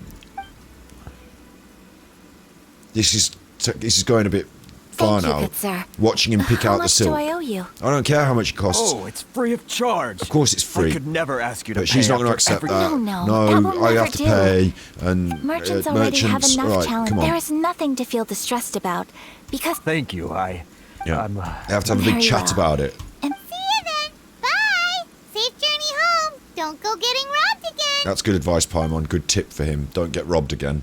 You'd think we'd give him a hand back with the Traveler, stuff. No, he's fucked Thank off. you for stepping in to help out. Thanks. But how come those vagrants didn't seem to know who you were?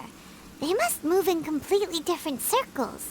Maybe they've never seen anyone from the Kamisato clan before. Now, that's a good question. Perhaps. Either way, I'm glad they didn't recognize me. Because The fewer people who know what happened today, the better. we could have a word with our mate Diluk if you want. You don't have to go around as Kamisato Ayaka.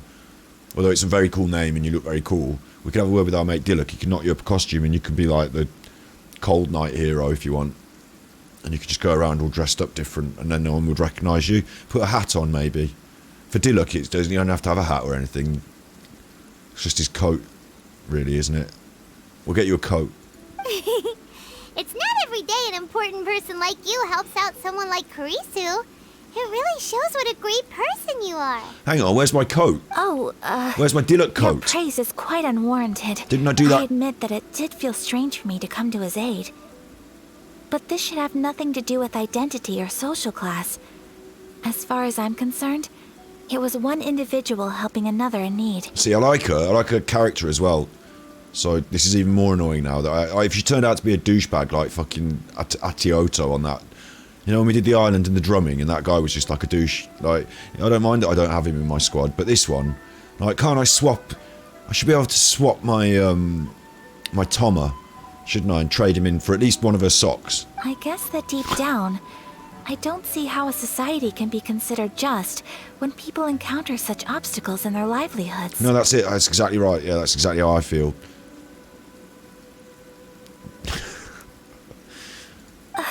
Sorry, I'm getting off topic. It's a shame now because I can't wish for you. You're gone. There's no point in trying to sell it to me now. You've gone. Right. Let's head back to Ogura Textiles. Yeah, let's go back to the textiles. Go on. Why don't you vanish and I'll walk back. Fucking it again!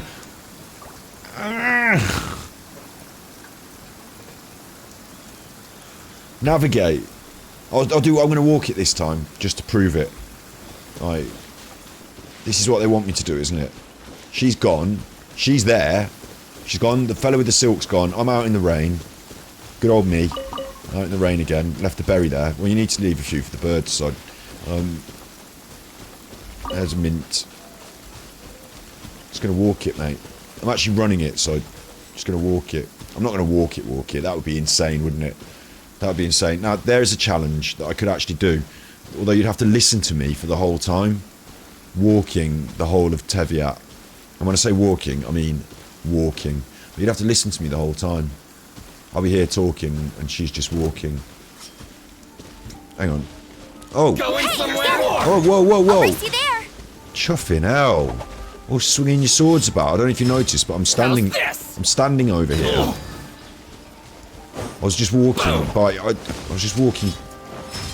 Boom me! I'll boom you, you chuffer. I was just walking past, mate. Oi! I was just walking past, and I'm on a little stroll, and I've got to go over quite a way. So, I'll have you know. Is this a chest? Is this a chest? Is it? Oh, ow!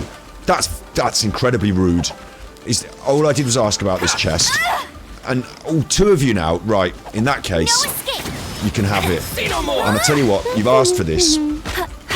We'll find out what's in that chest in just a minute, won't we? I say won't we because I think one of you's about to accidentally drop the key. So one of you's about to accidentally drop the key. Drop it now. Drop the key. Give me that key. Get off. That's my key. It is my key. I left it here. Right. Right. You can't run. Right. I've had quite enough of you. You're dead. You see what happened to them? You see what happened to them? It's just going for a nice walk. No one said you couldn't walk round here. What's with Kamisato Ayaka? I don't name drop. Don't forget I said that. You forget I said that. Forget I said that, you. Give me that key. Right. Forget I said that because she's not supposed to name drop Kamisato Ayaka out here, are you? But I was. Thank you. There are a few interesting trinkets here. And that's mine as well. I'll investigate, look. Go Gadget Amber. We'll do some investigation. Police investigation. Gonna take some evidence now. Oh, a bow. A crappy bow. We can't leave that lying around. Just take that with me. That's mine now.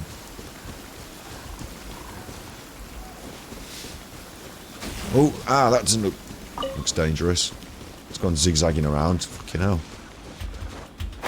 Get ready for the gliding champion of Mondstadt. Gliding champion of Mondstadt or no. We're not a swimming champion of Mondstadt, Amber, so we're going to have to go round. Take the berries. We have to go round, Amber. This is good. See, Amber's got boots on, look. Watch this. In the water, no problem. She's got waders on, for Christ's sake. They go up to her thighs. And on the sand, no problem. In the mud, no problem. Boots, yeah? That's what you want, isn't it? A nice pair of boots. But Sayu, deceptively, I mean, she's a ninja, so we let her off because it might be something to do with keeping quiet, but someone's cut the insides of her boots out, so the toes are got, and the back end of it. She get all sand in her shoes now. That can't be good for ninjas. That's why Amber's better for running around with. And there's little Foxen. And that's why all the characters should have boots. Kamisato Ayaka, as much as I think she's brilliant, and her special moves are they're the balls. And we don't have to, we could have frozen our way across that. It's magic. Don't have to do any swimming. Got to remember, she's not got a proper pair of shoes on. Oh, but the socks look cute with the little shoes. Yeah, but that's all right for looking at. But it's all well and good for looking at. But when it comes to hello, Outlanders. Yeah, like, I'm dressed up fully funny to you, aren't I? No, I'm nothing to do with the ones that broke into the police station the other day. No, that was a totally different crew. Honest, gov. Where am I even going? Going up there. Let it rain. Oh shit! Run! I'll race you there. All the police are looking. Everyone's looking. You've set off the thing. Yeah, but I'll have these berries. Yeah, they're their berries. They're not your berries. Everyone's looking. Run, Amber. Run. Just run. Made a big scene. Going to the textiles and kimonos shop. Made a big scene. Everything is going smoothly, just as I planned. Forgot what I was even saying now, so that's fine. This is what it's like to run now, though, without the magic teleports. They've all gone off ahead of me. Basically rude. Oh yeah, Kamisato Ayaka, she says rude as well, doesn't she? She goes, oh, that's rude, and I say that, so... Oh, that should have been a good one. Hello, Catherine. A little bit of making you feel at home. Make us feel at home. Can I come around the side? Can I not come around there with you? Oh, Catherine, come on, let me in. She won't let me in. Reboot. Did she say rebooting? Did she say rebooting? Is she a robot? Is she an artificial intelligence or what? Catherine's AI. Catherine's an artificial intelligence. That's why there's so many of them. She's not real. Honestly. She's happy. Someone's happy. Must be these masks. Wait. I haven't finished about Kamisato Ayaka yet. So here we are. Here she is again. She's really fucking cool. She's got all the moves. She's got all the special moves. She's got fucking... Go across the water, it's frozen. She's a samurai. She does... When you do her top special move, she does a samurai thing with a sword. She's amazing, but... She's going to get her socks all muddy. She's going to always be taking one shoe off and picking things out of it. It's going to be a right hassle. So you've got to remember to just temper your expert. Like, oh, I really want this character. Oh, it's so brilliant. Yeah, but I don't have her. I can't get her. And I have to just remember, look, those socks would piss you off after a while. They'd be all muddy. Welcome back. So, any luck at the International Trade Association? Did they have any silk in stock? You won't believe the trouble we've had getting this silk. It's gone up in price, actually, incidentally, since the trouble we've had. It's gone double in price. And why are we doing that anyway? Look at all the fucking silk you've got. Your shop's stocked full of it. Look at you stood in front of all the silk. It's all on the walls. You've got it in piles behind you. What are we messing about at? Yes, they did. You got a big pile of it there. Here. Here. It's like some silk. So. Excellent news. So, apart from the silk, I think everything else I need I've got in store already. Yeah. Really, apart from the silk. Is it though? Is it apart from the silk, or is it that that's all you need and you've already got that in store? I just need to go and take stock of our materials. It won't take me a moment. I'll be right back. She's gonna go and hide the other silk around the back because she don't want you seeing. Got some other silk. She's gonna go and hide it. There's more silk there. There's purple silk. It better all be there. Paimon's telling... I love the way Paimon tells everyone. I absolutely love that. It doesn't matter where we are. It doesn't matter what they're doing. Paimon tells them. I do hope nothing else is missing. Yeah, oh yeah. Traveler, on the subject of garments, I've been meaning to acquire a new outfit for you, too. Yeah? It's just... I wasn't sure how you'd feel about the idea of dressing in Inazuman attire. Be great. I mean, some people think cultural appropriation can be insensitive, but come on, man, it's the modern world. We see everything on telly. We're all humans, so we've got a human culture, and it's slightly different all around the world. But if I want to go and eat Chinese food, I'll go and eat Chinese food. And if I want to cook Chinese food, I'll cook Chinese food. And if I want to cook pizza, then I don't have to go to Italy. And if I want to wear a fucking fez, then I'll wear a fucking fez. I'll just do what I want. So I didn't realise this was going to get political. Sorry, I just say thanks. It's a kind thought, but I'm fine with my outfit. No, that's what I've got the option of saying. Turn the lights out on me now, it's time to leave. It's a kind thought, but I'm fine with my outfit. I'm not. I would like to be able to change my clothes. Oh, are you sure? No.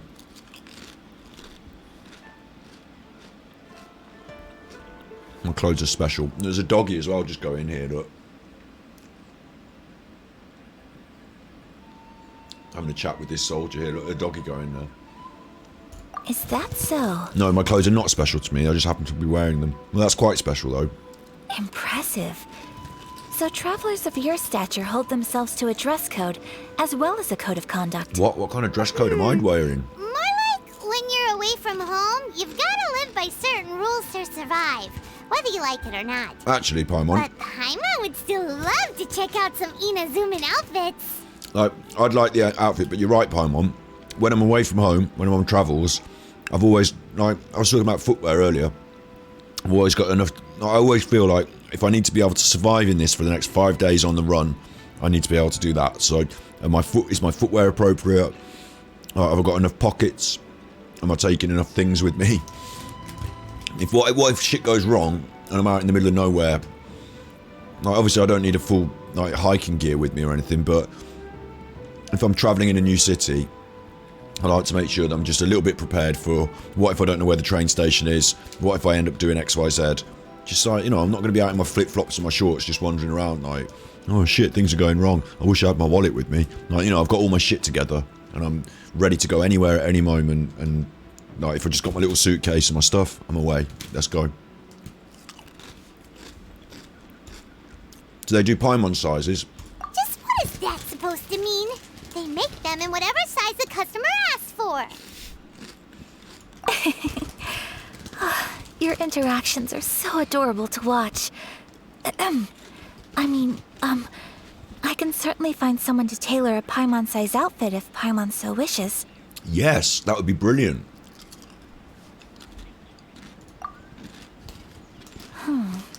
Well, if you're sure, as you wish. She won't let me do it. I'm like, do it. Something else I've been wondering is, how do people in other nations dress? It's the same, but with different hats.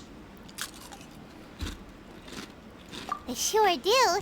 Each nation has its own unique style. And hat. Traditional, fancy schmancy, casual, all very different, but each style is suited to its region. The study of clothing is a profound discipline, and I still have much to learn. When clothing becomes part of the expression of one's personality, even an extension of one's body, that is quite a wonderful thing. So I'm not against dressing up. Far from it. I'm 50-50 on this. I used to think that it was important to sort of display a bit of my personality in my dress sense. Certainly when I was younger, it was more socially appropriate and important. And you kind of feel like showing off part of your, like how hardcore you are in whatever social group. Like if you're wearing band t-shirts, like you want to wear like the coolest band t-shirt, or if you're into skateboarding, you want the right skateboarding shoes. Do you know what I mean? It's like showing like this insider knowledge of how cool you are and how hardcore you are in a way. And then when I thought about all that, I was like, actually, I don't need any of that. I'll just wear t-shirts that I like the look of a little bit. Normal clothes, really. I'm not really trying to make some sort of statement about my personality through my clothing.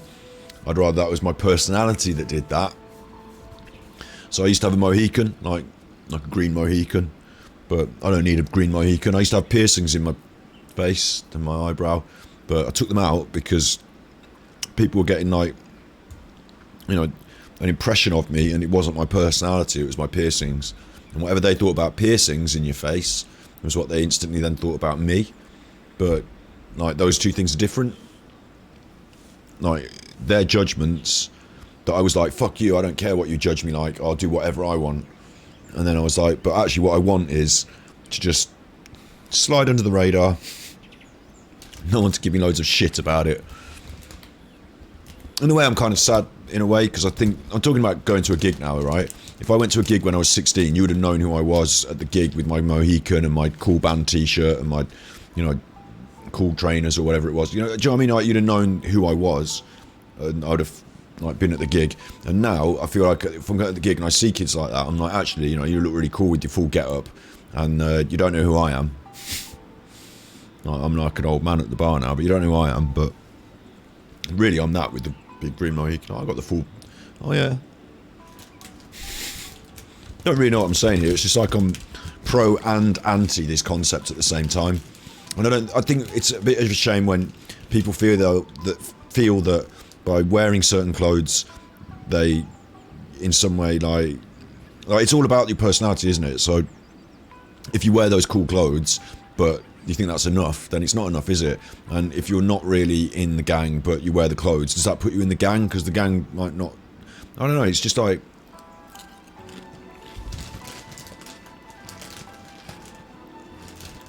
Yeah, I don't really know where I stand. It's nice to dress up, I guess. But you shouldn't feel you need fine silks to be a fine person.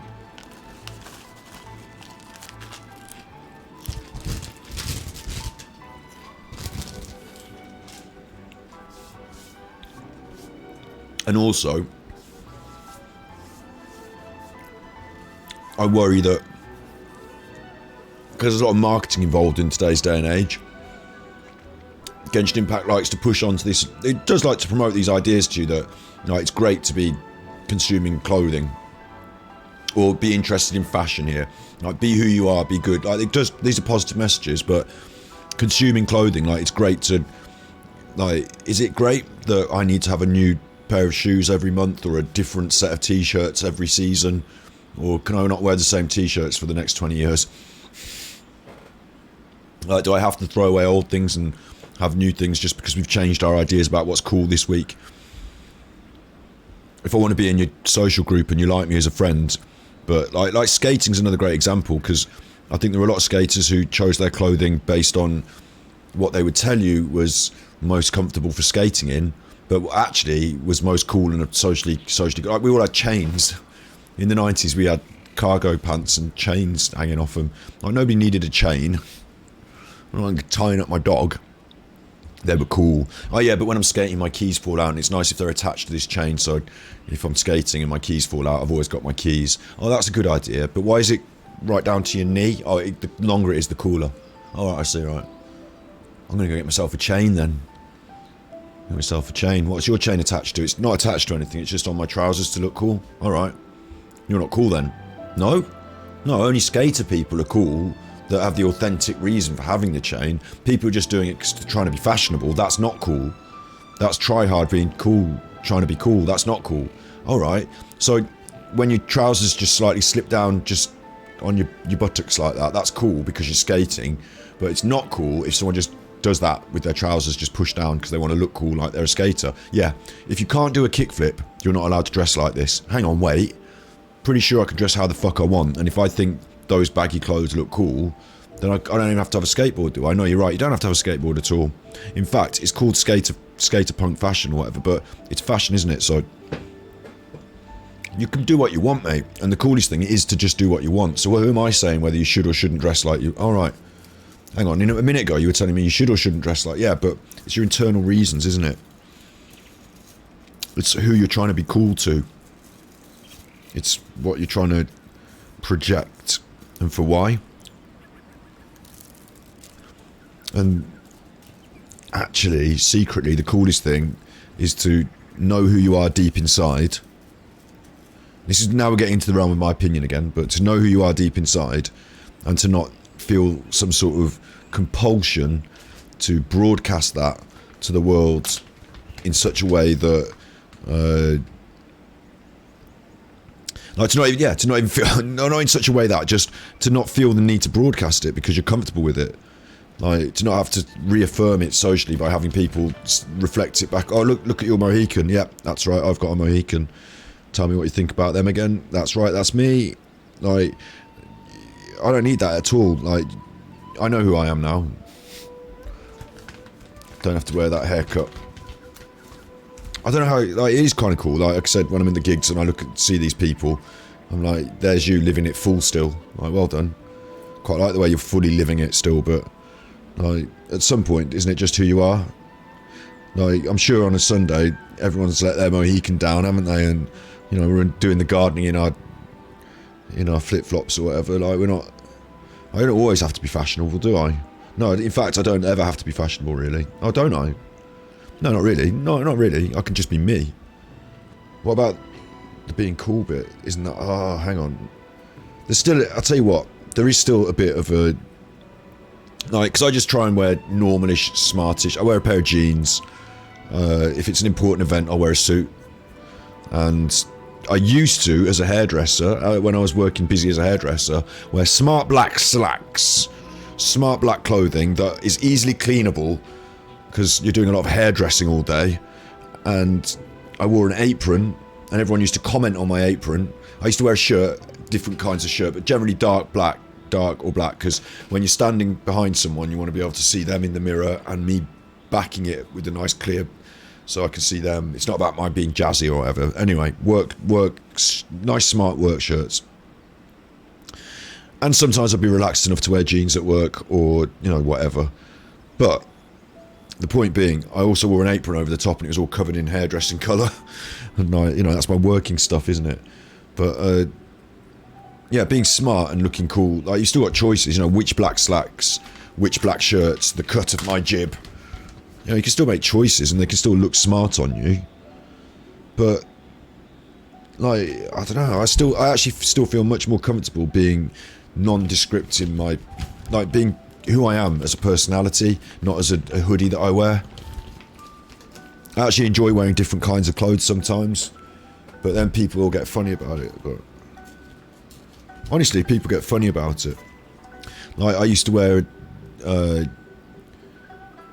like, you just think of the most different kind of clothes you could wear, right? Different to what you normally wear, and how people would react. Even people you know, especially people you know, would react to you wearing some quite different clothes. You're like, why are you wearing that? For a start, they would ask you, why are you wearing that? What do you mean, why am I wearing it? Like, that's not what you normally wear. No, that's right. Well, why are you wearing it then? Why are you wearing it? Like, I thought it'd be I didn't have to think it would be interesting or anything, you know. Like, do you work at the hospital? No. We'll take that nurse's uniform off. Okay, that I understand that, but like, what I'm saying is that it's interesting, isn't it? And I don't think that... I think it's... If you get it too deep, you could end up talking for hours and doing a degree in fashion, but I don't think when you're really, really deep down happy with who you are, you need to wear it emblazoned across... Like, this goes for fashion brands as well, especially for the fashion brands. Like, if it's a t-shirt, it's a t-shirt. It doesn't matter if it's got fucking Versace written on it, or if it's got, like... And I see so many of these people, like, in boxing, that there's a Versace dressing gown. It's in music as well. Like, people who are not really that cultured get a lot of money, and they think the best way to, like this must be the... Like, what rich people do is they must have these these garish Versace dressing gowns to display their wealth in this way. And it's probably not. They probably just wear a nice towel dressing gown, maybe a decent level and grade of cotton. But I don't think they need to, like, stickers all over it, say I'm rich. Like, I think that's the fashion brands need that to sell their merchandise. I think that people get wrapped up in, like, a wheel of merchandise. Money making, but... Yeah, we talked about clothes there. What's wrong with me? Can't I just let this thing play? Paimon agrees. You couldn't have put it any better. Thanks, Paimon. At least someone's on my side. Paimon, you're so adorable that you could wear anything and it would look lovely on you. And that's it. That's it in a nutshell. That's true as well. So if you do want to dress up like a fucking goth, go ahead. But after a while, you just get fed up of putting on the makeup, and you just are a goth because you are a goth. Like, once you've internalised 2 of Joy Division's albums, not listened to, but internalise the 2 of Joy Division's albums, then that's it, isn't it? It's in your soul somewhere. So, what are you going to do about that? I don't know. What colour t-shirt do you want? I don't really fancy the jazzy ones. Just something, you know, toned down, maybe black. Black's good on me. Yeah? Not going goth on me again, are you? Well, it's just a choice of a t-shirt, but it makes me feel a little more comfortable. You stop painting that white makeup on. I'm not. Stop painting that white makeup on your face. I'm not. He's gone for the eyelash. He's gone for the coal pen. Get him. Get him. I'm not. Wash his face. Wash his face. You're not being a goth on my watch. Alright. Well, I am one inside though, yeah. You said you had a Mohican. Goths, punks, we're on the same crew. It's all facets of an entire personality, isn't it? Fuck you, I won't do what you tell me, but I'll feel sad while I'm not doing it. Wow! Paimon just got a compliment. Sorry to keep you waiting. Make your Paimon happy. I checked my inventory. Thank you. Is there anything else you're missing? Fortunately not. I have all the materials I need. As for the size, would you like me to go by the dimensions given on the design? What, tiny Paimon size?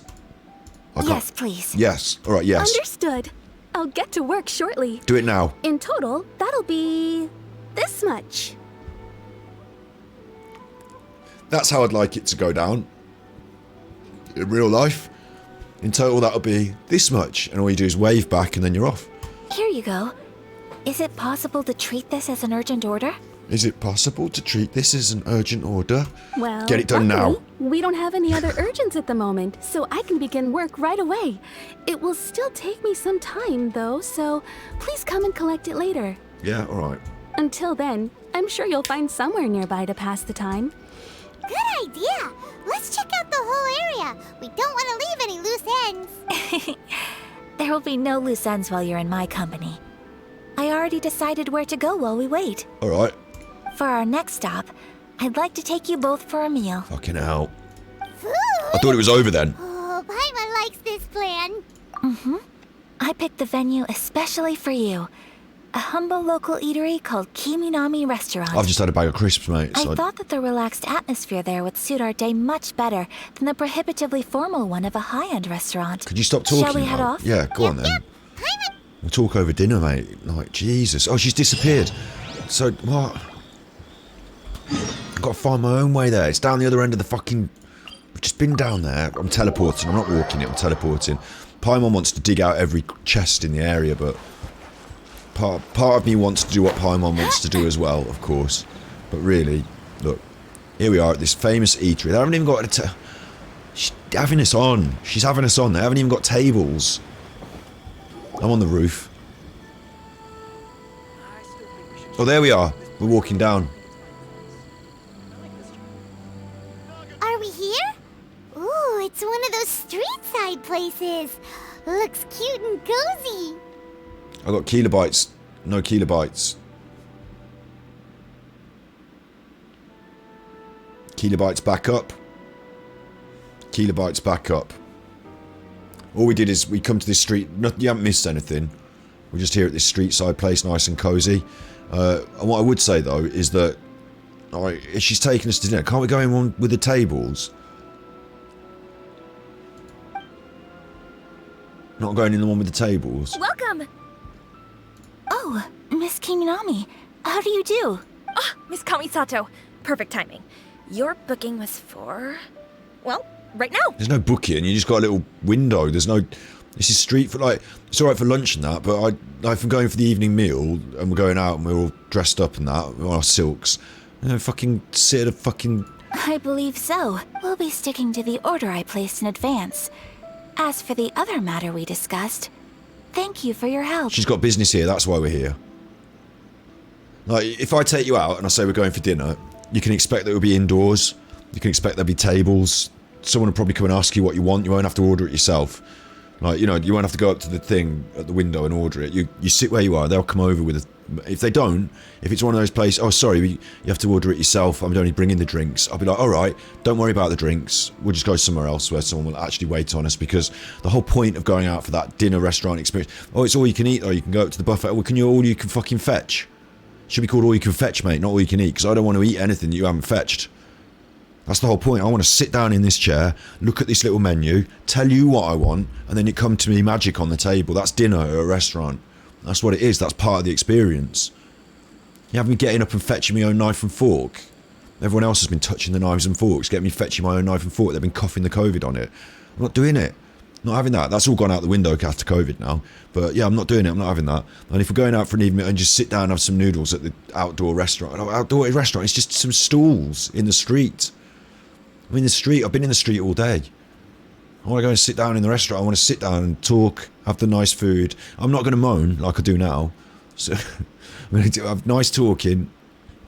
Bottle of wine for you, not me. I don't drink. I'm all right without it. But you know, we'll have food. We'll have dinner. Whatever you want. I'm not going to complain about veganism. I'll just have the vegan thing off the menu. It'll be nice. We'll have a nice time. I'm not. If I'm taking you out, don't worry. I'm not going to fuck this up. Excellent. No problem. And everything you asked for is ready and waiting. Okay, this better be good. Traveler, tiny customer, please wait here for a moment while I prepare your food. She called Paimon tiny customer. Go ahead and take a seat.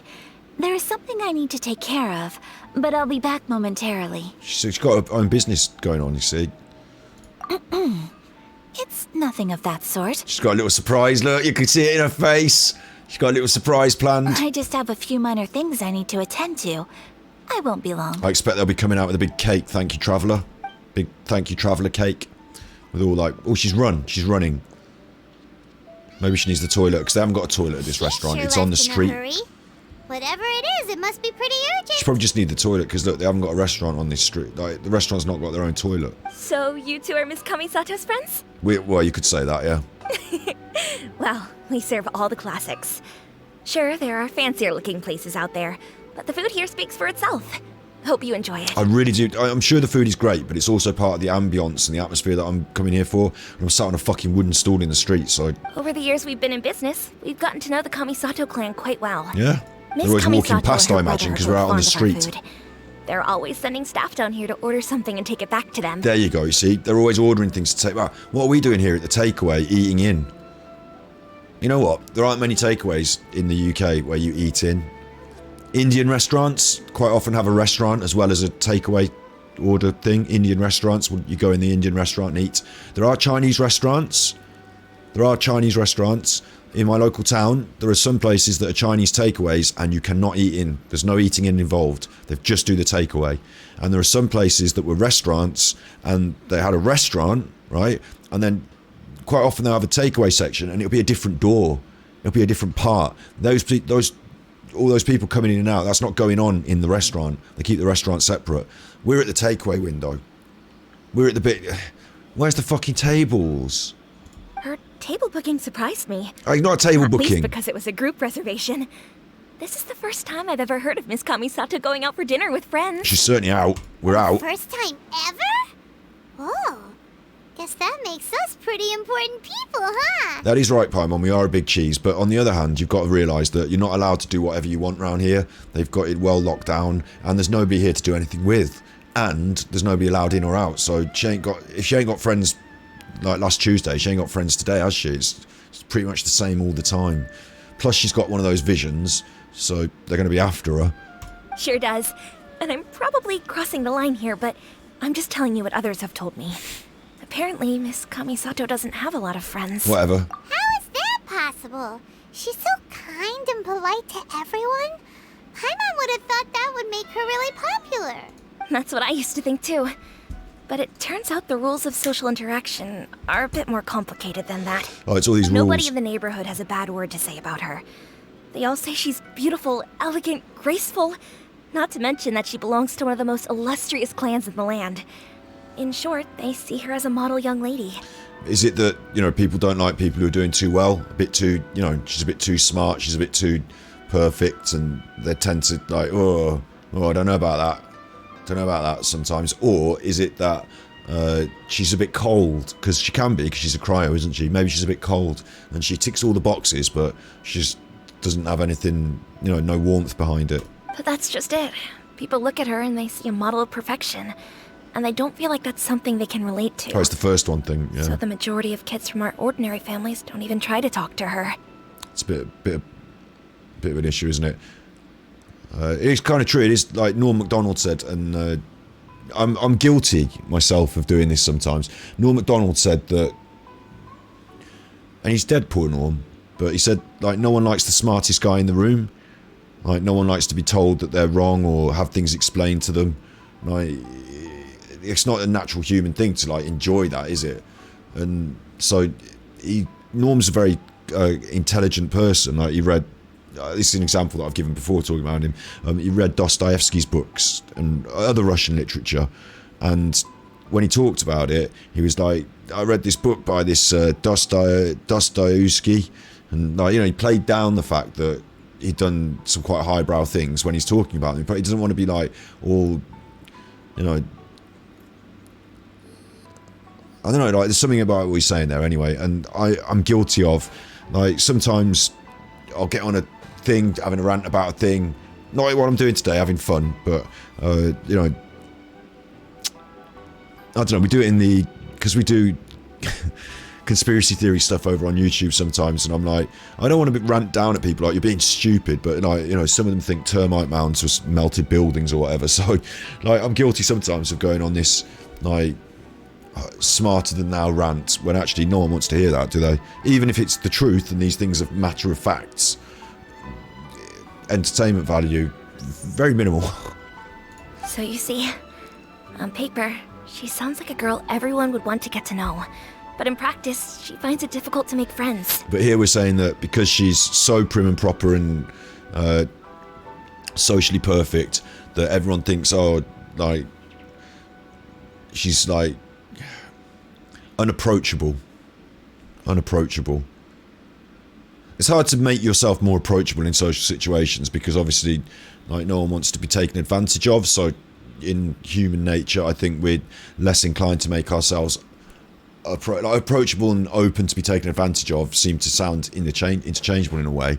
Like, I would imagine it's different for women as well, because I'm a man, like, I've only got a male perspective on it, but you might not want to be seen as that approachable on the average street, mightn't you? Because some men might come and approach you then, mightn't they? And they might not be the sort of men that you want approaching you, and their intent, their intent and woke the dog up, that one. That woke the dog up. Their intent and your desire might not be in line. So, yeah, approachability. I think being the main thing is smiling, and I think actually, like, stating it clearly sometimes. Like, I don't know, it's quite. Like, sometimes people don't want to volunteer a question, so you might say, is there anything you want to ask? This is me going on, because I've done a lot of social interaction through work as being a hairdresser, but are you okay? Is everything okay for you? You know, just giving people the opportunity to speak up, like giving them a little social cue that means it's your turn to say whatever you want here, and it's not going to be judged and it's going to be fine. Like, certainly making new friends and stuff, like, you know, without knowing people's boundaries. If you're ever talking about anything that you might worry about whether they want to talk about it or not, or it's just quite perfect to say, like, do you want to talk about this? Is it okay to talk about this? I don't have a problem with this. If you like feel uncomfortable, I don't have a problem either way. You know, just whatever thing it is that's a bit awkward, and that kind of like makes things less awkward, doesn't it? So being unapproachable, like saying to people, no, it's okay if you want to ask me a question, we can talk. Yeah, that is a beagle. Yeah, I've had it. Like, that dog is not a beagle now. That dog's not a beagle now. That dog's a little mutley. Yeah, I've got a little mutley. Yeah, he's about 3 years old. Yeah, you know, you get a conversation going, and then asking other people questions. Well, it's a weird factor of it, but being seen as approachable and approaching someone are like not the same thing. But if someone's asking me a question about my dog, and I say to them, "And have you got a dog? Or, oh, yours is over there." It's, oh, there it is. Yeah, and how old's your dog? And where did you get your dog from? And you know, if I'm asking them questions like that, right, it might seem like I'm being presumptuous here that I'm asking all the questions or whatever. But someone feels more comfortable talking about themselves, like, than quizzing someone. So if you're asking someone questions, like fairly mundane questions like that, it's like, you know, people talk about the weather, or people talk about, you know, based like normal stuff. They talk about chit chat, and it's seen as not very important. But actually, what it's doing is it's saying, I care about you. I'm willing to understand you and listen to what you've got to actually listen to their responses as well, you know, and ask them intelligent questions about what they're saying. Like, you can't, like, if they say, like, you know, I can't have a dog because of my knee. And so, what's wrong with your knee? You know, I hope it's nothing too bad, or you know. And then they're talking about their knee because they like that, or whatever. You know, they'll volunteer, but it's okay to ask questions and for them to volunteer. And they like people feel like they're talking about themselves or talking about things they mundanely understand and know, and they're volunteering to you. They feel like afterwards they will say that you're approachable. But you remember, you were doing all the asking the questions, not finger pointing, asking questions. But I'm at the park, someone's asked me about my dog, or you know, I just have to go over here and get the tennis ball. Sorry, excuse me, just need to get the tennis ball. Oh, is that a book you're reading? Or you know, whatever. Is that my mum reads that author? Is this a good one? You know, asking someone something silly like that. Is that a good book you're reading? Some people might say, oh, "Fuck off! I don't want to talk about my book." Or some people might go, "Actually, it is quite a good book because." Oh, here's my kilobytes again. Hello. Here's my kilobytes again. Stream bitrate. Come on. Some people might say, hey, if the kilobytes are going to start failing me, I'm going to have an issue because we've been on for 5 hours now. So it's not like a quick turn it off and on again system, is it? Come on, kilobytes. Come on now, kilobytes. Come on, you kilobytes. Come on, you stream. Come on. They don't like me talking about this human interaction aspect. They don't like me talking about the aspects of human interaction, and the kilobytes have now tanked. Still got the internet, have I? I've still got the internet powering away on my phone. Absolutely pumping away on my phone. So we're at 46, 30, 3,000 kilobytes, 4,000 kilobytes. Red kilobytes. I'm seeing red. I'm seeing red. 5 more hours. 5 more hours. You can obviously hear me then. I think I'll just carry on with what I'm saying at this juncture and not worry too much about the kilobytes as long as it doesn't turn it off. But it might be a bit shitty on the old image. But by asking lots of questions, by not having to volunteer a lot of information about yourself, but by asking, not impudent, but intelligent and reasonable questions of people about what they're interested in and what they're doing and enjoying, you make sure to present yourself in a way no one would approach you. There is that, but I don't think anyone would say, get away from me, stop talking to me about my book. But most people who are engrossed in a book actually like talking about the things they're interested in. So they'll say, oh, I like this book, or I don't like this book, or whatever the fuck they think about the book. And as long as you keep your mouth shut and listen, at the end of it, they say, that was a nice person. They were very approachable. And why do they feel that you're approachable? Because they can talk openly in front of you about their feelings, and you don't remonstrate with them or judge them. You listen, and you listen to what they say, and part of forming empathy with people is understanding what they're saying first. You have to listen, and then repeating it back to them, but in slightly different words.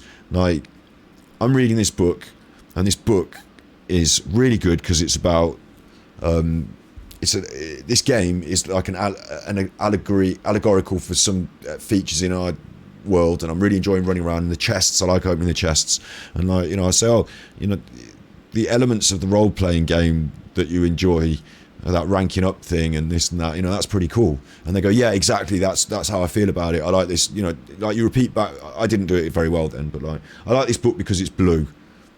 The shade of colour of that book is something that caught your eye. Yeah, you're absolutely right. I like this book because it's blue. Yeah, like, so they feel like you're understanding them, and they know you're understanding them because you're telling them what they're saying correctly back to them with a slightly different phrasing, so that you're showing them that it's not regurgitation, mirroring, but I'm actually understanding you. You don't have to do it all the way through. Don't do it for every single thing they say, but, you know, from time to time, pop in a little empathy statement. Helps you to understand them as well. Helps you. Like, this isn't like some contrived way of behaving with people. I just do it naturally. I learned it a bit because of hairdressing, because I had to be with people cutting their hair all day, and like at first I was a bit nervous, and when I was doing my training, you know, I was a bit nervous. In training in college I didn't have to talk to them. I needed to learn how to cut hair, but of course you still talk to them, and like eventually you think, like, you know, when I was running a business, am I doing the best? Like, the best thing I can do is to make these people feel at ease. They need to feel at comfortable ease with the service, and I need to communicate them really, really importantly. I need to communicate with them so that we do what they want and I get the haircut right. So I learned a few things out of books as well, but you know, putting it into action is not like some hypnotism thing. It's just like I'm just behaving like a human being and doing my hardest to listen and to show them that I'm understanding and to understand. And when I don't understand, actually, another good point is it's pink. Do I have a vision impediment? Exactly. When I don't understand, there's a really good point, Juzzy, is that I can say, all right, sorry, I think I got the wrong end of the stick there. Is it pink? Could you tell me a bit about the difference between blue and pink, because I'm not catching that. And then people don't think, oh, you fucking chuffer, like we're having an argument. They think, here's an opportunity for me to, you know, show. They like saying that as well, and I learn even more. I learn the difference between the pink. I see what I was doing wrong, or if I got it wrong, and actually my preconceived ideas might have been wrong about people, so asking them these questions in all walks of life. I've had lots of people in that chair, you know, indiscriminate. I don't discriminate. So I have all different people in that chair over the years, and I've cut their hair and I've asked them all sorts of questions, and they can work in all different fields, and they have worked in all, like, from high echelons of life, like the chairman of the local Conservative Party, to you know, people who are in between jobs at the moment or whatever, like, you know, or would never choose to have a job because they want to just travel or whatever. Like, all walks of life have sat down in that chair, all different ethnicities and cultures, and I've asked them all sorts of questions. So yeah, it's good to do it that way. And those people will then say, I hope, although it bears out in statistical and factual evidence from psychological reports, that people will say that that's an open person, that you know, we're talking here about she was too cold and aloof and they couldn't get to know her and they felt they couldn't approach her. So being more approachable actually is about how you approach people. It's weird, isn't it? If you choose not, like you said in chat there, if you choose not to approach people, then you are unapproachable. So it's interesting, isn't it? Let's see if we can finish off this without the... What I'm going to do is I'm going to just bin off the dancing. That can go now, because we're having a problem with my kilobytes, right? So I'm going to bin off everything that's not kilobytes related. I don't even have to have the window open for the Sumeru. We've done that bit of reacting, and now they're back to green, so it like that. Paimon never would have guessed. I know Paimon. We don't speak all that much, but we do go quite a way back. I've always admired her for taking on so many responsibilities at such a young age. So it makes me really happy to see her here with friends today. Anyway, relax, enjoy your meal, and please, talk to her as much as possible. I know she'll appreciate it. Consider it a favor for the whole neighborhood. Look after her for us. Huh? That sounded like Ayaka. She's running again. I'm so sorry, Traveler. What was that explosion? Could you join me over there for a minute? I need your help with something. This has got ominous now. Tell you what's about to happen now. We go towards the noise. Sorry. I didn't want to drag you away all of a sudden. I, just had a cooking catastrophe. Aren't we supposed to be having it at the restaurant? Aren't they supposed to be cooking? That's rude. Oh, so that loud noise we heard came from the cooking pot. As you can see, this house is right next to the restaurant. It's where the owner lives. Actually, this whole compound is the family's private property. I asked Miss Kiminami to prepare some ingredients and utensils for me so that I could cook a special dish here. Oh, that's nice. Actually, that is nice, and it's better than the restaurant. I like that step up. Once when I was on one of the Greek islands, and I went into a restaurant where it was like somebody's, like, it was the front of their house. It was a restaurant, it was the front of their house. We went in their kitchen and they served the food out of the kitchen, and then we basically sat in their living room at some tables. There was like 3 tables, and that was really good. I had rabbit. I mean, I'm vegan now, I wouldn't eat rabbit now, but it was good. Why would you be cooking? Right. If there's something you want to eat, you could just order it from the menu. Actually, I wanted to cook something as a gift for Tsubaki. My mother mentioned in her notebook that Tsubaki enjoys food from all over the world. She certainly enjoys food. Everyone does.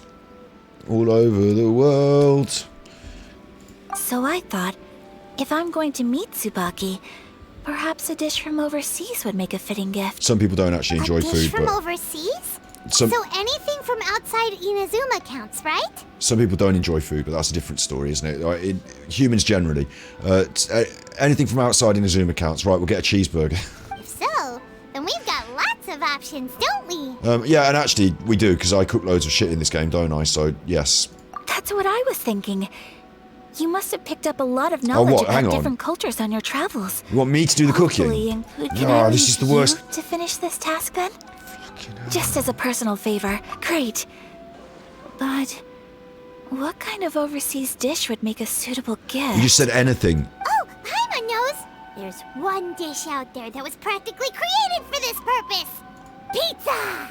Pizza. Oh, we've invented pizza delivery, because this gift has to go to their doorstep. Look, it's a joke, isn't it? We've invented pizza delivery in Teviat. Let's just sit here for a while with Paimon. It did smooth out after the dancing gif is gone. Is that the Chinese spy telling me that Chinese dancing gif is fucking up my stream? No, it's not smoothed out now. It's dropping again when I mentioned it. Have you got a button? Have you got a button you're pressing? Is that what's happening? Have you got a button? They should do that. Oh my god, that would be so good. That would be so good, wouldn't it? If you give the audience like a donation button, and the more you donate, the fucking worse the stream quality gets until your streamer has a meltdown. That would be awesome, wouldn't it? Perhaps, perhaps. Don't say yes or no. Perhaps it's better because I wouldn't have believed either answer anyway. Would have still had 10% probability that it could be a button. Look, pizza. They've written it like the Pizza Hut logo. Well, kind of in my brain it says it. Pizza. Oh, look at Paimon floating around with the word pizza there. This is like all things together that are good, isn't it? It's like you died and gone to heaven. Paimon's going to get fetching pizza for you. Pizza? Pizza? Yes. You've never heard of it, but it's going to come in a cardboard box today. It's an assortment of toppings and sauce spread over a bread base and cooked in the oven. And it's so good. It is nice to eat, but Paimon, remember, this is peasant food from traditional Italy, so if you wanted good food from, like, Italy, could be going for, like, a carbonara. Well, not a carbonara, because I'm vegan, but, you could be going for a carbonara or something. A bit of tagliatelle. You don't have to be having pizza. That's peasant food, but this is one of the nobility here we're talking to. So we could chef up something, like, special. I am a chef. I'm not going to do her a sandwich, am I? Christ. That does sound pretty good. It's pizza then. We'll have pizza. And why don't we have chuffing? Why don't we invent cheeseburgers as well?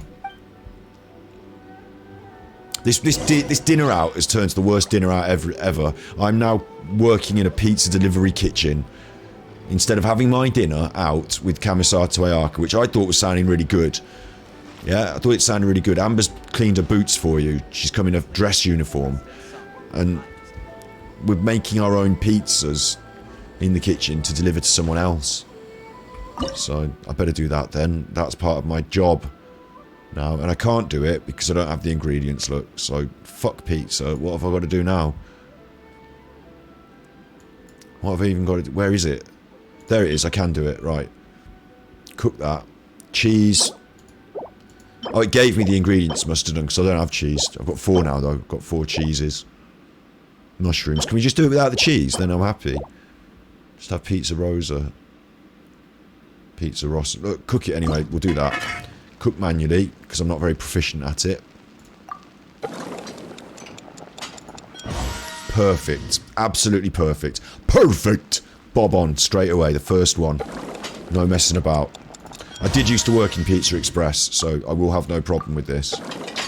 I'll just cook as many as, like, He hasn't told me to stop, so maybe I'll just keep going. I mean, I'm not sure.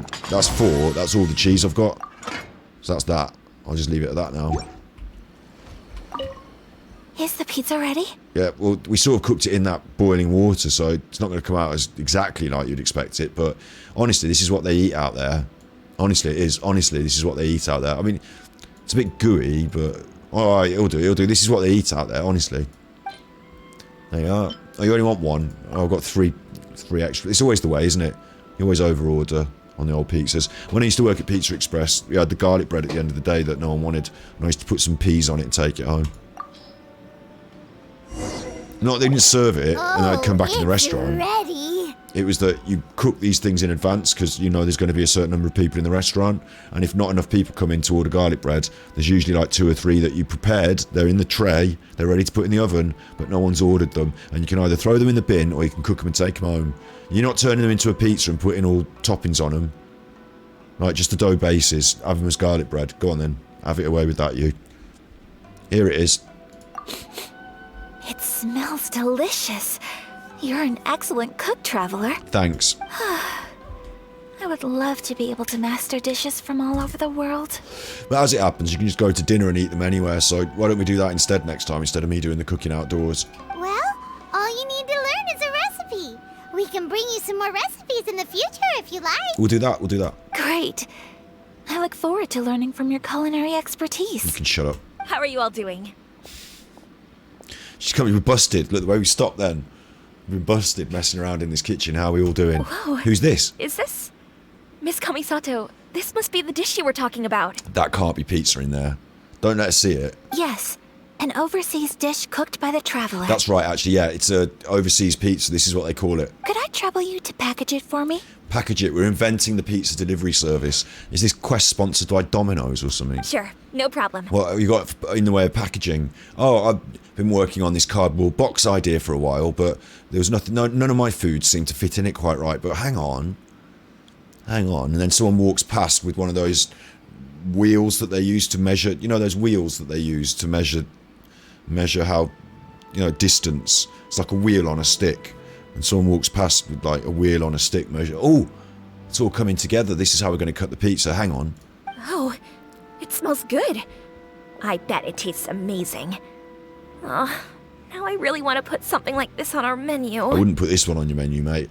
And yeah, you should do, because you get a lot of orders, pizza delivery service. Cardboard boxes, and not cardboard's good, bad for the environment, but cardboard boxes. And I wonder if, look, she's got diamonds on it. Is that Domino's pizza to have diamonds on them? I don't know. You could call it. And we're going to fight. It's someone, they'll be coming around this corner now. There'll be 2 old men playing dominoes in the street. And she'll be like, I've got an idea. Want us to teach you how to make it? Why am I sponsored by Domino's? Why were the ones I mentioned? I hate them. I can't even eat their pizza. It's fucking rubbish. Oh, could you? I sure could. The most satisfying meals are the ones you share with other people. So Paimon thinks that our friends in Mondstadt wouldn't mind us sharing this dish with Inazuma. Good point. And also, good point to make. On Sunday, I'm not going to be here doing the stream because England are playing in the European Cup final against Germany. It's the women's teams. It's still football, you fuckers. So I'm watching that, and my dad's going to come over, and we're going to have some food, and we're watching the European Cup final. So that'll be happening at 5 p.m. GMT. So I won't be doing a stream on Sunday evening. So I forgot to say that. Really? And that's great. I've always wanted to learn how to cook some international dishes. We're going to have to get the Discord going so I can use it. I haven't even opened it for weeks, but we're going to have to get the Discord going because I shouldn't be making all announcements like this in the middle of a story episode, because then when someone watches it on YouTube in 2 years or whatever, when we get big and people come back and watch all these streams when we get big. When I get big, when I hit it off talking about Asmongold, start up OTK UK, when I get big, when I start up OTK UK with Asmongold, when that happens, when I start up OTK UK with Asmongold and his chums, when that happens, you watch out. When I get big, then they'll come back and watch this episode and they'll say, what do you mean on Sunday? They're not playing football on Sunday. And it would have ruined it for them now. Totally ruined it. They'll turn it off. They don't turn it off. They will turn it. You'll stay here. They'll turn it off and they'll say that was fucking awful. Can't believe you said that thing about Sunday. It's not even... I'm watching this on a Tuesday. It's not even... Years later now. Years later. It doesn't even matter. It's not even relevant. Why is he talking about that? If he's going to talk about things that don't even relevant years later, I might not have to... I'm watching the wrong stream here. I mean, they'll be fucking 30 hours into it, aren't they? I mean, how many hours have we put into this now? Not 30. More like... It's more like 130. So... Maybe 230. I don't know how many hours we've done, but there's a lot of streams to watch, so... You keep enjoying them, you chuffers. And I'll keep pumping them out. Pumping them out, but not on Sunday. Don't tell anyone, because I'll get cross. If you can write down a recipe for me, I'll add it to our menu and put a promotion where everyone will see it. Oh, great. Do we get 10%? Since we've become a closed nation, people haven't had the chance to try anything new. Traveler, you're the best! I've got a better idea. Why don't you get your hands off our secret recipe, right? For pan-boiled pizza, right? Why don't you get your hands off our secret recipe for pan-boiled pizza, and we will open up our own restaurant called Traveler's Rest. Traveler's Best. Traveler's Best, and that'd be our slogan. Traveler's Best at Traveler's Rest. I'm already big, exactly. Big in my own little front room. I'm the biggest one in this front room, I tell you. Unless any other people come in this front room, in which case I'll immediately... Like, this is one of the interesting things as well with my sister, and like once her and her friend was like, oh, we'll do a stream all together, and I was like, we fucking won't. And she was like, what do you mean? Like, her friend, my friend, our friend. I was like, well, you'll be like whooping and shouting, and I just won't be able to control it. Like right here, when I'm just here talking to the camera, I'm in charge. But the minute we get more people in here and I have to start being polite to them and allowing them their will, then it's all going to go haywire. I'm the biggest one here.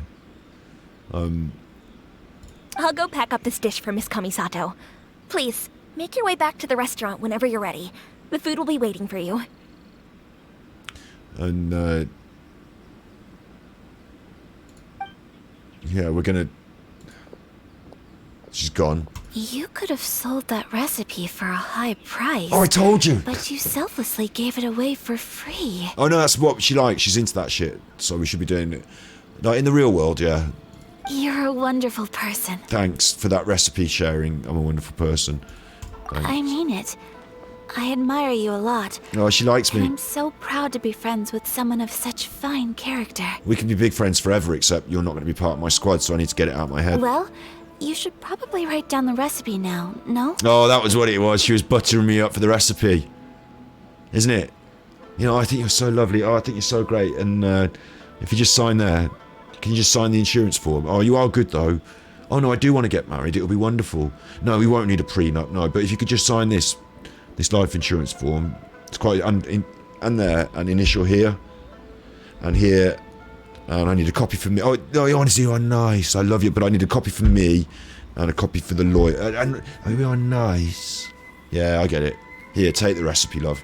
Get away with you and your recipe. Okay, I'm going to go out and shout the recipe in the street so everyone can hear it. And that way, everyone can cook it. And then it won't be precious anymore. Hang on, that was a really bad analogy. That means I've got to go and have sex with all the neighbours. Yeah, let's make sure we include all the details and then give it to Miss Kiminami. I'm not having sex with none of them, so let's leave it at that. I'll just keep my recipe to myself in future. I'll just cook my own. I'll just make my own sandwiches. That's better, isn't it? Just make that's another bad analogy. I'm not wanking off into my sandwiches. So, pizza. Start with the basic ingredients. Oh, now what's going on? Mushroom and flour or Seja? Oh, we can cheat them on the... Look, we can cheat them on the recipe. Seja and Irma and lavender melon. Cheat them on the recipe. No, I'll just give them the mushroom and flour. Correctamundo. Right, now to add the next couple of ingredients. Cabbage and cheese. Yep, that's right. Now for the cooking instructions. I don't remember cabbage going into... Place onto oven rack Cabbage. at high heat and cooked until golden brown. No tomatoes. All right, it's done. Cabbage and cheese. You have cabbage pizza. Long may our reputations and our recipes precede us wherever we go in Inazuma. We've cheated them on the recipe. This happened, didn't it? This sort of shit happened international, you know. Tell them it's... The Italians are over here and they're like, oh, everyone's going to want the tomato pizza. Yeah, we want the tomatoes, so we haven't got enough to go around. Tell them we do it with cabbage. Tell them we do it with cabbage. Go on. They'll believe it. They'll believe it. They got loads of cabbages. Tell them we do it with cabbage. Cabbage pizza. Cabbage, pineapple, and mayo. Mayo on a... Oh, mayonnaise shouldn't even be in the same building as pizza. Mayonnaise and pizza shouldn't even be in the same building. In fact, condiments of any variety are an offence to me as a former pizzola chef. It's alright if you have a few chili flakes to pep that up to the level you want. It's alright a bit of chili oil if you want to pep that up to the level you're used to. Because I'm not sending it out bastard hot. So people have got to eat that. But if you want stuff on your pizza, order it on the pizza and we'll have it. We don't have ketchup on the pizza because the pizza's got tomato sauce on it. It's got sauce already on it. Don't need no ketchup, no ketchup. No ketchup on a pizza, no ketchup near a pizza. You don't have to dip it in it. The whole point is you get it out of the box and it goes straight in your face. You don't have to be... Oh, I've seen them at Domino's. They used to, round our way, I've seen them at Domino's. They used to have a thing on the side of the pizza to hold the sauce. Like sauces, barbecue, and... Mate, what the fuck are you doing? Thing on that to hold the sauce. You dunk the crusts in it, do you? Do you? You give me that pizza back. Get it. No, hand it back. I don't think you should eat it. You go and have a sandwich or something. Get it. There's a McDonald's up the road. Have chips. You could dunk them in your sauce. Go and get yourself some McDonald's fries. You can dunk them. Go and get yourself some nuggies or something. There you go, dunk it into pizza. You don't dunk a pizza. I don't care if you've ordered it. I haven't paid yet. It's mine. It's still mine, technically. I haven't paid for it yet. I'll pay for it. There's the money. I don't care. You're fucking not having it.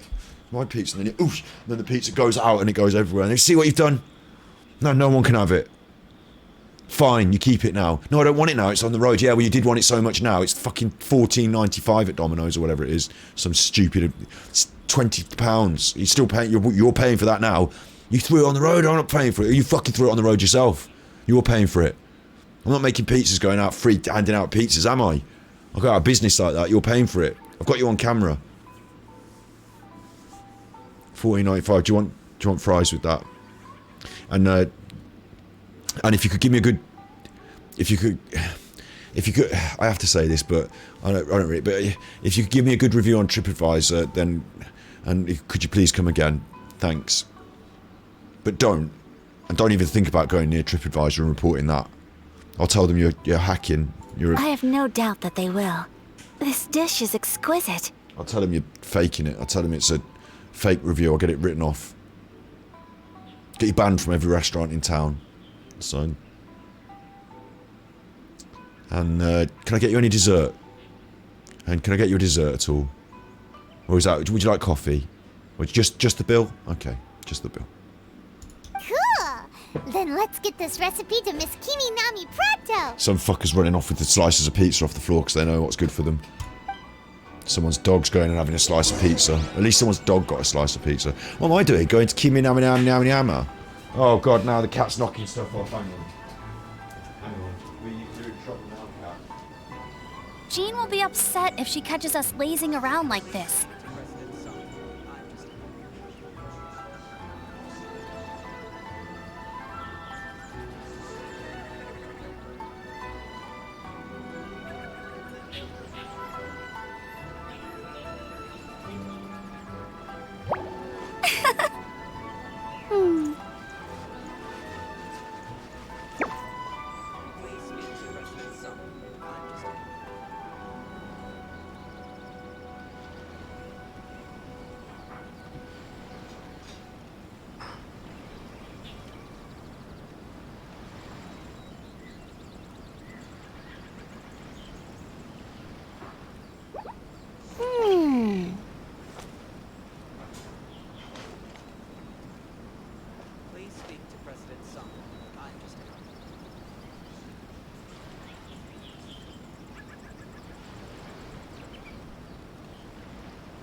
I feel like running. Cat bloody knocking everything off in the kitchen. Cat just knocking everything off in the kitchen, off the work surface, onto the floor, because she hadn't got enough food, so I had to feed her.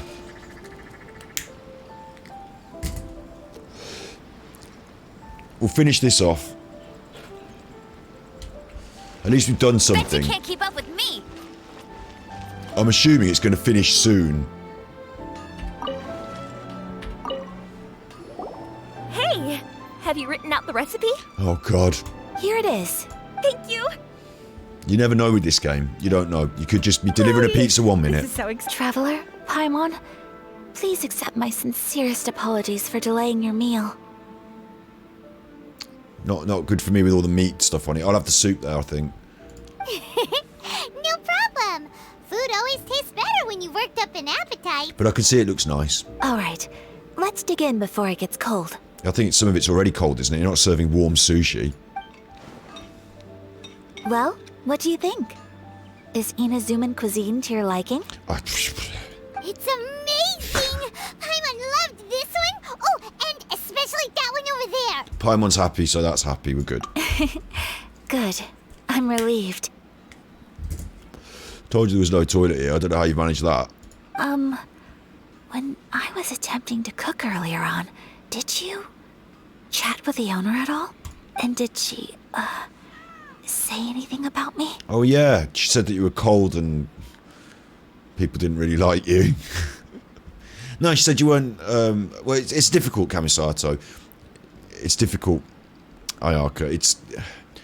I don't know which one of those is a proper name, which one you call it. Ayaka, I think we call her. It's difficult because she said she likes you is the main thing that I took away from it. And I think you just need to work on it being at work. Oh, you know, this is really difficult. If you say anything negative, she's going to think this woman said something bad about her, which is not the impression I want to give. She did, but don't worry. She's just happy for you is all. She's happy for me? Oh, then she must have told you. Did she, what does it matter? I know just as well as anybody else that I've got no friends. She's got no friends. Hey, it's not you. Most people just haven't had the chance to talk to you one-on-one before. That's it, Paimon. Paimon says it's right. Thank you for your comforting words, Paimon. It's all true, though. I just don't have very many friends. Most of the time I'm either accompanied by family or staff. So everyone must have found it quite a surprise to see me taking you out for a meal. Well, we are out, I'll tell you that. Exactly! You've got at least 2 friends right here. Aw, thank you. That makes me so happy. Excuse me. I'm forgetting myself. Hey now, expressing your feelings is the right thing to do. Keeping them locked away inside isn't gonna do you any good now, is it? I agree. So, I just want to say how happy I feel that you both see me as a true friend. Look here. Look here. Just behind me on screen. Look here. See that there?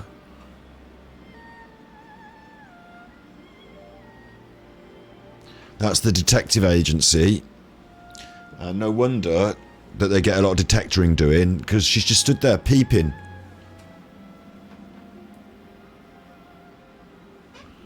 No wonder they got the detector in.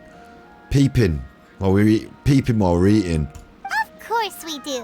That's always been our style. If someone's nice to us, we're nice to them too. Friendship can go a long way.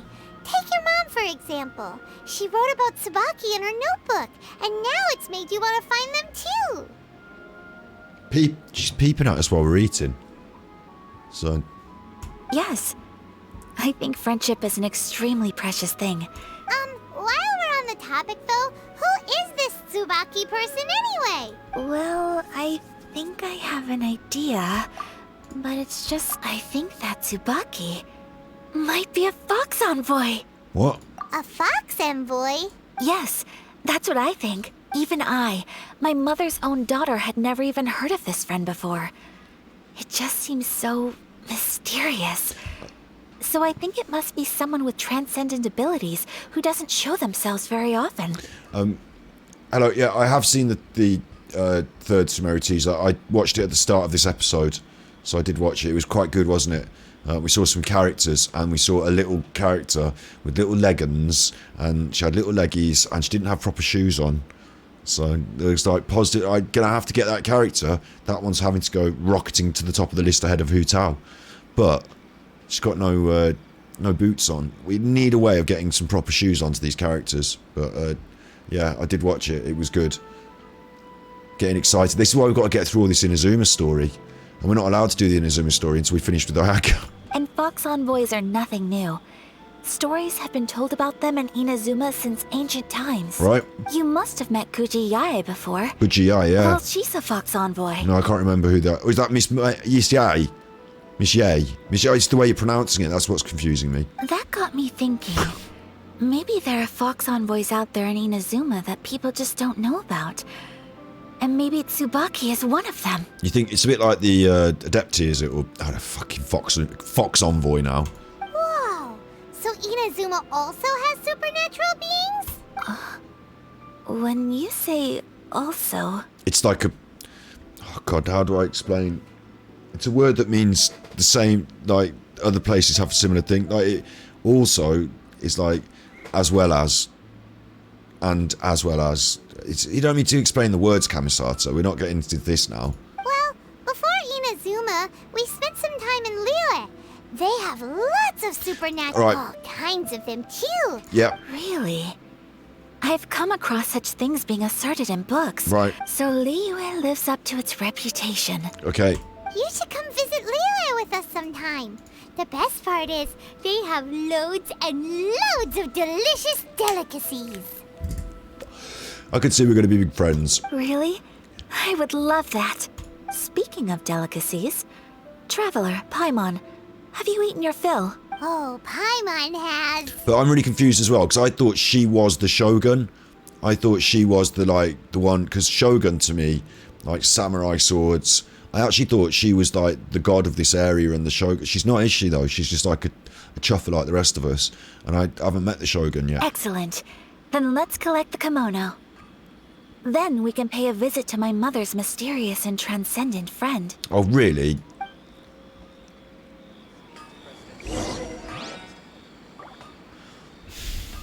She's gone. I'll pay the bill. Sorry. How much was it again? Thanks. It's a tip there for you. It was very nice, thanks. And I've written the recipe for mushroom... Oh, just forget it. Just forget it. She's gone off without me. I've got to go up here. She's gone off without me. I was just in the toilet, come back. This happens all the time on my dates. I was just in the toilet for a bit. I come back and I had an emergency. Her mum's had to quickly go to the supermarket and she's had to run home. All the time on my dates. I thought we were getting on really well, then her mum's had an emergency and she's had to quickly go to fill up the car with petrol, so she's had to go home. Her mum's is an emergency because her mum's got to walk the dog around the block, so she's got to run home. So I've got to... Where is she? Catherine, have you seen a girl come up this way? She's wearing a dress, really extravagant dress. I mean, what's that noise? She's in an extravagant dress. Rebooting. It is you saying rebooting, isn't it, Catherine? Catherine's a robot AI. Catherine's a robot AI. Catherine, have you, she's wearing, what it is she won't be wearing boots. She's wearing little funny shoes and her socks on. Probably got all dirt on her socks. Hey, there's something strange over there. Come on, let's take a look. Amber's on it. Forget it. We'll find it. You're adventurers, you might know. Thought you might know. Thought you might know. You don't know. You haven't got a clue. Right. Oh look, there's my crafter. There's my crafter. So, I know where that is now. And there's Ree. Looking snazzy, Ree.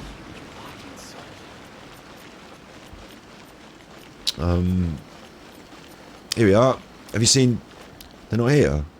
She said to meet me here. This date's going really badly.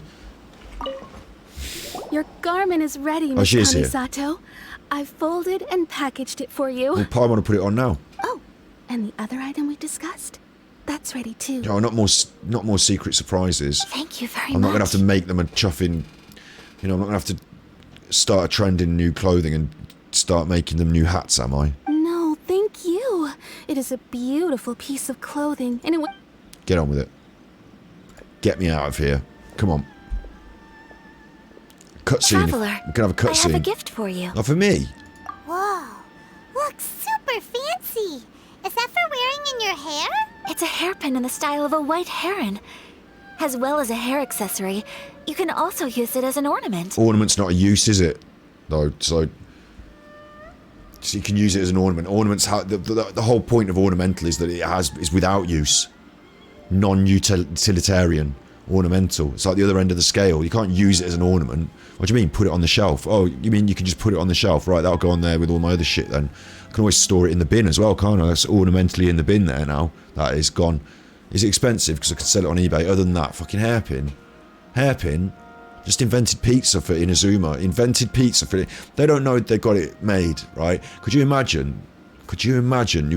You travel to a foreign land, you invent pizza for them, and like they're going to enjoy that years to come, and they're going to tell the story how Ayaka traded a hairpin for pizza. Not a pizza, but for the concept of pizza. And they'll be there going, no. A hairpin? And she got good end of the deal, didn't she? What did she get? The concept of pizza. What do you mean the concept of pizza? We know how we eat pizza now, and like there's Domino's up the road. Yeah, she's in charge of it. She got all the money from it. She got royalties on Domino's, on fucking Papa John's. She got royalties on Pizza Hut. She got royalties on Pizza Express. She got royalties on down the road. There's one called Snappy's, and they do it in square tins. She got royalties on that as well because the concept of pizza. How really? She Elon Musk money, mate. She's off to Pluto next week. Elon Musk money. And how did she get it? One hairpin? Hairpin? Well, it's useful though. It was a good hairpin because you can keep your hair back with it, and also you can put it on. It's an ornament. It's an ornament. Can you write that on the card, please? I'm going to give it in a gift box. You can also use that as an ornament. Hairpin. You can't even see it. It's a hairpin. It's got to be a pretty fucking big hairpin to be ornamental, hasn't it? Put that on the shelf. Oh, you've left your hairpin over here. No, it's on the shelf there as an ornament. What do you mean? You've left your hairpin because you want to put that with the rest of your hairpins. No, it's there so everyone can see it, like a little statuette. What do you mean a little statuette? It's like a little hairpin. And no one can see it. You have to go over there and look at it. Put it behind a magnifying glass or something. No one can see it. It's tiny. It's a little hairpin. You've dropped your hairpin on the shelf here. I couldn't ask for your help and offer nothing at all in return. So this is my gift to you. One hairpin. It's making me angry. It's actually making me... Because I used to work in hairdressing, so hairpins, like, you know, I've got like fucking 6,000 of them in a box upstairs, which I had to junk. Like, we go on jobs, yeah? You go on jobs, and you have to pin the hair, don't you? It's your job, you're a hairdresser. So you give out all your hairpins, and they don't come back and take them out and give them you back. They just go off them with their heads full of hairpins. There's another load of hairpins I've got to fucking buy. You know? Like... One hairpin... It's like giving me 4 magical crystals for my weapon upgrade as part of the deal when I beat the hardest boss in the new challenge. What's with this game today? One hairpin. I tell you what, you'd better shit out some primos when we're done with this. Everyone in Inazuma is going to eat pizza on my behalf for the future and ongoing royalties. I want to see the primos, mate. I want to see the primos. One hairpin. Which bit don't you believe me about? Just me being me. I don't believe you. No, it's a beautiful gift. Thank you. Okay. I'm glad you like it. I'm glad I like it too. I mean, I'm glad that you like. I'm glad that I said I liked it. But it's one hairpin. Speaking of white herons, that's what your title means, doesn't it? Shirasagi Himegimi. So this gift is like a little piece of yourself. It's just as elegant and beautiful as you are. Yep. One hairpin. You flatter me, Paimon. If this gift reminds you of me, that is all I could ask for. I'm never going to forget it now, am I? Whenever I look at a hairpin, I'm going to think of you, you fucker. 6,000. It definitely will. You buy them in the thousands. You buy hairpins in the, like, job lots. You buy them in the job lots. Got drawers full of them. I had hairdressers using hairpins all day. Fucking hairpin. Alright, well, now we've got what we came for. We can set off. Can we? Where are we going? Meet Tsubaki. Alright, I forgot about that. Shit, man, this stream's never going to end. I'm never going to have my dinner. Oh, I've got the hairpin, look. Oh, comes in a box. Told you should put it in a box. It's a gift. Told you they should. Gift box. Let's have a look. Let's have a look.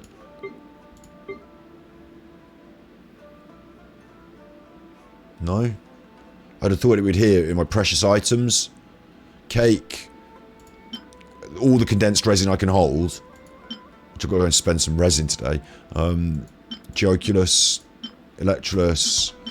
Or a hunting trap. That's not precious to me, but I have to carry it around. Resin, keys, sigils, stardust, adeptal solvents. For when you want to get really high. And these got to go in my teapot. There's some dust. I mean, where's my special crystal? Where's I've even forgot. There's a stove. That's my teapot. What did you just give me? A hairpin. Where's my fucking hairpin? Tainted blood. Whoa, tainted blood. Sometimes I feel I've got to run away. I've got to. Starlight Coalescence. This item will expire. Oh, that's off the. That's been up the new zone, isn't it? That's our holiday stuff. Got a key there. What's that? A miner's key. No hairpins. Pouch of money there that I can't access. Hairpins though. Not finding a hairpin. It was in a box. You'd think I'd spot it.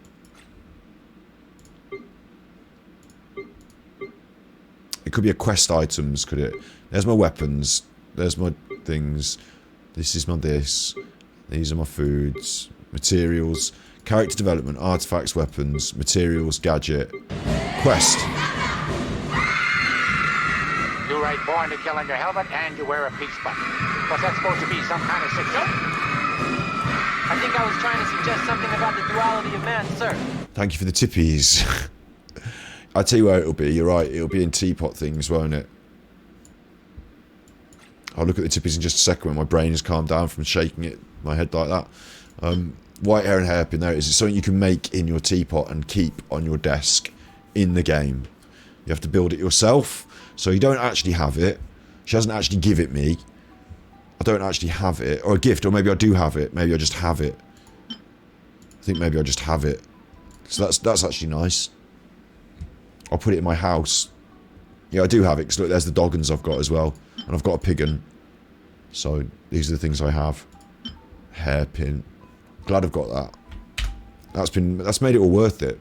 If anything, you know, getting that hairpin really made it all worth it. Over the time we spent together, me and Ayaka, getting that hairpin, the one hairpin. I mean, it must be symbolic of something, like, for hairpins. You said to be hairpin tippies. Thanks very much. Thanks for hairpin tippies. I really appreciate it. I do. I don't just say. That's like my words that I say because I do. I mean the words I say. So, if I didn't really appreciate it, I'd just go, like, you know, on and on about it forever, like this hairpin. If I didn't appreciate it, I'd go on and on about it forever, like this hairpin. When it's something I really do appreciate, like the tippies, I say thank you and shut up. This gift from Kamisato Ayaka is a very high-class hairpin. The hairpin has a white heron raising its wings planted on it. That's why you might want it as an ornament, because it's so high-class you probably won't want to wear it out in your hair, because you might drop it and then it's fucked, isn't it? The painting is delicate and exquisite. I didn't realise they were painted.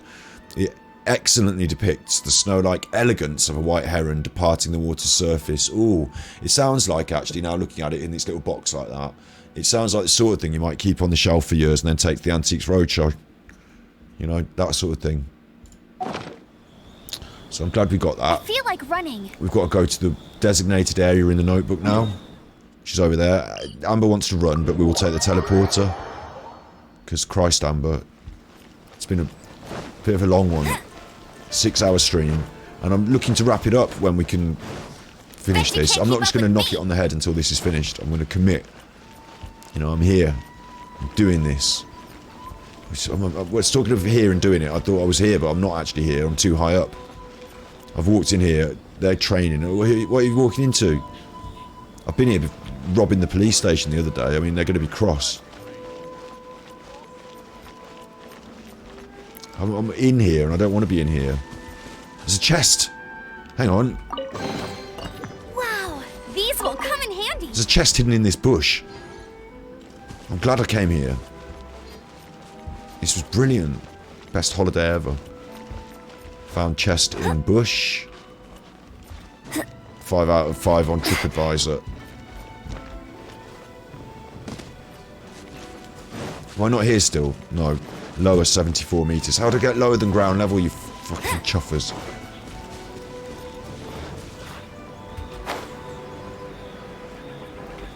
I'm having a punt on this.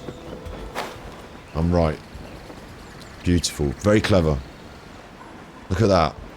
I mean, they just knock your socks off all the time, don't you? Like, the sound design has changed. There's more resonance. We're in a little cheeky underground cavern. There's fish. Little fishins. all swimming around, chilling, little chillins, fishins. There's some berries for me. This is cool. There's where I've got to stand. I'm not going there yet. Just having a look around. Oh, maybe they'll take me around it in a minute. Yeah, this is the Foxen yeah, this is the Foxen world. Okay, I'll go over here. I'll go over here. So, a transcendent being lives here? Ugh. If someone lives here, then why is it so chilly? I'm asking myself the same question. How strange. I'm quite sure that this is the location my mother wrote about, but surely... I'm starting to have second thoughts, but since we're here, I still think we should go inside and explore in full. Yeah, makes sense. Who knows? Maybe there's a surprise waiting in there for us. Okay. So, what does the notebook say exactly? Let me think. A crane brings one fresh flower in its beak to decorate my hair, while a white rabbit sews a hemline from 4 rays of moonlight. Dressed appropriately, I face eastward and call out Tsubaki's name 7 times.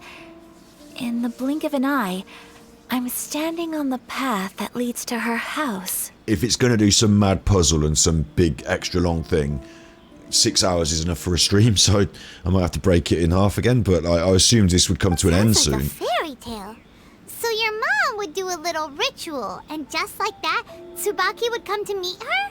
I have a Sounds like feeling an that it could Adeptus. be some sort of code. Let's get a little closer before coming to any conclusions. Come on then. Good idea. Come on. Let's get at it. Search for suspicious places based on the hints. Are you fucking kidding me? I've forgotten what they even were.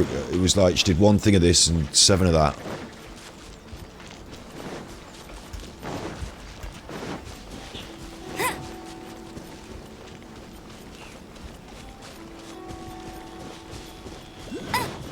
And like we're underground. I mean, there's nothing suspicious about it, is there?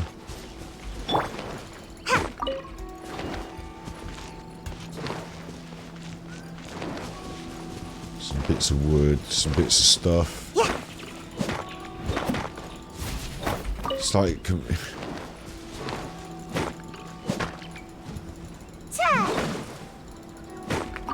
Don't have the benefit of the map because we're underground, so it's just showing me the above ground areas. I mean, he's up there, a suspicious place. Mick might scare some bushes on the rocks in here. Could that be anything?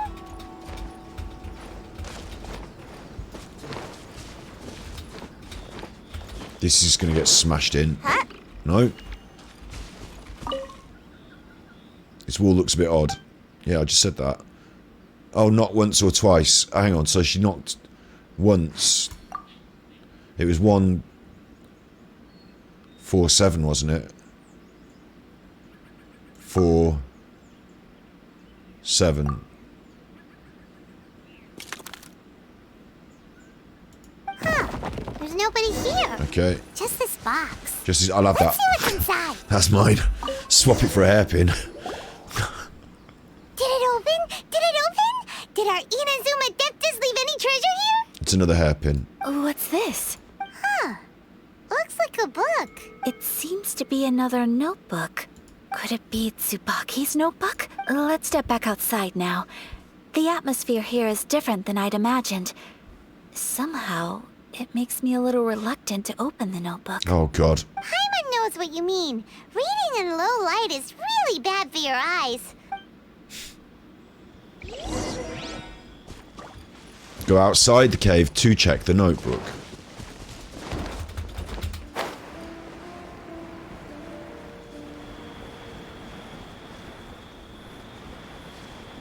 So I'll just go outside the cave to check the notebook then. Is this a realm of... Like, is this a place where we have to have a big fight or not? Or is it just... What do they mean up there? What do they mean? Am I not supposed to jump off there maybe? Oh, over here. This is not outside the cave. Oh, this is... We're still in the cave, but they meant the small cave. Here will do just fine. Whatever. By now, I really want to just start hammering through this click, click, click, click, click. Let's find out what the fuck's going on. Alright, let's see what notebook says. Oh, ooh, Paimon bets it's all about mysterious treasure. Ah, so exciting! But bear in mind, this is only a 6-hour stream because I have gone on and on and on about loads of stuff. I've done my usual chuffing, which is fine because that's what I'm here for. To talk and talk and talk and talk and talk and talk. But that's fine, that's what streaming is, isn't it? If I sit here without saying anything, just playing the game and shut up and just don't... You might as well just shut up. Might as well not have my face on it then. Might as well not even be here. Might as well just press this button and let Paimon talk instead of me. But, of course, that's fine, because that's what I'm here to do. Psst, Paimon. What is it? Why are you whispering all of a sudden? You're making Paimon nervous. Apparently I want Paimon to come with me over there. No wonder she's got no friends, look. We're off being unfriendly to her again. What's going on? Oh, you want to let Ayaka read the notebook without distraction. Seems whatever's written in there must be pretty major after all. But, based on her expression, probably not a treasure map. What could it be? If we were just there reading it, we'd know, wouldn't we? But we can't. We'll have to ask her. Traveler, Paimon, sorry to keep you waiting so long. No worries. It wasn't long at all. You're a very fast reader. Yes, I have. I think I ought to share the truth of this notebook with you both. Oh, please do. Even though the contents are completely different than what I was expecting. Different how? If it's one of these... You mean it wasn't a Fox Envoy who wrote this? You know, at some point we might get to one of these big, explosive, well-animated sequence things, like, where I don't have to keep clicking the button and listening to them talk. So if it's that, that's great. Let's do it now. Let's have it. Not a Fox Envoy, no. It turns out that Tsubaki's real identity is my mother herself. Oh, what? Huh? You know, that's cool then. We've got some crazy revelations. Surprised? Me too. But that's what it says at the very beginning of the notebook. Tsubaki and I are the same person, and yet we are different. When I become Tsubaki, I stop being Kamisato Kayo and become the most ordinary woman in the world. What follows in these pages is the ordinary, everyday life of a regular person. Nothing more, nothing less. Cool twist, quite funny, is obviously what she was talking about being prim and proper and, you know, wearing all the uniform and people not finding her approachable. Her mum's been through the same sort of shit and has decided just to live a normal life with normal clothes and normal shoes and not have everyone take her at this face value of all these prim proper. Yeah, just to, you know, live some mundanity, some mundane, ordinary existence, and that's the secret behind it all. And it's been a big mystery, and now we've found out. Can we leave the fucking cave and can I have my fucking primos? This notebook is, for the most part, a collection of my mother's musings, both private and trivial. So that means that the kimono design and the international dishes are things that my mother wished to try. Yes, I'm sure this all sounds utterly bizarre to you, but to me at least, my mother's behavior is completely understandable. Or to put it another way, I actually have another side to myself as well. I was at a loss for words when I started reading the contents of the notebook. It almost felt like someone had looked inside my mind, examined my thoughts, and then written them all down on paper. Which is quite interesting because that's exactly the sort of thing that is actually happening through storytelling, isn't it? They're trying to see inside your mind and write these ideas out so that people can understand them in game format. And not only that, but they're trying to reach into the minds of people. And through most of these story questy, interactive-y, you know, conversation-y bits, we're reminded of things that we all sort of go through and share as humans. So, although I don't share the idea that I should want to have a special kimono and food that I've hidden in a rock face because I didn't get to wear it. Ayaka. From the moment my mother married my father, she became the mother of the Kamisato household. And with that came all sorts of duties.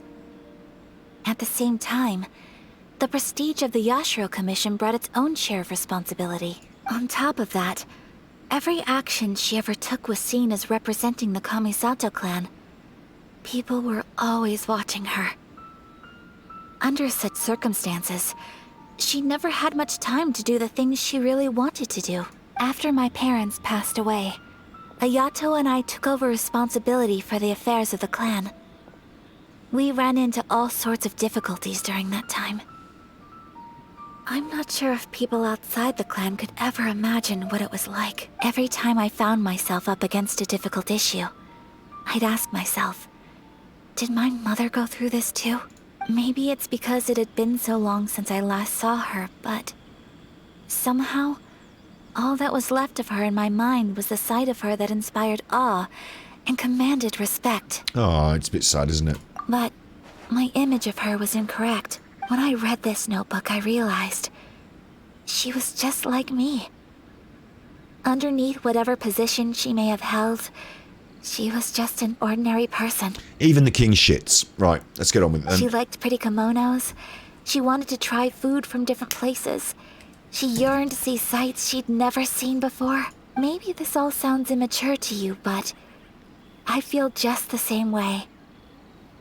I want to live life not as Kamisato Ayaka, but as an ordinary woman. Mother wrote that she'd always wanted to go to a local Inazuman festival. She said that sometimes, on a clear night, if you looked out from our house, you could see lights off in the distance. I've seen those lights too. It looks so lively with so many people. And it's so brightly lit, it makes the whole sky glow. But for someone of my position to just show up at a festival with no warning, it could be considered improper etiquette. This is what the queen has to go through. Especially in my parents' generation. Even if no one stopped us, the idea of the Yashiro Commission going out into the crowd... Right. Mother said that she didn't want to put people on edge. I get it. Aw, so the kimono design, that must have been the outfit she planned on wearing if she ever did go to a festival, right? That's right. I hope this isn't a disrespectful thing to say, but... Well, that's look, not all right. disrespectful at all. Yeah, come on. Without note, perhaps this is one thing that can simply never be. I understand. Thank you. Mother and she chose... Oh! No, I don't plan I can't, to... I can't just... I can't stand it anymore. Come on. Would you be at all interested in checking out an Inazuman festival? Come on then. To the festival. Come on. Go ever since we saw that poster. Hey, come on. Don't make fun. Come on. I'm going to be... So, let's do this. Come you on and then. me. Come on then. Okay. Paimon wants to... Great. If we head over now... Oh, good point. Yeah, let's go now. Let's go now. Come on. Have you gone and left me here? Yes, you've gone and left me here. So, I'll make my own way there. 4 books for that. New quest with you. What? With you. 60 primos. Hang on.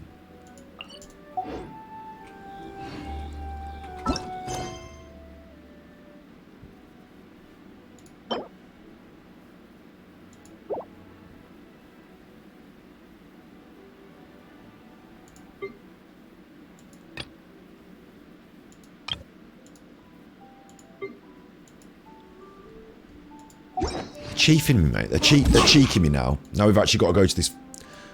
I've got to magic my way over there to go to a festival.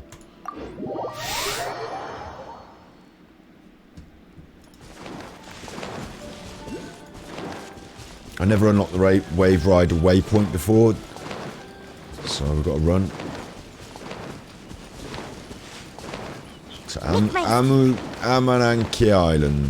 Let's get down to business. All right, yeah. Sorry. Almost dodged that. Business is it, lads? Is this the sort of business you make? Chuffers, chuffing, spending 6 hours listening to Ayaka go on about her fucking slippers. Gonna smash your fucking heads in right now. Judgment. And you. Your head's mine. What about you? You're shooting me. You're No, my sword. unbelievable. Didn't you see what happened to them?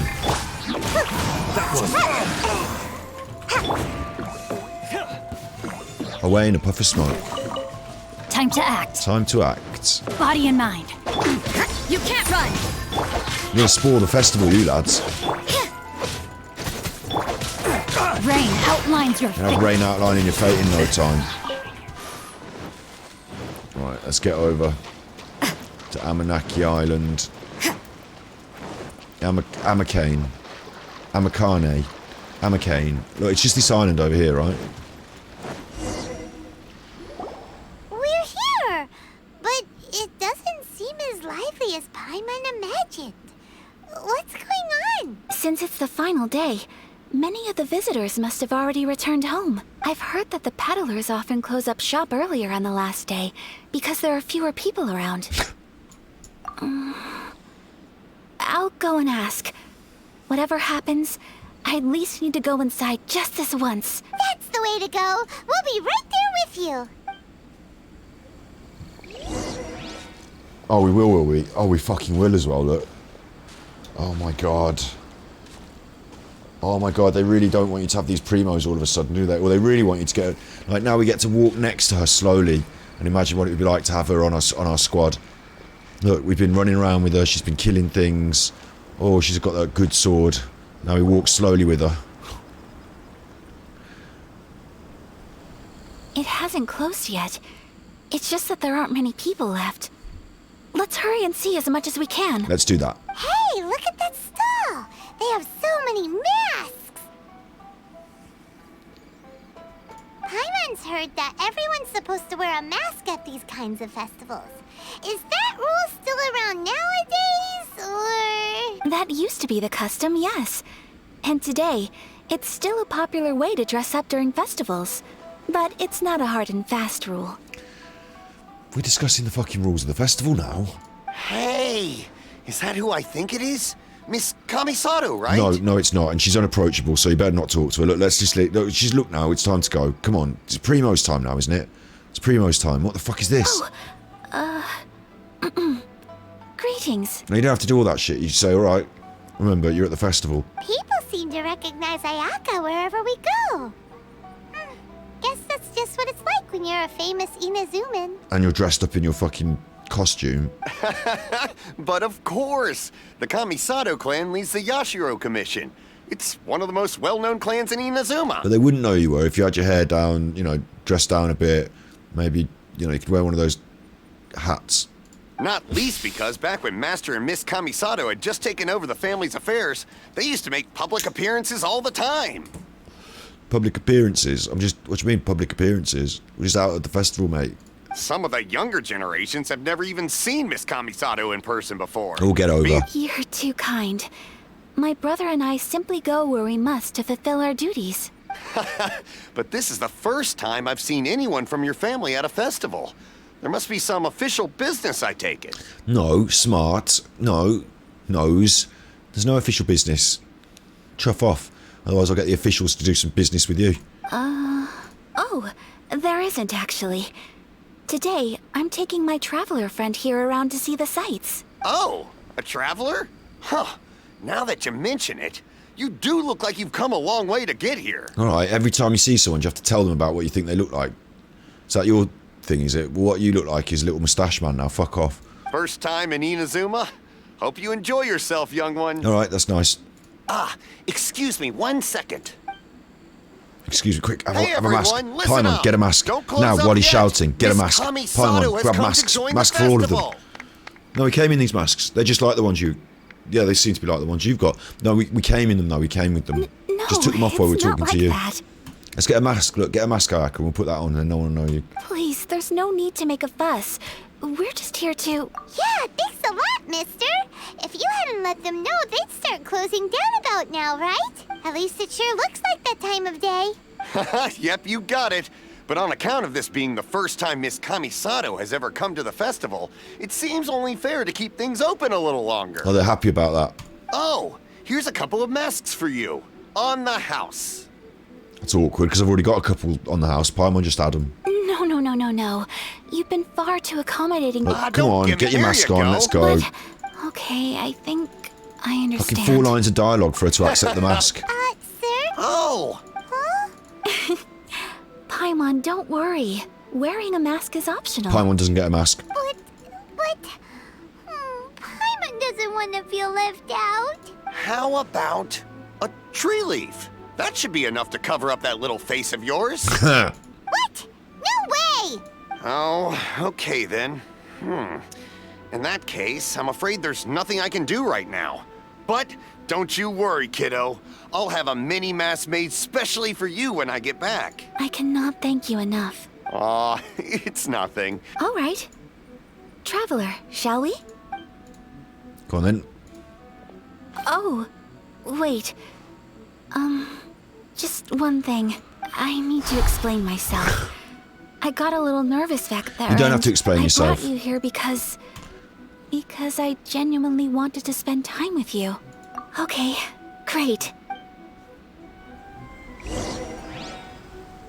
Oh no, it's not fit. We are walking behind Kamisato Ayaka. That's what we're doing. Now what's you going to do? You're going to walk through that? That's in the way now, isn't it? So what now? What are you going to... Oh no.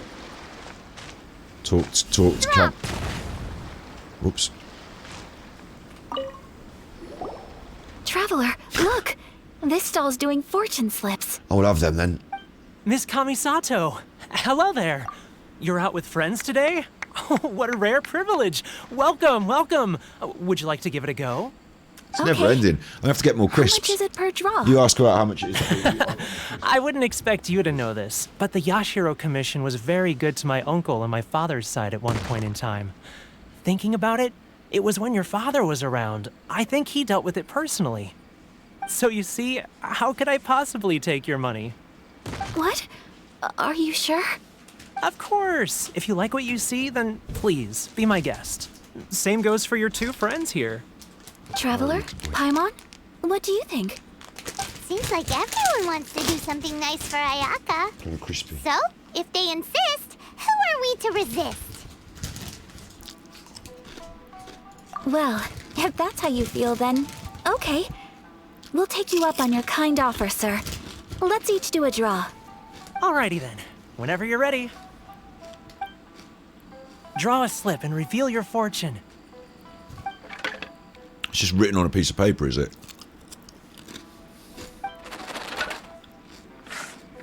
How do they know? Open it up and see how you fare. Whoa! It's just written on a bit of paper. Just make it up. What did you get? Paimon got Rising Fortune. No way!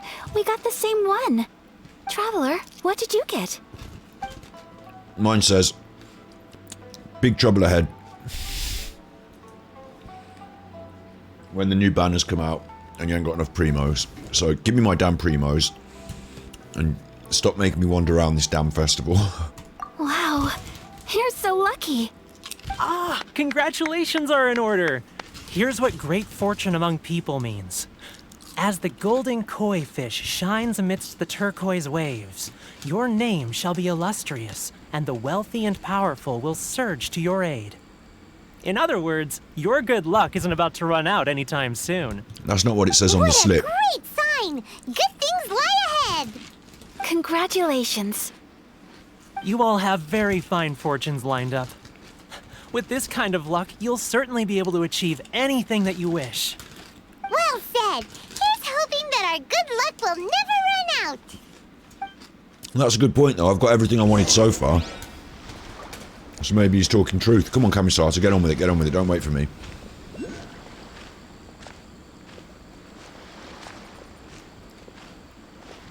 Not this one as well. Can we go up at the top now? And, this one next, then. This food stall sells all kinds of Inazuman specialties. Anything you want to eat, it's my treat. Wow, it all looks so good! We've all got the masks on our head. Is it okay if Paimon has one of everything? Yeah, it's fine, Paimon. We've all got these masks on our head, and except for Paimon, because obviously they couldn't do it for Paimon, but they can do it for our models, but they couldn't do it for Paimon's model. Of course it is. Of course we can have whatever you want, Paimon. Have them all. We don't want anything to go to waste. Let's try them one at a time. Ooh, Ayaka, Paimon wants those dango. Sure. Uh-huh, those look good too. Ooh, but so do the egg rolls. Paimon will try an egg roll too, please. All right then. I too shall have a Sakura mochi. All right, coming right up. We eat the food. This sakura mochi is just delicious. Not bad, huh? It's one of our best sellers. Oh, please, sir. Paimon would like some more. I don't know if it's rude of me to ask, but how is this kind of snack actually made? Really? Ooh, a new recipe? Oh, God. Are you sure about this? Oh, If you share the recipe... Well, it was you who gave Kiminami Restaurant that recipe for an overseas dish, wasn't it? She and I are good friends. We trade Here you go. Just treat it as me returning a favor on behalf of my friend. Fine. Thank you so much. I will study it very carefully and try my best to do it justice. Just get out my way now. You want the recipe too? Go on, I can see that you enjoyed it. Thank you. There's no greater feeling than creating delicious food. Shut up. I will. Once I've learned how to make it, will you two be my taste testers? Whatever you say. Oh, definitely. Can't wait. Looking forward to it already. All right. I'll do my best. Next, come on. Get up there. We've arrived near the end of the festival, but it's still been super fun. Paimon approved. Don't think it's done yet, Paimon. There's 2 more Yes, chuffers for us I to talk agree. to. To spend the festival together with you today has been a truly wonderful experience. All right, yeah, we're having a little experience, so... Oh, no, we're going to talk to this chuffer. No, what? This stall sells prayer plaques. Okay, It's an Inazuman tradition. I'm just going to get a can of You pop draw out the your fridge. wish onto a pentagonal piece of wood called a prayer plaque and pray that it will come true. Sounds similar to the way people in Liyue release lanterns during Lantern Rite. Those are used for making wishes too. Welcome. Looking for prayer plaques? Every wish is sacred, and you've still got time to make yours before the festival ends. Inazuman traditions. Fun! Shall we give it a try? Oh, wait, there's writing and drawing involved? Ugh, count Paimon out then. Paimon's head's feeling... 2 prayer plaques, please, sir. 2 prayer plaques for the young lady. There you go. Thanks, mate. 2 prayer Traveler, plaques. Have you decided on your wish? What? I just wish you'd get on with it and give me my primos, you fuck ass. Yes. Yeah, that's it. You can either draw a picture to represent your wish or write it out in words. Either way, once you've committed your wish onto your plaque, please hang it onto the prayer rack. Wait, so they'll be on public display? Alright, well, let's see what you got. That will do for mine. Mine's up there, and it just May I says... see yours? Yeah, you can see mine. Yeah. Mine's up there, and it just says, Primos. Just like it's daubed in big letters, just Primos. I've done 2. Primo. And then I haven't got space for the S at the end, so I've done another one with just S on the end. Primos. See? This is you and your brother, isn't it? No, it's me and my Primos, and I didn't... It's lovely. Hand them over. Primos. Lovely Primos. Ooh, I love those Primos. Do you know why I like the Primos? Because then I can get the characters when they finally come around on the banner. But you, my love, I'm not going to be able to get at all for like years. It's going to be years till you come round again, love. Oh, Primos, though. Primos will keep me warm at night. The Primos. You'll be back together one day. Paimon believes it, and you should too. I believe it too. Your wish will surely come true. But in the meantime, the Primos, yeah? I will keep you in my prayers. Ayaka, what did you draw? Is that Tenchukaku? That's right. I wish for peace and happiness for everyone in Inazuma, Oh. and good health for my family and friends. That's nice. I do hope that wish can come true. Yeah, I'm sure it'll be fine. Thank you. That gives me hope. I think that might be all we have time for today. Oh my god, thank you. Thank you. Aw, it's time to leave already? Shut up, Paimon. I'm afraid so. The festival is coming to a close. 6 hours, Time Paimon. flies 6.5 when you're having hours. fun. 7-hour It seems stream. to What's he flow going to do? A away 9-hour from me stream? Like a rushing river, as precious and short-lived as a cherry blossom dancing in the wind. What am I going to do? A 9-hour stream, Paimon? It's time to leave.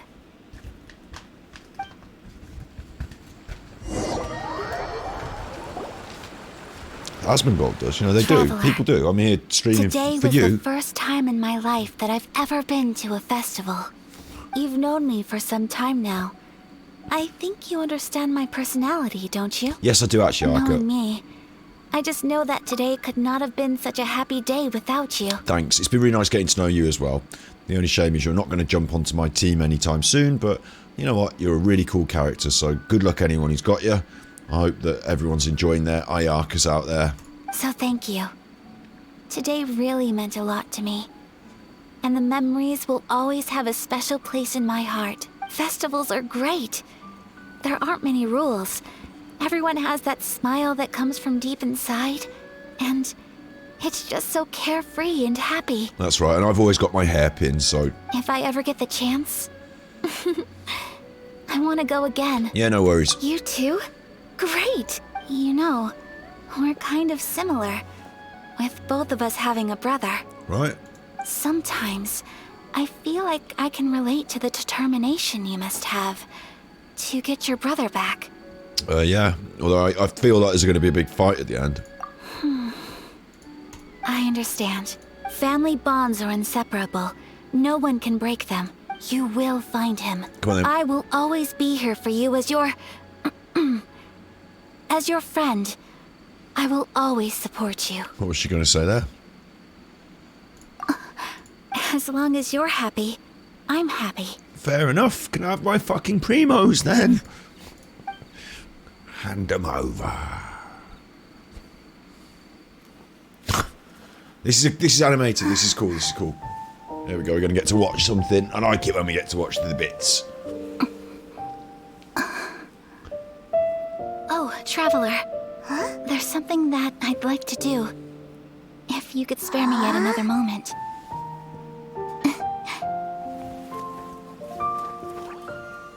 They actually showed you her little socks then as part of the animation. There she's getting them wet now, see? What did I say?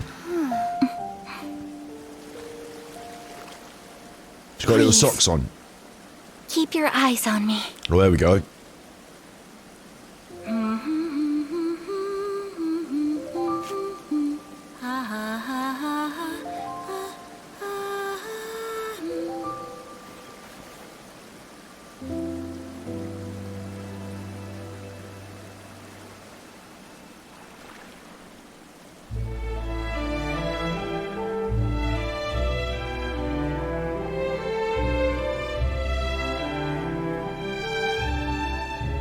Doing a little dance.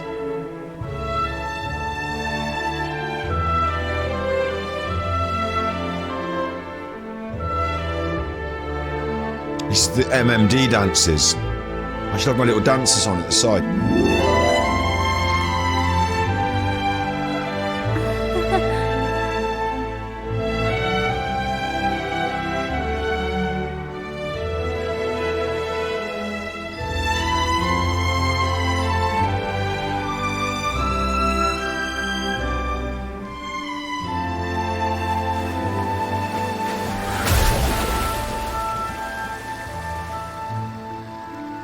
Go then. That was pretty cool. Don't know what you'd call that, but it's pretty cool. What do you think of my dance? Did you like it? I'm not laughing at you. I'm laughing because it's a strange thing to do. But yes, I liked it. Absolutely. Yes. It was so pretty, beautiful, elegant, and something else Paimon can't put into words. I'm not very good at this kind of dance. So, as long as I didn't embarrass myself, that's all that matters. I just had a sudden urge, and I ran with it. Well, that's... In a way, that sort of sums up today for me. Dancing like nobody's watching. Except she specifically said keep your eyes on me, so you can't claim dancing like nobody's watching because the premise was I was watching. So yeah, but whatever. I've had a really good time. So I'll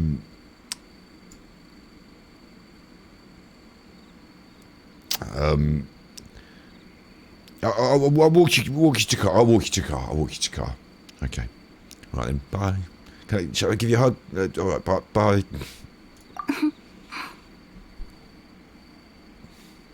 Bit awkward. That goes for you, too. Yeah, I had a good time too, yeah. When I'm with you, time seems to slow down and speed up at the same time. Are we having a romantic moment? Because bloody hell, man, this quest has been going on for longer than my fucking socks. Come on. What? Can I have my primos? Anyway, it looks like this is goodbye for today. Yeah, doesn't it? Doesn't it? I can see myself the rest of the way back. No, I might as well walk you all the way because I've come this far now.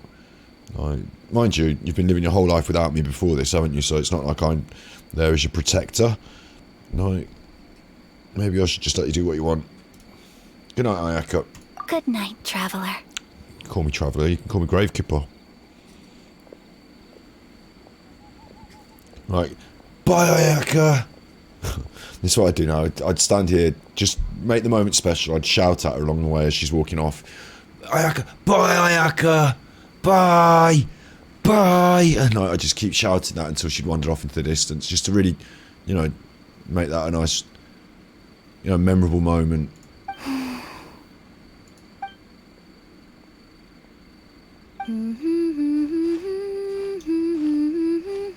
Singing a little song. So I'm happy. We're happy, look. The old Gravekeeper's happy. That's put a spring in her step. She's happy with that. She is now. She got a pretty...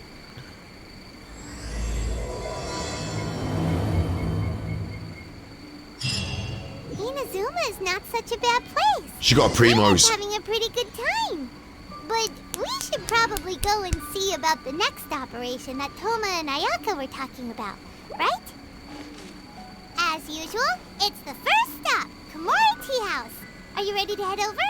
Paimon's talking me through it, but it's thrown me now. What? Is this my Archon quest or what? Yeah, now I can go. Oh, so right. They always wanted me to split those up like that. It wasn't just because, like, you know, they deliberately made the quests go in different. Okay. Okay. I see your game. Okay. I see your game. I see you. I see your game. I see you. I see what you're doing. Deliberately, oh, fell into the water. Oh, get out of the water, quick. It's cold. It doesn't matter, you got your boots on. Ah, drowning. Oh no. Right. I see your game. I'll pick that up, whatever that is. Radiant Spiny Crystal. I see your little game, you chuffers. I see what you've been doing. So, you do want us to bounce around between the two stories. That's kind of cool. It's kind of interesting, isn't it? It means that I haven't finished the... I have finished the world quest for now, yeah? The story, Archon. It's just got the Archon quest now. Yeah, that's cool, that's cool. 30 primos, some more. I'm not doing that now. Not doing that now. Now I completed the quest. The ending was okay, but my god was that quest long and boring. And obviously I want to make it entertaining for stream, so like I did hammer some of the buttons sometimes to get it moving. But yeah, like, you know, I'm assuming if she catches us lazing around like this. I'm assuming that the story mode is interesting as a viewer. The story mode is interesting because at least there is a story, and it's like watching an anime. Do you know what I mean? It's like you're just watching. Not me streaming it. Thank you for you when I was playing. Yeah, like I assume that's okay to watch, and also if it's not, then you have me interactively fucking hammering on and you talking in chat and like, you know, it all goes, doesn't it? But for me, when it's getting boring, at first I try and hold it back a little bit. Because I don't want to, if you're watching the story, if you're watching this stream and you're like interested in the story of the Archon or whatever, I don't want to be like, boring, skip, boring, because then people are going to be like, well, I don't want to watch this streamer because when I'm trying to watch the game, they keep shouting boring and skipping through it. But, like, yeah, it did fucking go on, didn't it? It's the length of it, and it's the amount of conversational...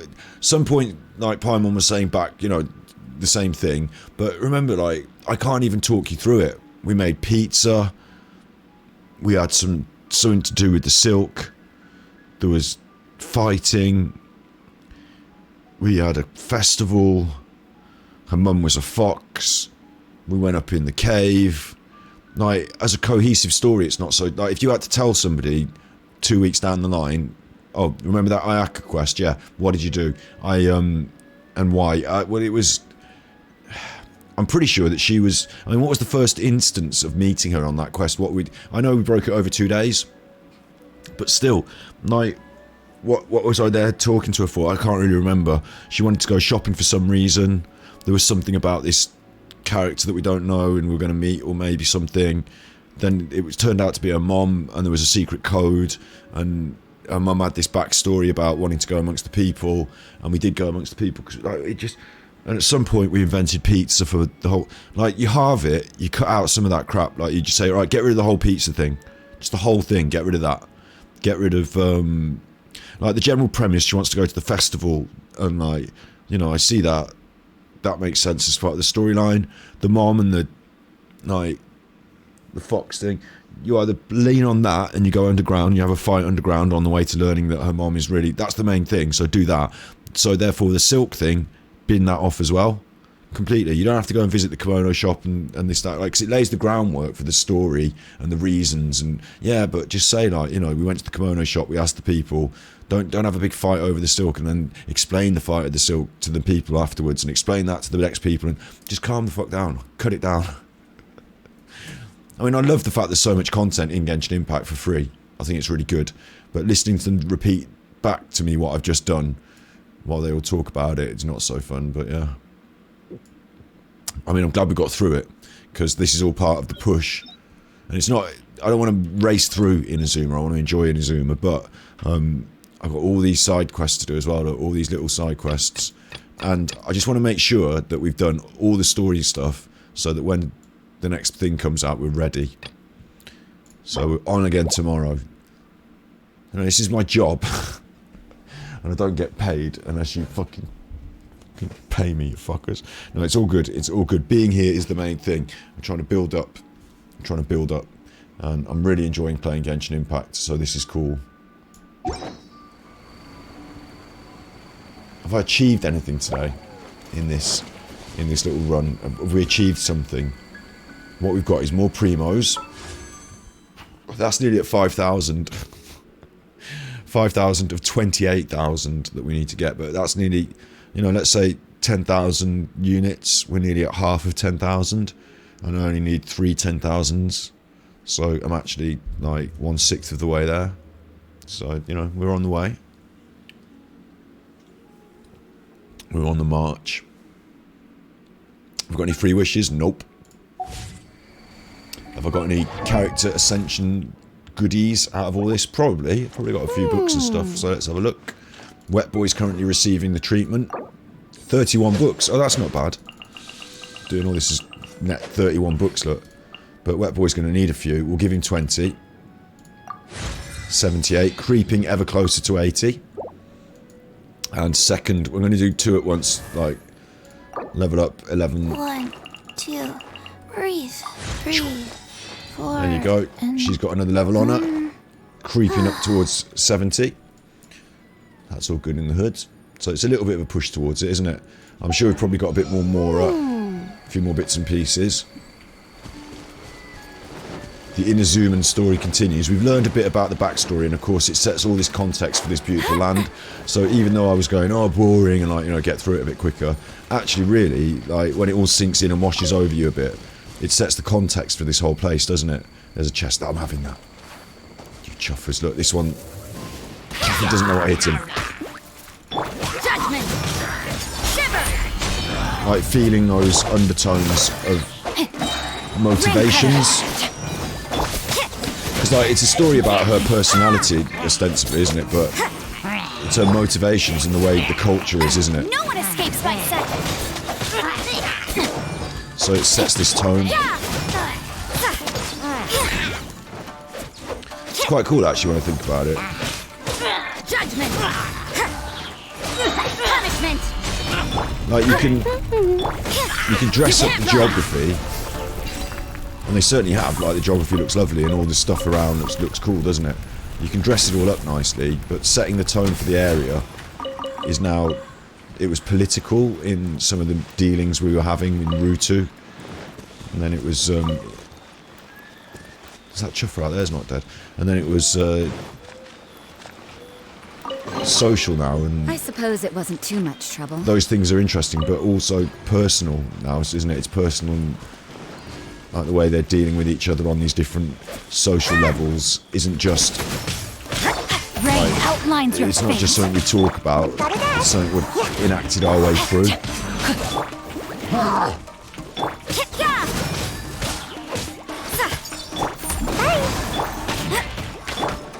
Yeah, you can't run. Gotta dash. Judgment. Don't start swinging that axe. Don't start swinging that axe. Just gonna get you killed before you do that. Chuffer. You can't run. There you go. Thank you very much. Thank you very much. I wonder what domain it is today, and I've got resin to spend. You see, got resin to spend. I have to do a domain. Like I have to. There's no not. I took a day off yesterday, so I can't not do this, can I? I'm just gonna pick one that I know is resistance. I don't know that's the right one. Just gonna go to the classics and see if I know the teeth. I know they're valuable to me. So let's get over there.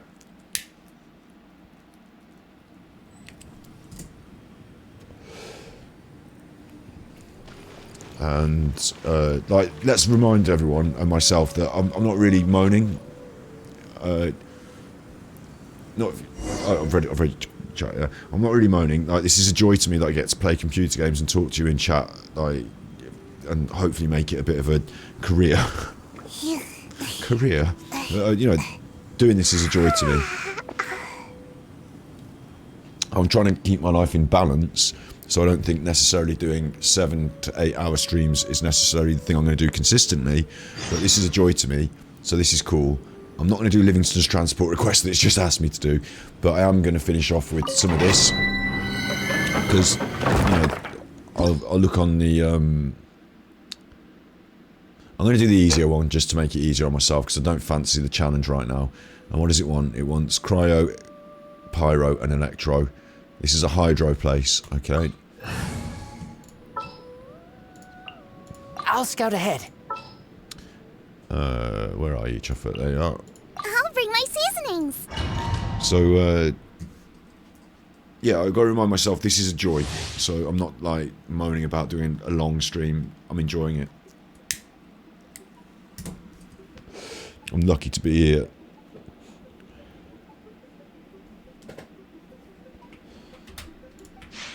But I could do with a break now. Let's get up there. Let's kick some ass. Finish strong. Come on. You'll go down.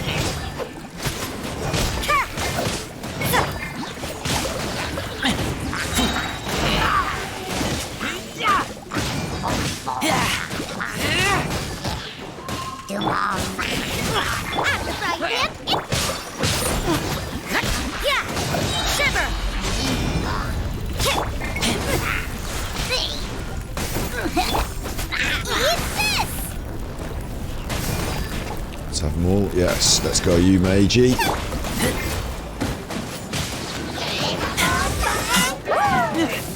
This might be a bit too easy, this standard of challenge. You can't run. But like I say, I bet if I do it up one level up, it just starts becoming annoying to me. I'd rather just finish on a happy vibe.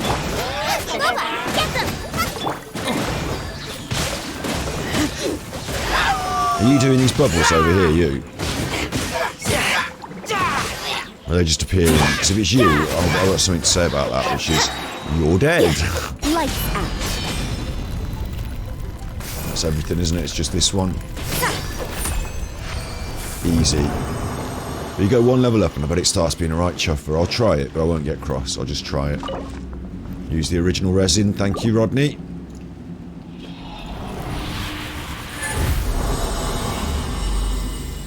I'll show you the difference if we beat it.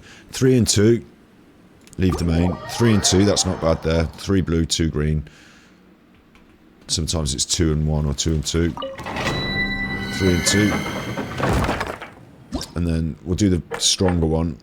You could get this better tooth. I didn't get the purple tooth last time. In this one, you can even get the gold one. But I didn't even get the purple one last time, remember? This is going to be harder. And what can happen is you can do this and you can just get the same things as I just got in the last one. So hopefully I'll just do it and show you. Because I can do these, but it's all contingent on me just getting through it like a pro. Not like an amateur. Which can happen. I can slip into amateur hour. Because I'm tired.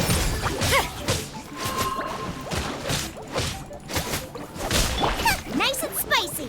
Watch those bubbles, you. What did I just say about the bubbles? You can't run. You're toast. I'm out of here.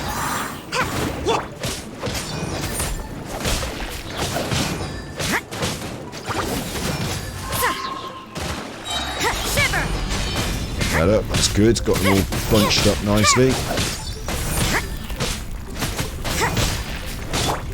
Not very quick here though, are we? Come on. Let's get some kills in.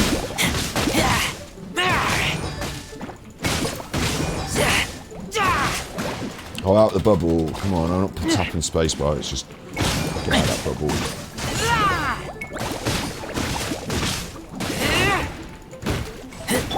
Koba, get them.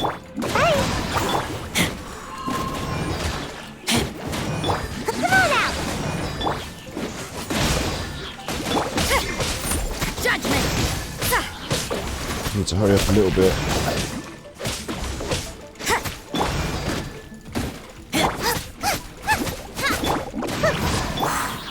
And then let's go mages. Come on, get my. Where's my bow butt? It's not ready. Punishment. Nice and spicy.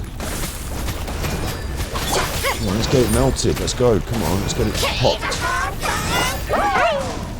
Oh, where's it gone? I'm feeling a bit tired. I think I've got it all. Oh, no, I'm not having this messing. Come on.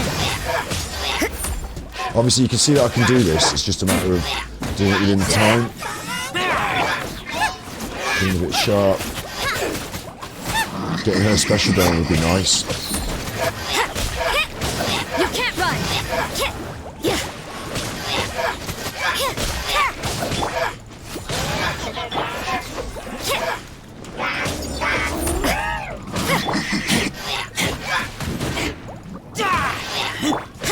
Judgment. Eat this.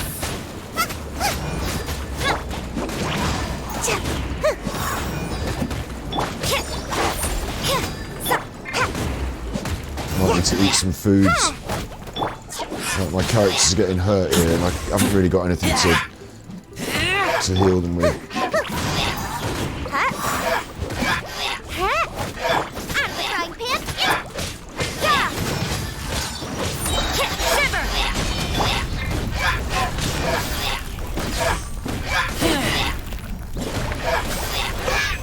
Got it. So I can definitely do that. Nearly didn't even get them killed. And original resin. So that was a little bit tougher though. I was under pressure, I had to concentrate.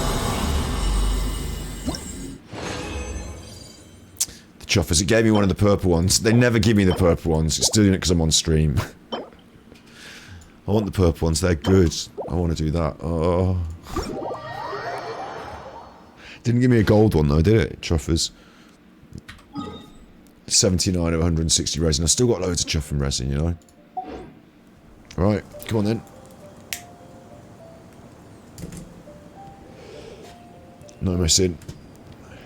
Let's do some boss killing. Let's knock out a couple of Regis vines. People always need Regis vines, mate. We all healed. Right, then we'll go cryo.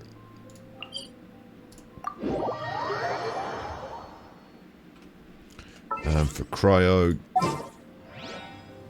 I'm basically in the same group, aren't I? It's just you are going to be Klee. Ta-da! Klee is here. And you are going to be Noelle. As you wish.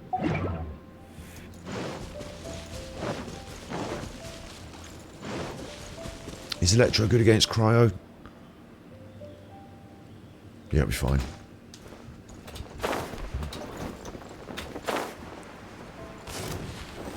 Show me your core.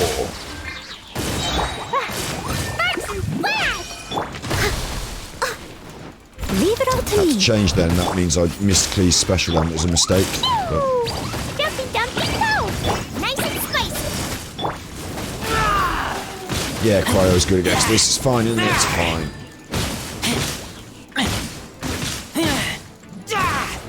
Let's go smashing. Come on.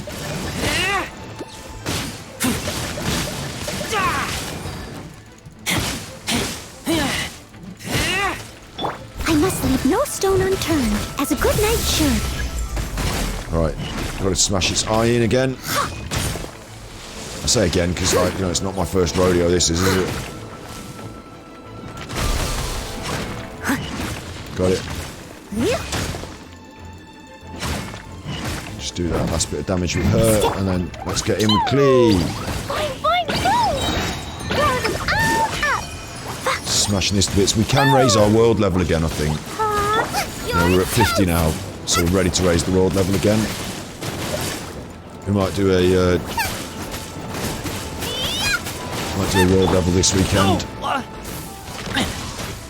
Don't die, don't die. I must leave no stone unturned. Pew! Hi-ya! Ah!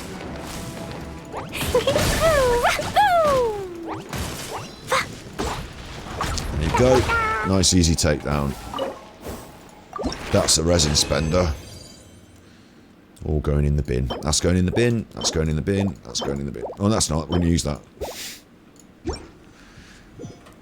Nice. And then we'll go and do the pyro.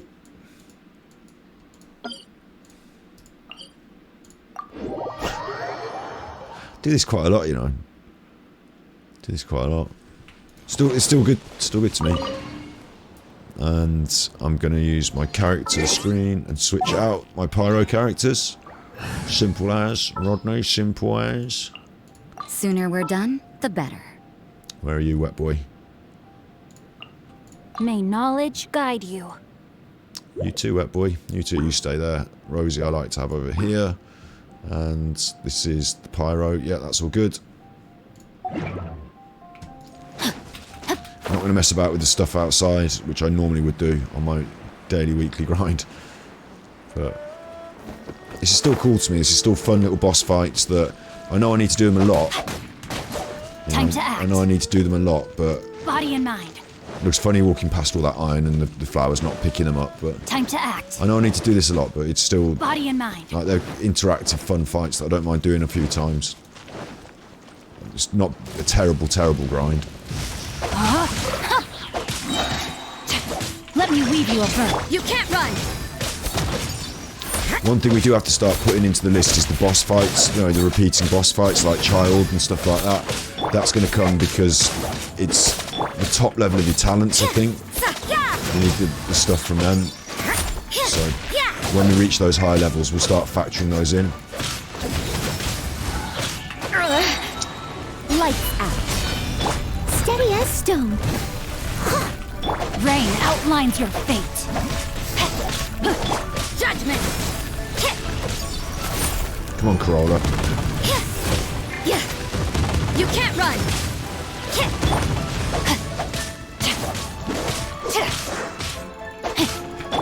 Judgment! Keep back! No, my sword! Yeah!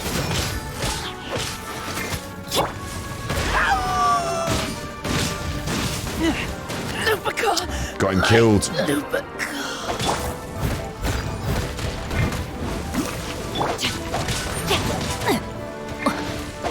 You can't run! Yeah, punishment!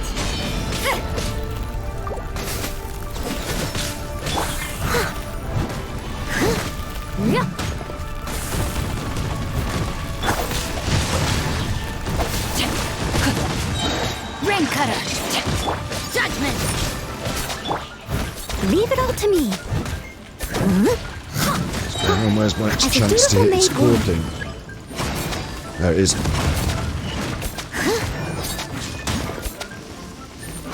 There we go.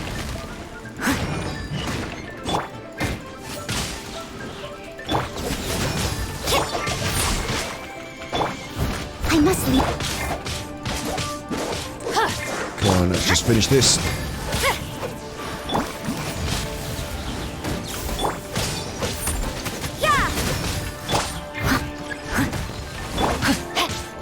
I let my guard I down. don't care about the Corolla, I can just do this at the root, look. Done, yeah, thank you. And that's all my resin. Ooh.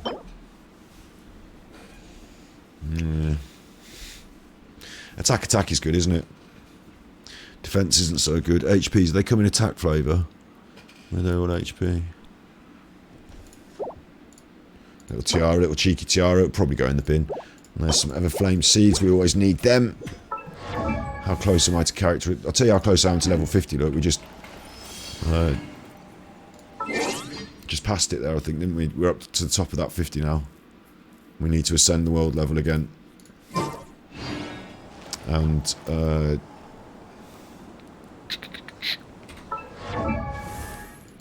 running in line for ascensions down here. Klee, 70 to 80. Dodoko? Dodoko, where are you? Collecting those Everflame seeds. Collecting those mushrooms. And the other one we did was for Chi-Chi. We're now at the right level of Hoarfrost cores. We need a lot more violet grass. And I'm sure I'll have the jade chunks if I craft up all the jade that we've been collecting through these crystal fights. Crystal fights, to these what are they called? Registine fights. 1, 2, So ascensions are imminent. Oh, wait, 4, Chuffer. and What's quite good is as we're going, it slows down a little bit when you get to these high levels. I appreciate that, and the diluting of the fact that I'm doing loads of characters. I get that. If I hadn't fed any books to Chi-Chi at all, if I hadn't fed any books to her at all, then maybe he'd be at level 80 now. That's fine. But also, I think it's good that as I'm earning these books over the course of these stories, we're picking up little bits of stuff. I'm just going to stop it from going on. We're picking little bits of stuff and we're ranking up talents along the way. I've been doing these. And what was I going to say that I was... So now my brain's starting to break.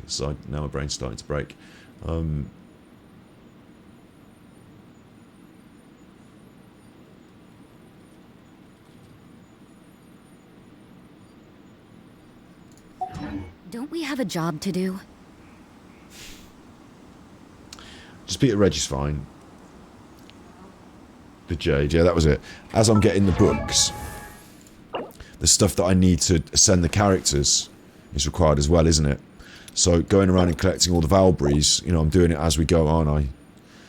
That's what I'm trying to say. So for a character like Chi-Chi, now that I'm aware of it, when we hit that 66 levels to 70, when we hit that, I'm only the jade, which I will craft. I'm sure I've got the bits, and a bit of violet grass and a few forbidden curse scrolls away, and I'm sure I can craft them as well. But I've got loads of the crappy ones. The violet grass, so I better remember to pick the violet grass. But yeah, we're not, we're going to have all the stuff. So ascension is imminent. Breathe. 3, 4. No one has to be left behind that far out of our good squad. Next on the list, it'll be Diona and Chikanoin and him.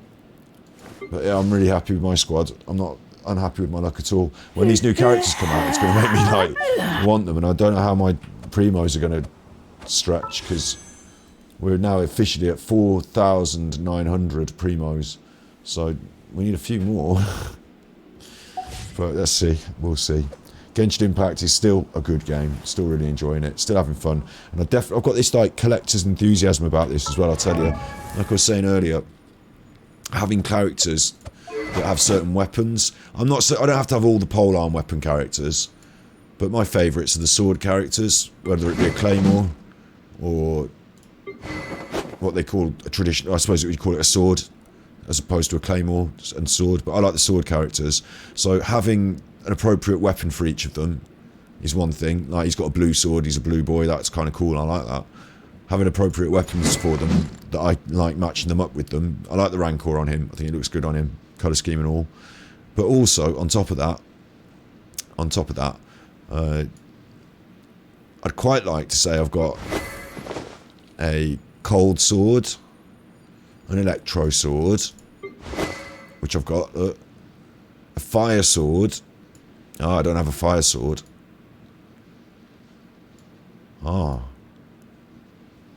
An Animo sword. Well, Traveller's the Animo sword, isn't she? She's also a Geo sword, and she's also an Electro sword. She's all in one, isn't she? She's like a Swiss Army character. But, Swiss Army Philip blade, Swiss Army knife. I've got a fire polearm, and I've got a cryo polearm, and Have I got another polearmer? Using my brain now. But I quite like the idea of having... I suppose I might be able to do it with the books. That's book, that's book. That's book. I've got Pyro book. I can have a full character of books, full squad of books. They can all be different. I quite like the idea of collecting up a Claymore squad of all the different Claymore people. So Diluc's actually Fire Claymore, isn't he? So I think I do want him on the team. So my collector's instinct there wants me to have like one of each, characters aside, personalities aside, one of each element in each weapon. Like, I'd like that to be my collection. Of course, the other things go as well. Like, I want all the little short characters and what have you, but you know what I'm saying? I'd like to be able to choose which weapon I want and which element it is, and put a squad together, making my choices like that. That'd be quite cool. And that's all to come, isn't it? Maybe it'll all build up like that. Certainly it'd be strange if they were to overlap some of the things, wouldn't it? You know, if you get 2 different Frosty Bows, that would be a bit strange to me. 3 different Frosty Bow characters. So they're probably saying to themselves on the drawing boards, you know, Electro Bow, Frosty Bow, Pyro Bow, Hydro Bow. You know, how many Hydro Bows do you want? Maybe I'm wrong here, maybe they've got 2 of them, but you know what I'm saying? You do know what I'm saying. So there's that, like, as end game, to me it's instinctively fill out the collection is the end game, just for the joy of it. And we've still got more to come up, we've got new places to go. So with that, we've done a 7-hour stream, which is one of my longest, I think. It's been good. I've enjoyed it. Pumping on your stereo. You go away and be good now. You be good, because I'm going to be back tomorrow. I'm going to get some sleep, I'm going to get some food, and I'm going to be back at it tomorrow. So put it in the hours, because we're not here on Sunday. So there's a football match for me to watch with my dad and the rest of England. So you be good, my little podcast, you be good. And if you can't be good, you're naughty. But you're not naughty, you're good. You're good. And a special good night to Lady Dwayne as well for the raid the other day. Not just for the raid, like, you know, for the support and what have you, the positive vibes. Thank you for being here, Roger. Thank you for being here, Juzzy. And yeah, you be good. And if you can't be good, then I'm going to force you to dress up as the nobility, and you won't be able to go and have hot dogs with everyone else, and you won't be able to go and feed the ducks at the park, and you won't be allowed to go and you'll be dressed up like some little page boy. And you'll have to, all your photos, you'll be dressed up like this little page boy, and then you'll have to go to the opera, and you'll have to shake hands with everyone at the end, and you won't ever be allowed to eat nuts from a food vendor, and nor would you, because they're cooked in suet oil. So you'll grow up all estranged, and then one day we'll go out and I'll make you wear just like a sack, and I'll tell you that's what normal people wear, so don't worry about it. No one will, it's just that's what, you know, just to make you go incognito, and we'll get you out down McDonald's, and everyone will be like, what are you doing wearing that sack? And I'll say, just to blend in, just tell them to fuck off. And they'll be like, what? And I'll say, to blend in, tell them to fuck off. And I'll get you all beaten up at McDonald's. Alright, anyway, yeah, you be good, my little podcast, you be good. And remember, if you can't be good, you're naughty.